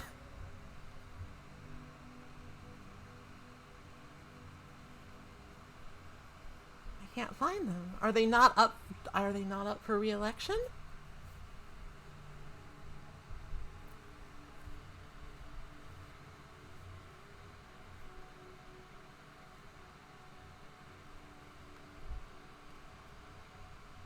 Huh, I'm being confounded. Alright,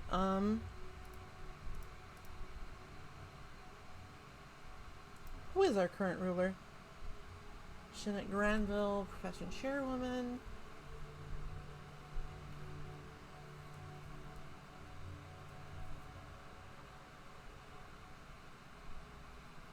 Huh. Maybe she's just not running for re-election. Alright, let's take a look and see what these guys have to offer.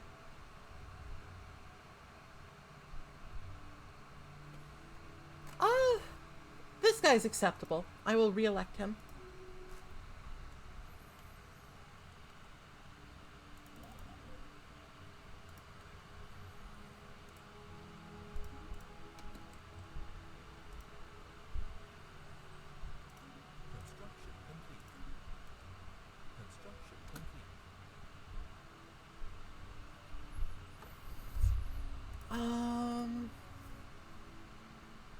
Okay, we can colonize this planet with the Marish.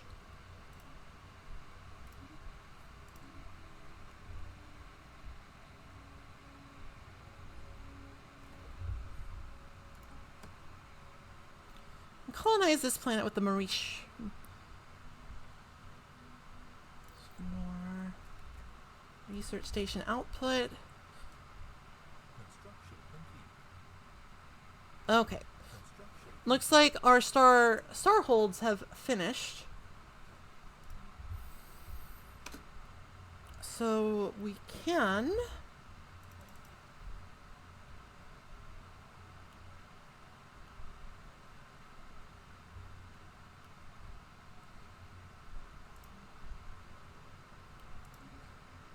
go ahead and make them better at their chosen job.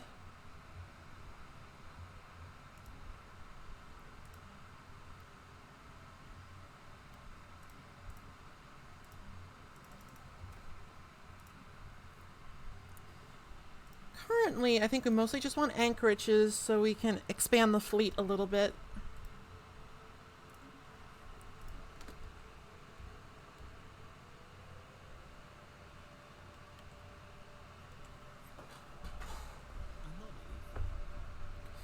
Alright, research that, because we need to finish this precursor chain for sick bonuses. Alright, so I want to make this place a refinery world. Currently, okay, yeah, we need some exotic gas. And I will change this to a refinery world.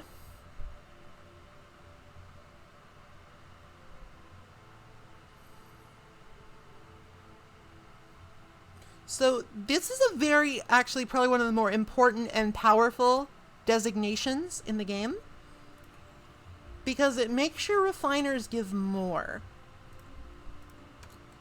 And given that it's a cost of minerals for like every strategic resource that you get, maximizing that, very powerful. Planetary capital's good. Oh, I want exotic gas extraction. Absolutely. Absolutely. Got some mining stations here.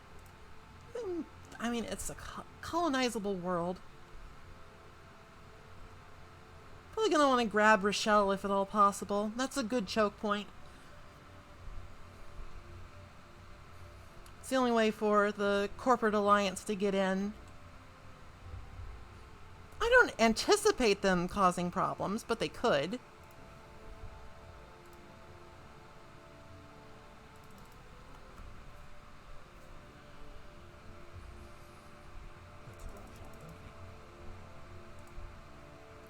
Lacking influence. Not influential enough right now.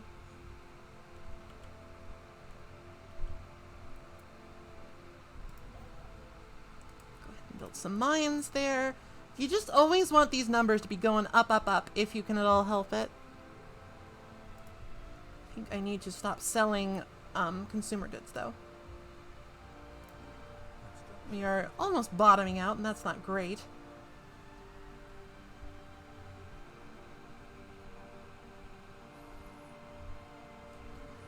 Well, game balance is the only thing I can only really say to that. It's game balance. It's basically, it has to do with the whole thing about hyperlanes.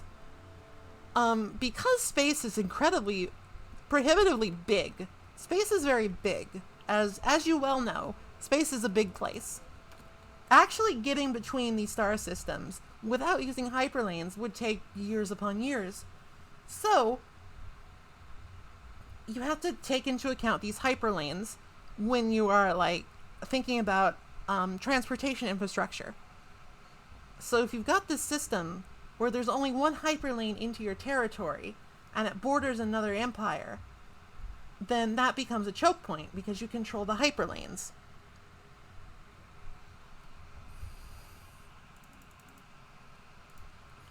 We could blame Minovsky particles. That would not be completely ridiculous.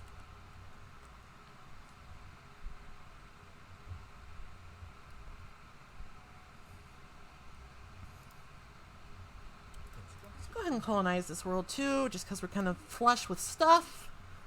We have many resources, we have many planets to colonize, and more pops is more power. That's the important thing. You want to be a populous empire.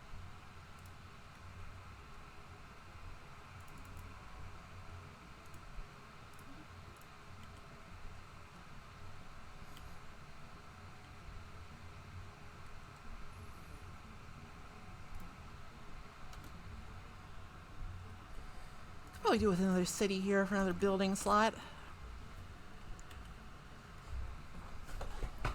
Sorry, sitting up straight, posture checking myself. Also getting a big sippy on myself.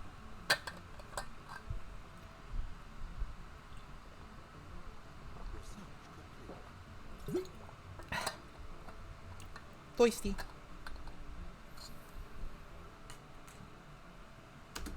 Alright, what do we research? Good. Oh, cruisers are nice, but like again, there are some important. We don't need cruisers right now. We don't need them right now. I'm gonna instead go for super solid materials, just so we can keep our research flowing.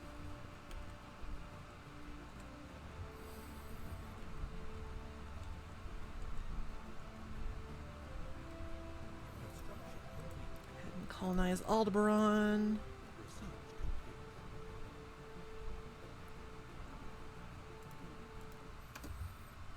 Oh, and you definitely want stabilizing moats. We want to commence the stabilization. Oh, we need some housing here. So let us build a generator district. We're getting a lot of energy.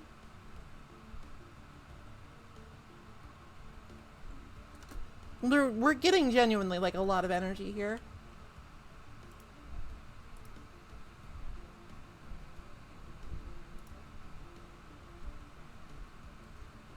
Oh, this world has no pop boosters. That's a problem. That's a problem indeedy.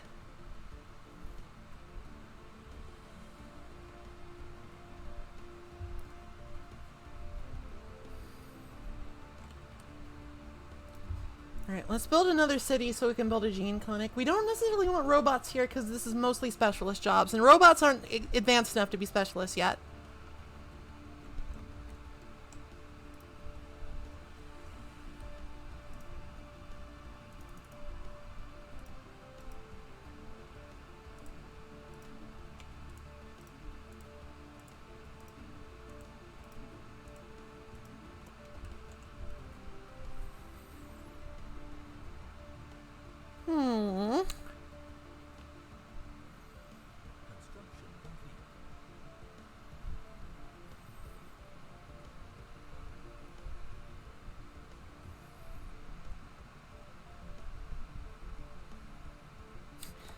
I kind of like how it just looks like I'm just carefully considering the map right now.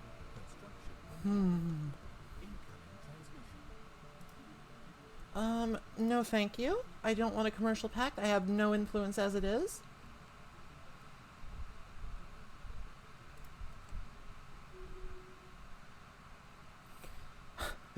Mr. Belvedere has become a substance abuser. Oh, the humanity. Okay, we'll build an industrial district so we can make more drugs for him.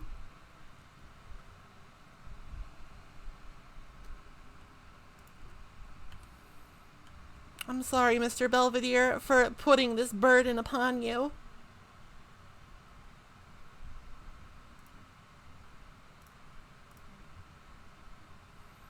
Oh, right, we want an alien zoo, don't we? What we'd assumed was an abnormally small gas giant is in fact not. Beneath a deceptive cover of thick dust... Okay. It's actually a planet. It's actually a solid planet. Oh, actually, we want to... Oh, somebody's already researching that anomaly. Okay.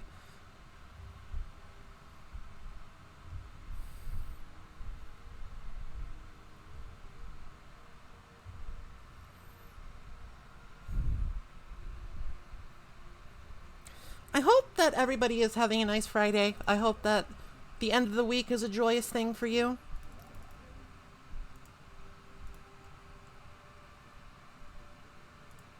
Mining stations. Sometimes the autosave like eats your inputs, but it's not a big deal. It's not a huge deal. Not a big deal, huge deal. It's not.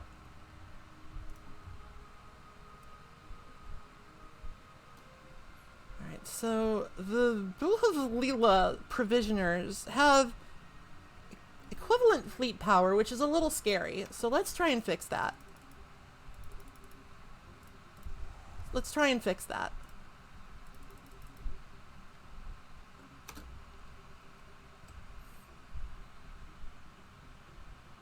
It has certainly been a week. Many interesting things have happened around the world. Let's go master shipwrights since we just built a bunch of ships. That should be retroactive. Construction complete.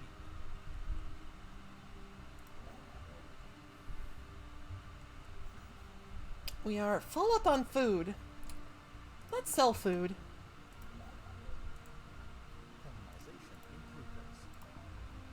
progress. Let us use food profits to buy alloy.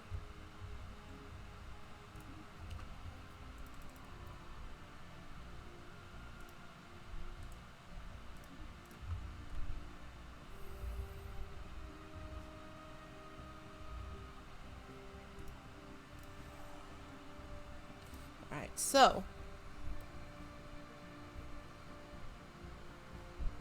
we have gained the research option, artificial moral codes.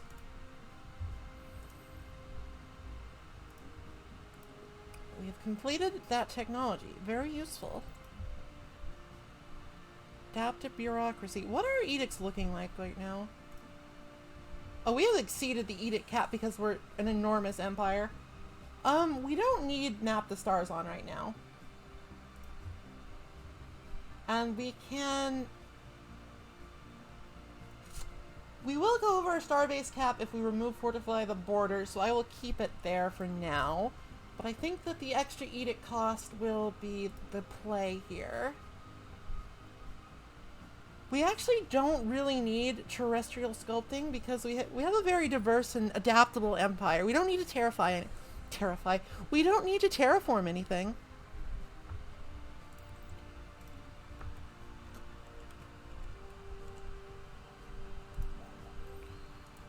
We don't need to terrify anyone, I promise.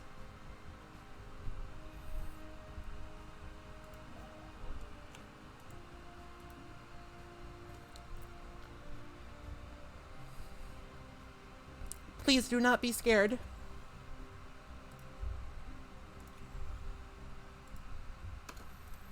So we want to put in a gene clinic here for the amenities and for the extra pops. Because we don't have a lot of pops here. What the hell? We need pops. Pops, pops, pops, pops, pops.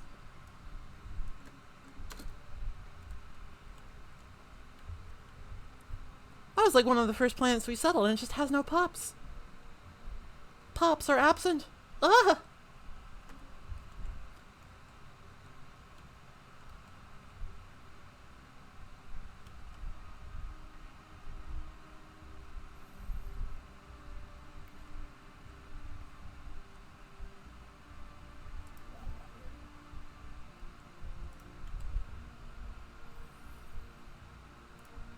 Alright, we are not in any need of reinforcements. Except we are. What? Whatever.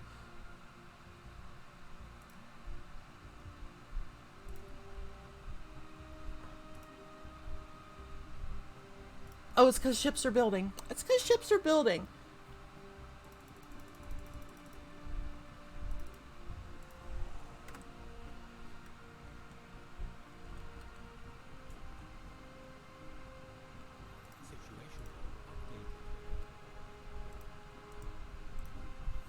We are getting close to solving the mysteries of the Voltome. I think we have how many insights? We got 3, and we're gonna get 4. Then we can use like we can use the relics we got from the archaeological dig to like discover another one, and hopefully that's enough.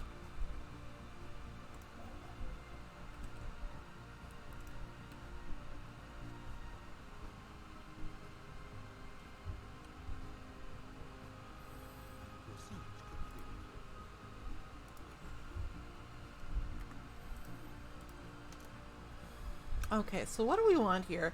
Ceramo metal alloys is just plus 10% alloys. That's very strong. Let's do that. Whew. Alright, I admit it. I guess 6 hours of Stellaris is maybe a little too much Stellaris for most people. Probably a little bit eyeballs glaze over, huh? That's fine. Number go up. I want number to go up. Is that so wrong? But viewer number going down.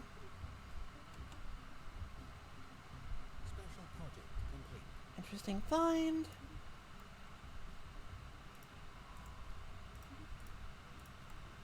Research complete.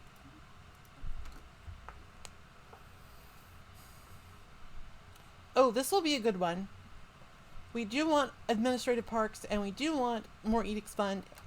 Very good. We'll get that. Let's get that. We sort of ran into a problem. Let's build an Autocathon monument here. Sort of ran into a problem where we just kind of got like a... We kind of got just, we kind of got a prospectorium thrust upon us.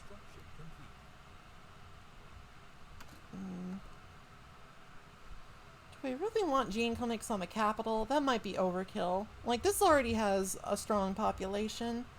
More research labs. Always more.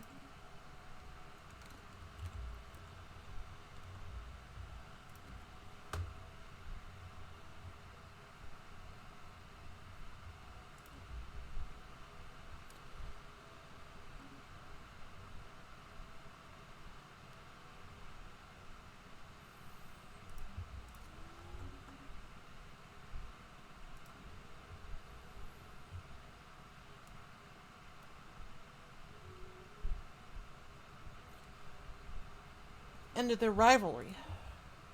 We have no rivals right now because we're just vibing. We're chilling. We in space and we vibing. Okay. So I want this to be a mining world.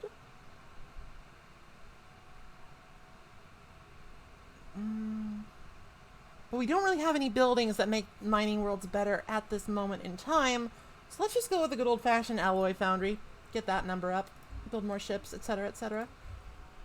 Might as well get that out of the way. Oh my. This is another good mining world, isn't it? Okay. You do want lots of minerals. Minerals good.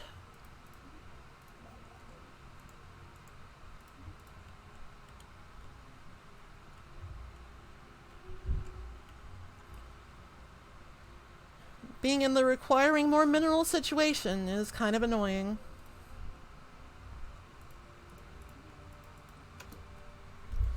Alright, I think we can get cruisers now.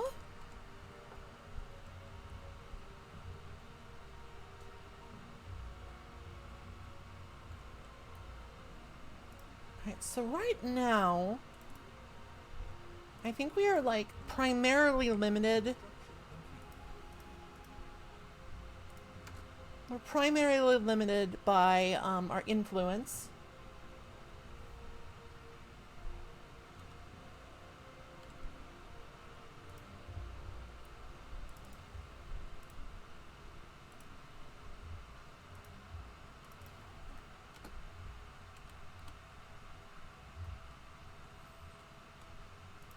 Couple the starbase here just for a little extra security in case these guys get uppity. In case these guys are like, oh, I want to fuck her up. I want to fuck her up. Don't do it. Don't do it. System survey complete.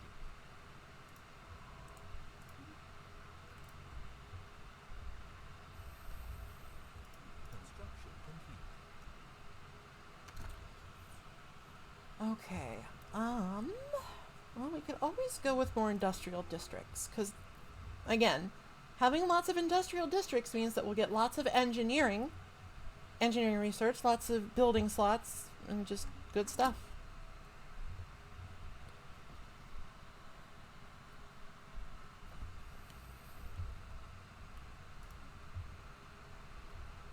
Colony established.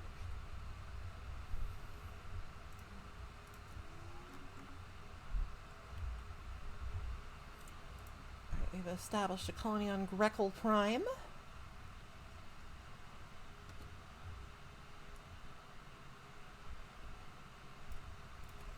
I will probably end up replacing these gene clinics eventually when like population starts to skyrocket in the late game. But we might not get that far. We got like hour and a half left, if that. I might end early today just to give myself a treat. I might end early today just to give myself a treat. I'm maybe gone a little bit overboard.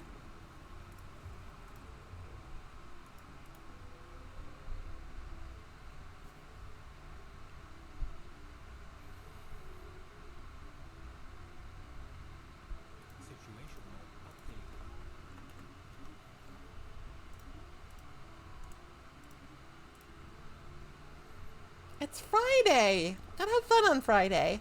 Not that I'm not having fun, I'm just also really tired.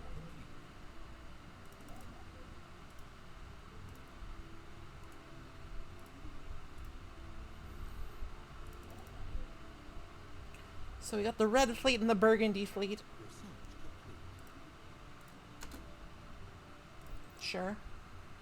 Market analysis algorithms. Any tech you can get that's just like plus 10 output for something, plus 10% output, get it. Ship it.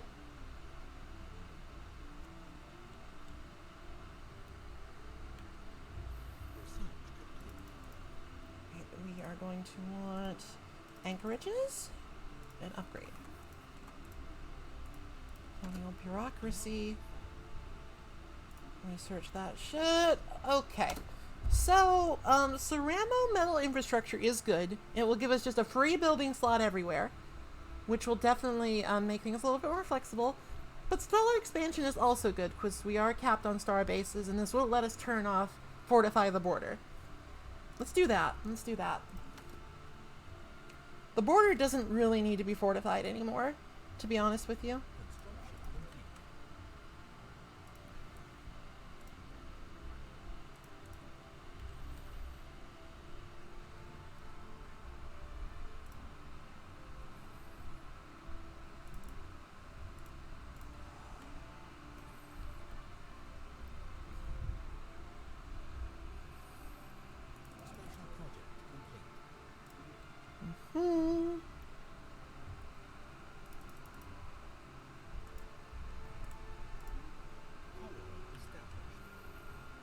Got a colony.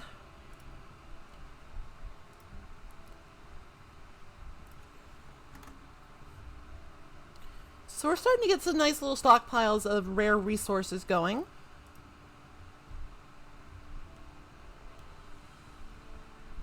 Can we clear anything?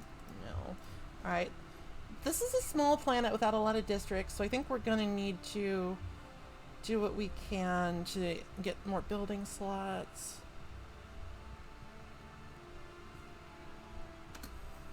What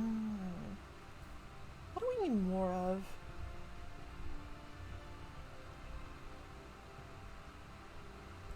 I always use more industrial districts. That's why I picked Masterful Crafters, aside from just being, you know, my mini energy.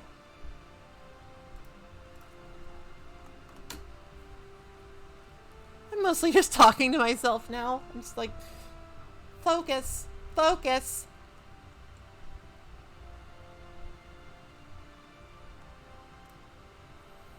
It's a 25 size continental world, though it's kind of hell and gone from anywhere. Oh, thank you for the follow.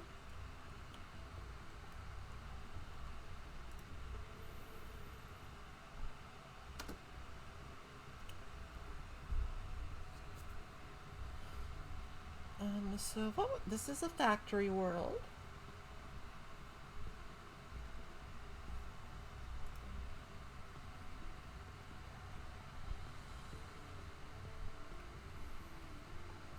No, I do end up running into a little bit of trouble here, where I just like I have these specialized worlds, and I'm like out of alloy foundries. Can't go wrong with those. Don't listen to me. All right. We definitely want less ship upkeep. That's very nice.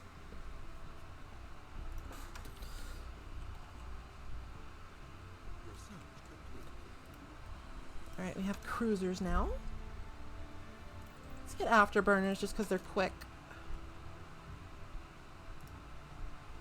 Now, I have learned that it's actually better just to have fleets, like specialized fleets. You don't want mixed fleets. You just want like a fleet of corvettes, you want a fleet of destroyers, etc., etc. So let's go ahead and design a cruiser.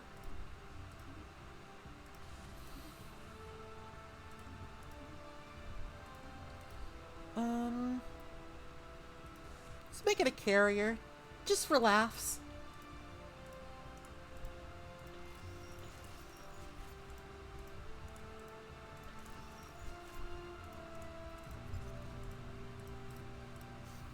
Now, our fleets are not super advanced. We mostly have the benefit of numbers.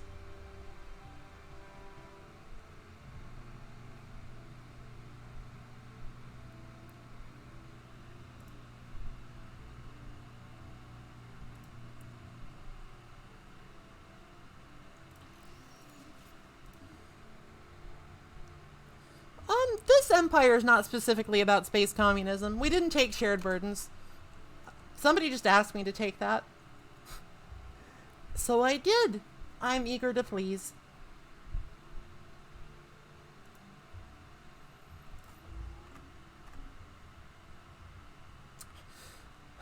Please watch my stream. I'll do anything.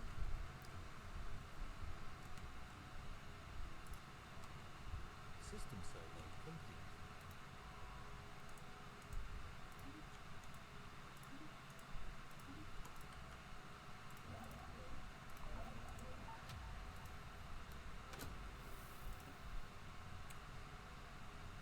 Alright, well, we figured out the popular rock.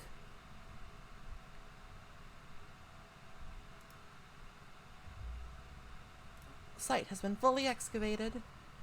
Now we don't have a lot for this science vessel to do because we are penned the fuck in. I might not do it immediately. I might like want to make some preparations for that first.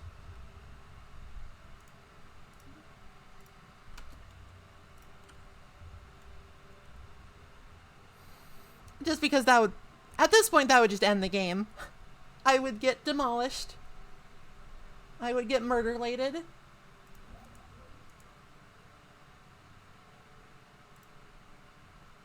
Situation log updated. Research complete. And while that might be funny, it's not really conducive. Alright, we do want geothermal fracking because we want a couple of buildings that will increase mining output.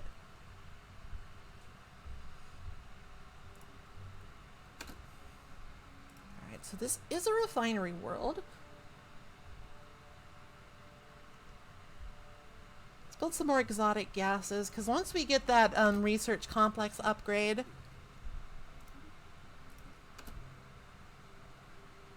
that'd be good, I think. Should probably unlock deflectors. Seems like maybe that's something that should be done. Research complete.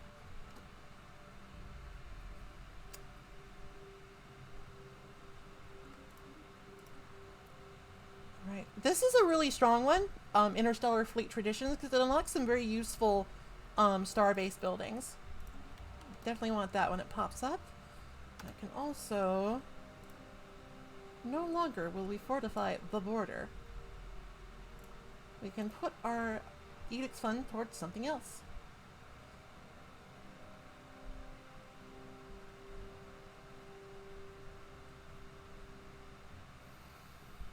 When something else interesting becomes available, and it just means that we're getting max unity.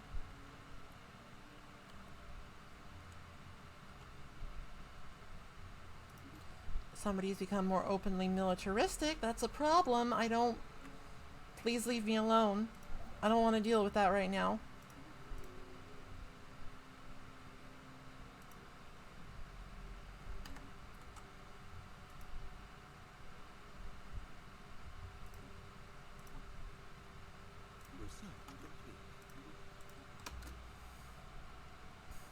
Oh, modular engineering is really good. And it's a rare one, so it doesn't always show up. Alright, so our Unity is now in a bit of a better spot. We can also do some upgrading here. Special project complete. Find. We have found the Voltome home system. I will get to that in just a sec. How many of these can we support? We can upgrade all 3. Upgraded buildings take rare resources, and they also have some upkeep for them, so you can't just spam them out. You can't just spam them out, or you will face deficits and pain. Buy some more minerals, because I can. I'm rich. I'm energy rich, mineral poor. That's not a bad way to be, honestly. Robot assembly plants. Eyeshadow tutorials. I mean, I guess I could do that. It'd be kind of hard on a VTuber model. I'm not super good at it myself. I'm passable. I have passable eyeshadow. Passable eyeshadow game.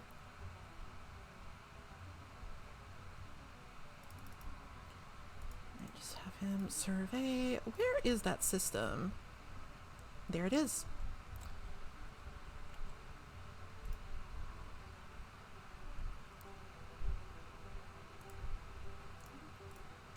I believe that when you finish a precursor chain, that will always pop up in your borders, so you don't have to worry about it getting sniped unless you have like open borders.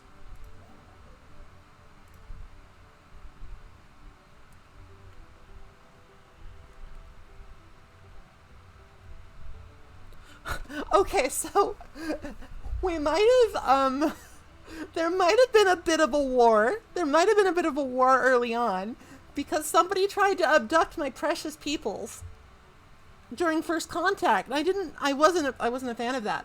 And they were like right here. This used to be somebody else's planet, and I just took it. It was mine. I decided that they tried to abduct my pops and they needed to pay the price.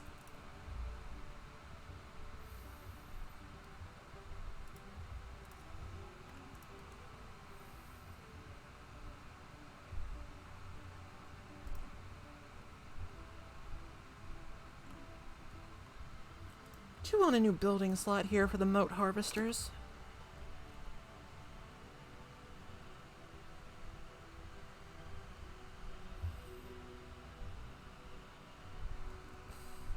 I feel like that once we deal with Voltamar, that's probably a good place to just stop for the week, because oh my god, I'm tired. Holy fuck. 30 hours of streaming this week. What is wrong with me? Why did I do this? I need to rethink my life. You know, they always tell you, you gotta fucking get on the grind, you know? Gotta grind it out. And I hope that will pay some dividends eventually, for once, maybe. Unification Center. We have the Autocathon Monument. Sure, one more administrative office, I guess. More Unity. Unity good. Unity good. I like Unity.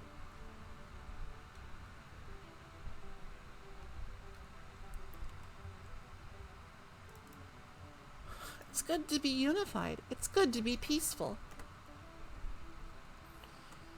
We can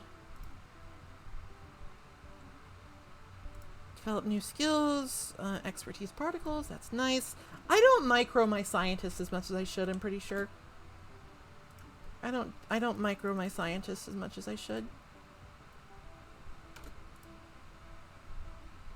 It's more important if you're a technocracy, because then you get like a bonus for like matching the expertise.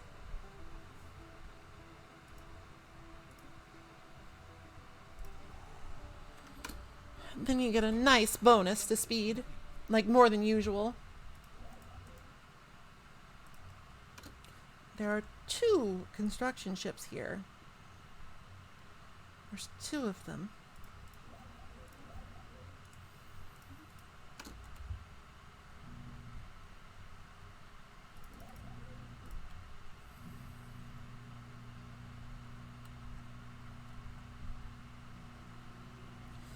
Alright, by choosing to coexist with a migrating force, we do occasionally get research bonuses. That's quite a bit of society research for just, like, passive thing.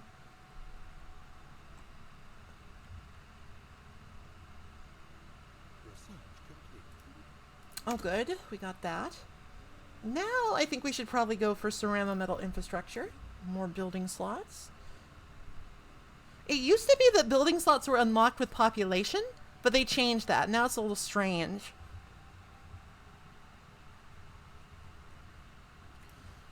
Alright, so I want to go ahead and put a Fleet Academy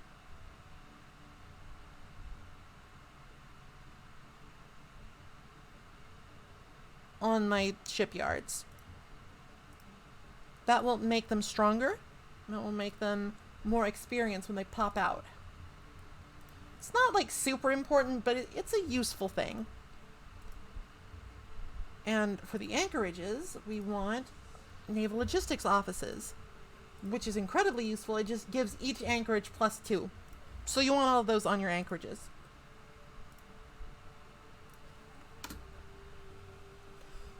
Going over naval capacity is not the end of the world. It's like, if you do it in moderation, it's like, it's fine. It's totally fine. It will not get you into too much trouble. But if you kind of like super overdo it, that can lead to some problems. System survey complete. Robot. Robot.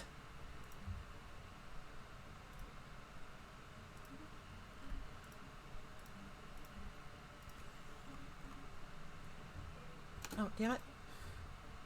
Oh, here we are. Exotic Materials Labs. That's a big one. That's a big one. I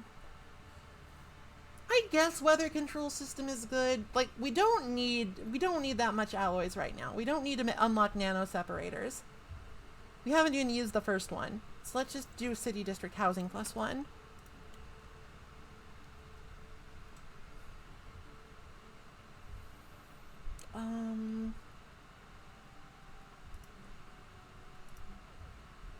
We have max building slots here, so let's just build one more mining district.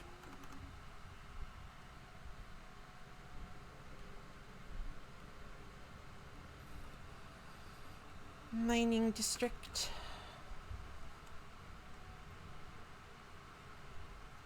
Construction complete. Borbagon. It's a good name for a star system.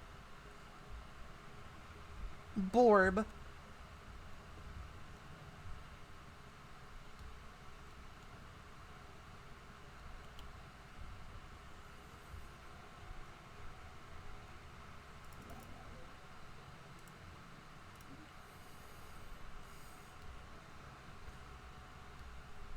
Colonization in progress.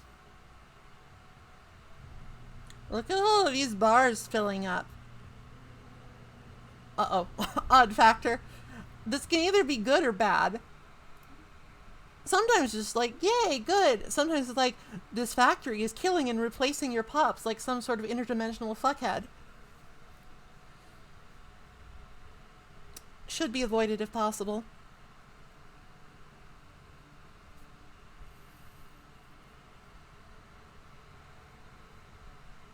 Construction complete.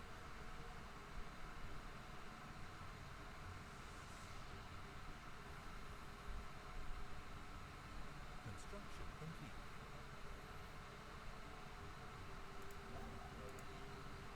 Oh no. Beatrice Fortescue. Complete. Alright. The shattered remnants of the Voltum homeworld reveal that it underwent a massive extinction event 12 million years ago, caused by the detonation of some kind of antimatter device. Basically, the thing about the Voltum is that they thought they were living in a simulation, and they really didn't like that, so they tried to forcibly disconnect.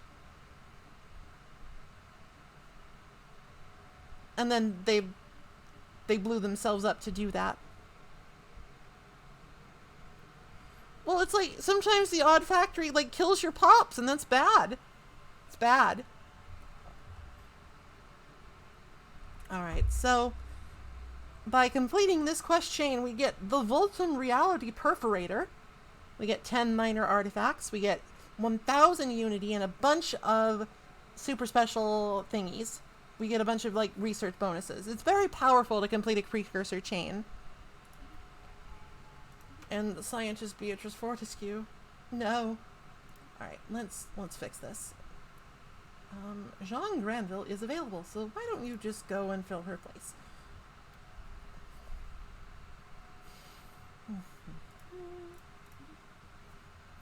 So that's like a tradition and a half here. Pretty good. And now we can survey Voltamar. And we have a new relic, the Reality Perforator. Just passively, it means that we use less amenities, which is really strong, actually. This is actually a really good one. It's a good one. Less amenities means you have to spend less on questionably useful buildings like holotheaters. But, you also have an active triumph effect, where you can perforate reality for powerful temporary combat advantages. So if we have to end up going to war again at some point, useful to keep in mind if we need to perforate that reality in some enemy ships.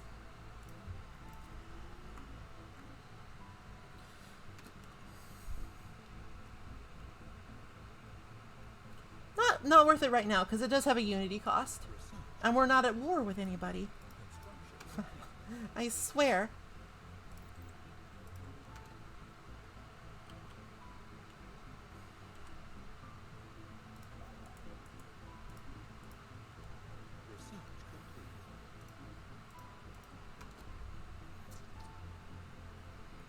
Oh, we do want droids. Droids is very powerful for empires with lots of robots.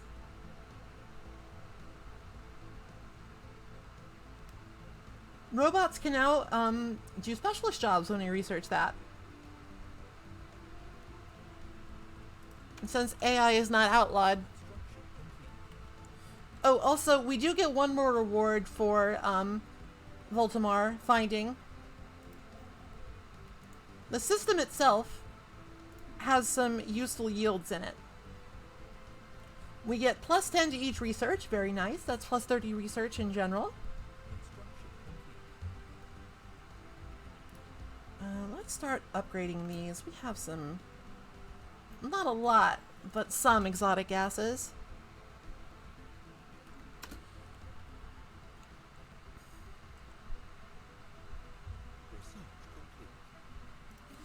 Alright, we got ceramic metal infrastructure, so that means all of our planets have a free building slot now, and that's going to give me a conniption fit. Let's do this.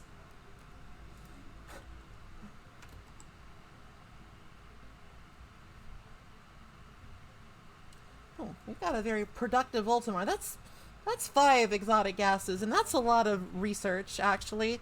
That's a good one. Woofram poof. Woofram poof. Oh, Artisan Troop. I love these guys. They give you more unity. Artisan Troop. Artisan Troop. Diplomify. I wish to become your patron. It's a deal.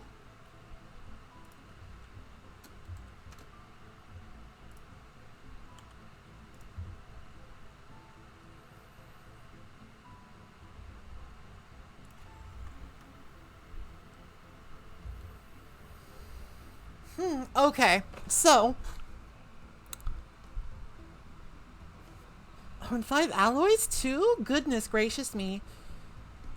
So it's worth talking, I think, about precursor chains, because there's like some that are ridiculously better than others. Alright, so that is done. That's done. We can go you back to the capital. Go you back. God. Okay, I think I've reached my limit here. I will talk about precursor chains and then I'm done.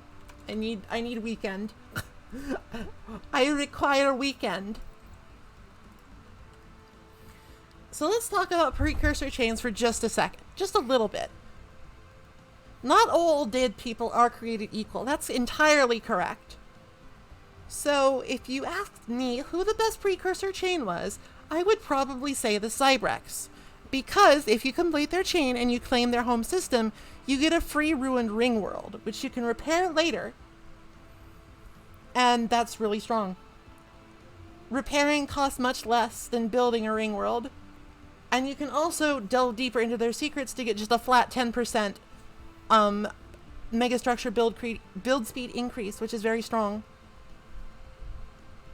You also get an extremely powerful relic that lets you immediately convert 10,000 minerals into 5,000 alloys. Just immediately. And you can do it like every 3 years. It's really strong. It's bonkers. It's super good.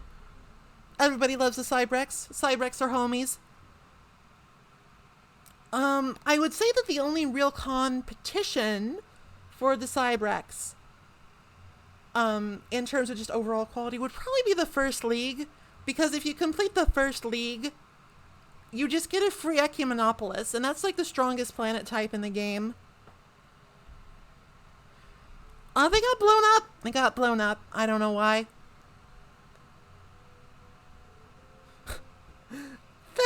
They're old robot beavers. They were also kind of omnicidal at one point, but then they decided not to be. See? They're friends, eventually. The First League does just give you like a free Ecumenopolis with plus science bonus, which is very powerful.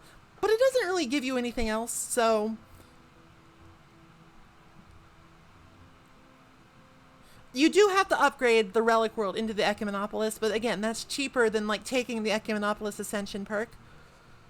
Ecumenopolises are like, you know how in Star Wars Coruscant is just one big city? That's what an Ecumenopolis is. It completely makes it so that you can't access a planet's resources, natural resources like energy, minerals, and food, but you can just make it like a giga research refinery place. It's very powerful. I think situationally, the Zroni chain can actually be very strong, but only if you are like Teachers of the Shroud, Rush Psionics. Otherwise, it's kind of whatever. The Erassian Concordat is like the worst. You never want the Erassians. Fuck those guys. The Ute are okay. The Voltum are okay. And the Baal are kinda... They're okay. Like, they can be very strong if, like, you go with the life-seeded start. Because that just means you can fucking get Gaia worlds whenever you want. Very strong. But if not, not so strong. And that's my spiel about precursors. I think I might have forgotten one. But if I forgot one, they're probably not that important. Okay, I am ending early today. I'm ending 70 minutes early. I'm sorry. I'm sorry for this betrayal, but I'm really tired. My voice is about to give out entirely. If you enjoyed today's stream and you're interested in more me, please follow my Twitter, join the Discord, etc.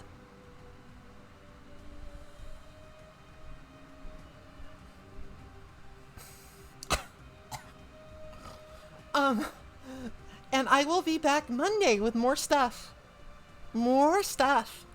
Probably gonna be like Raft or something. I feel like playing something low-key like Raft and building something nice on a small scale. A small scale. Something nice and intimate. A cozy raft. And sharks. But thank you for watching. We will be back next week.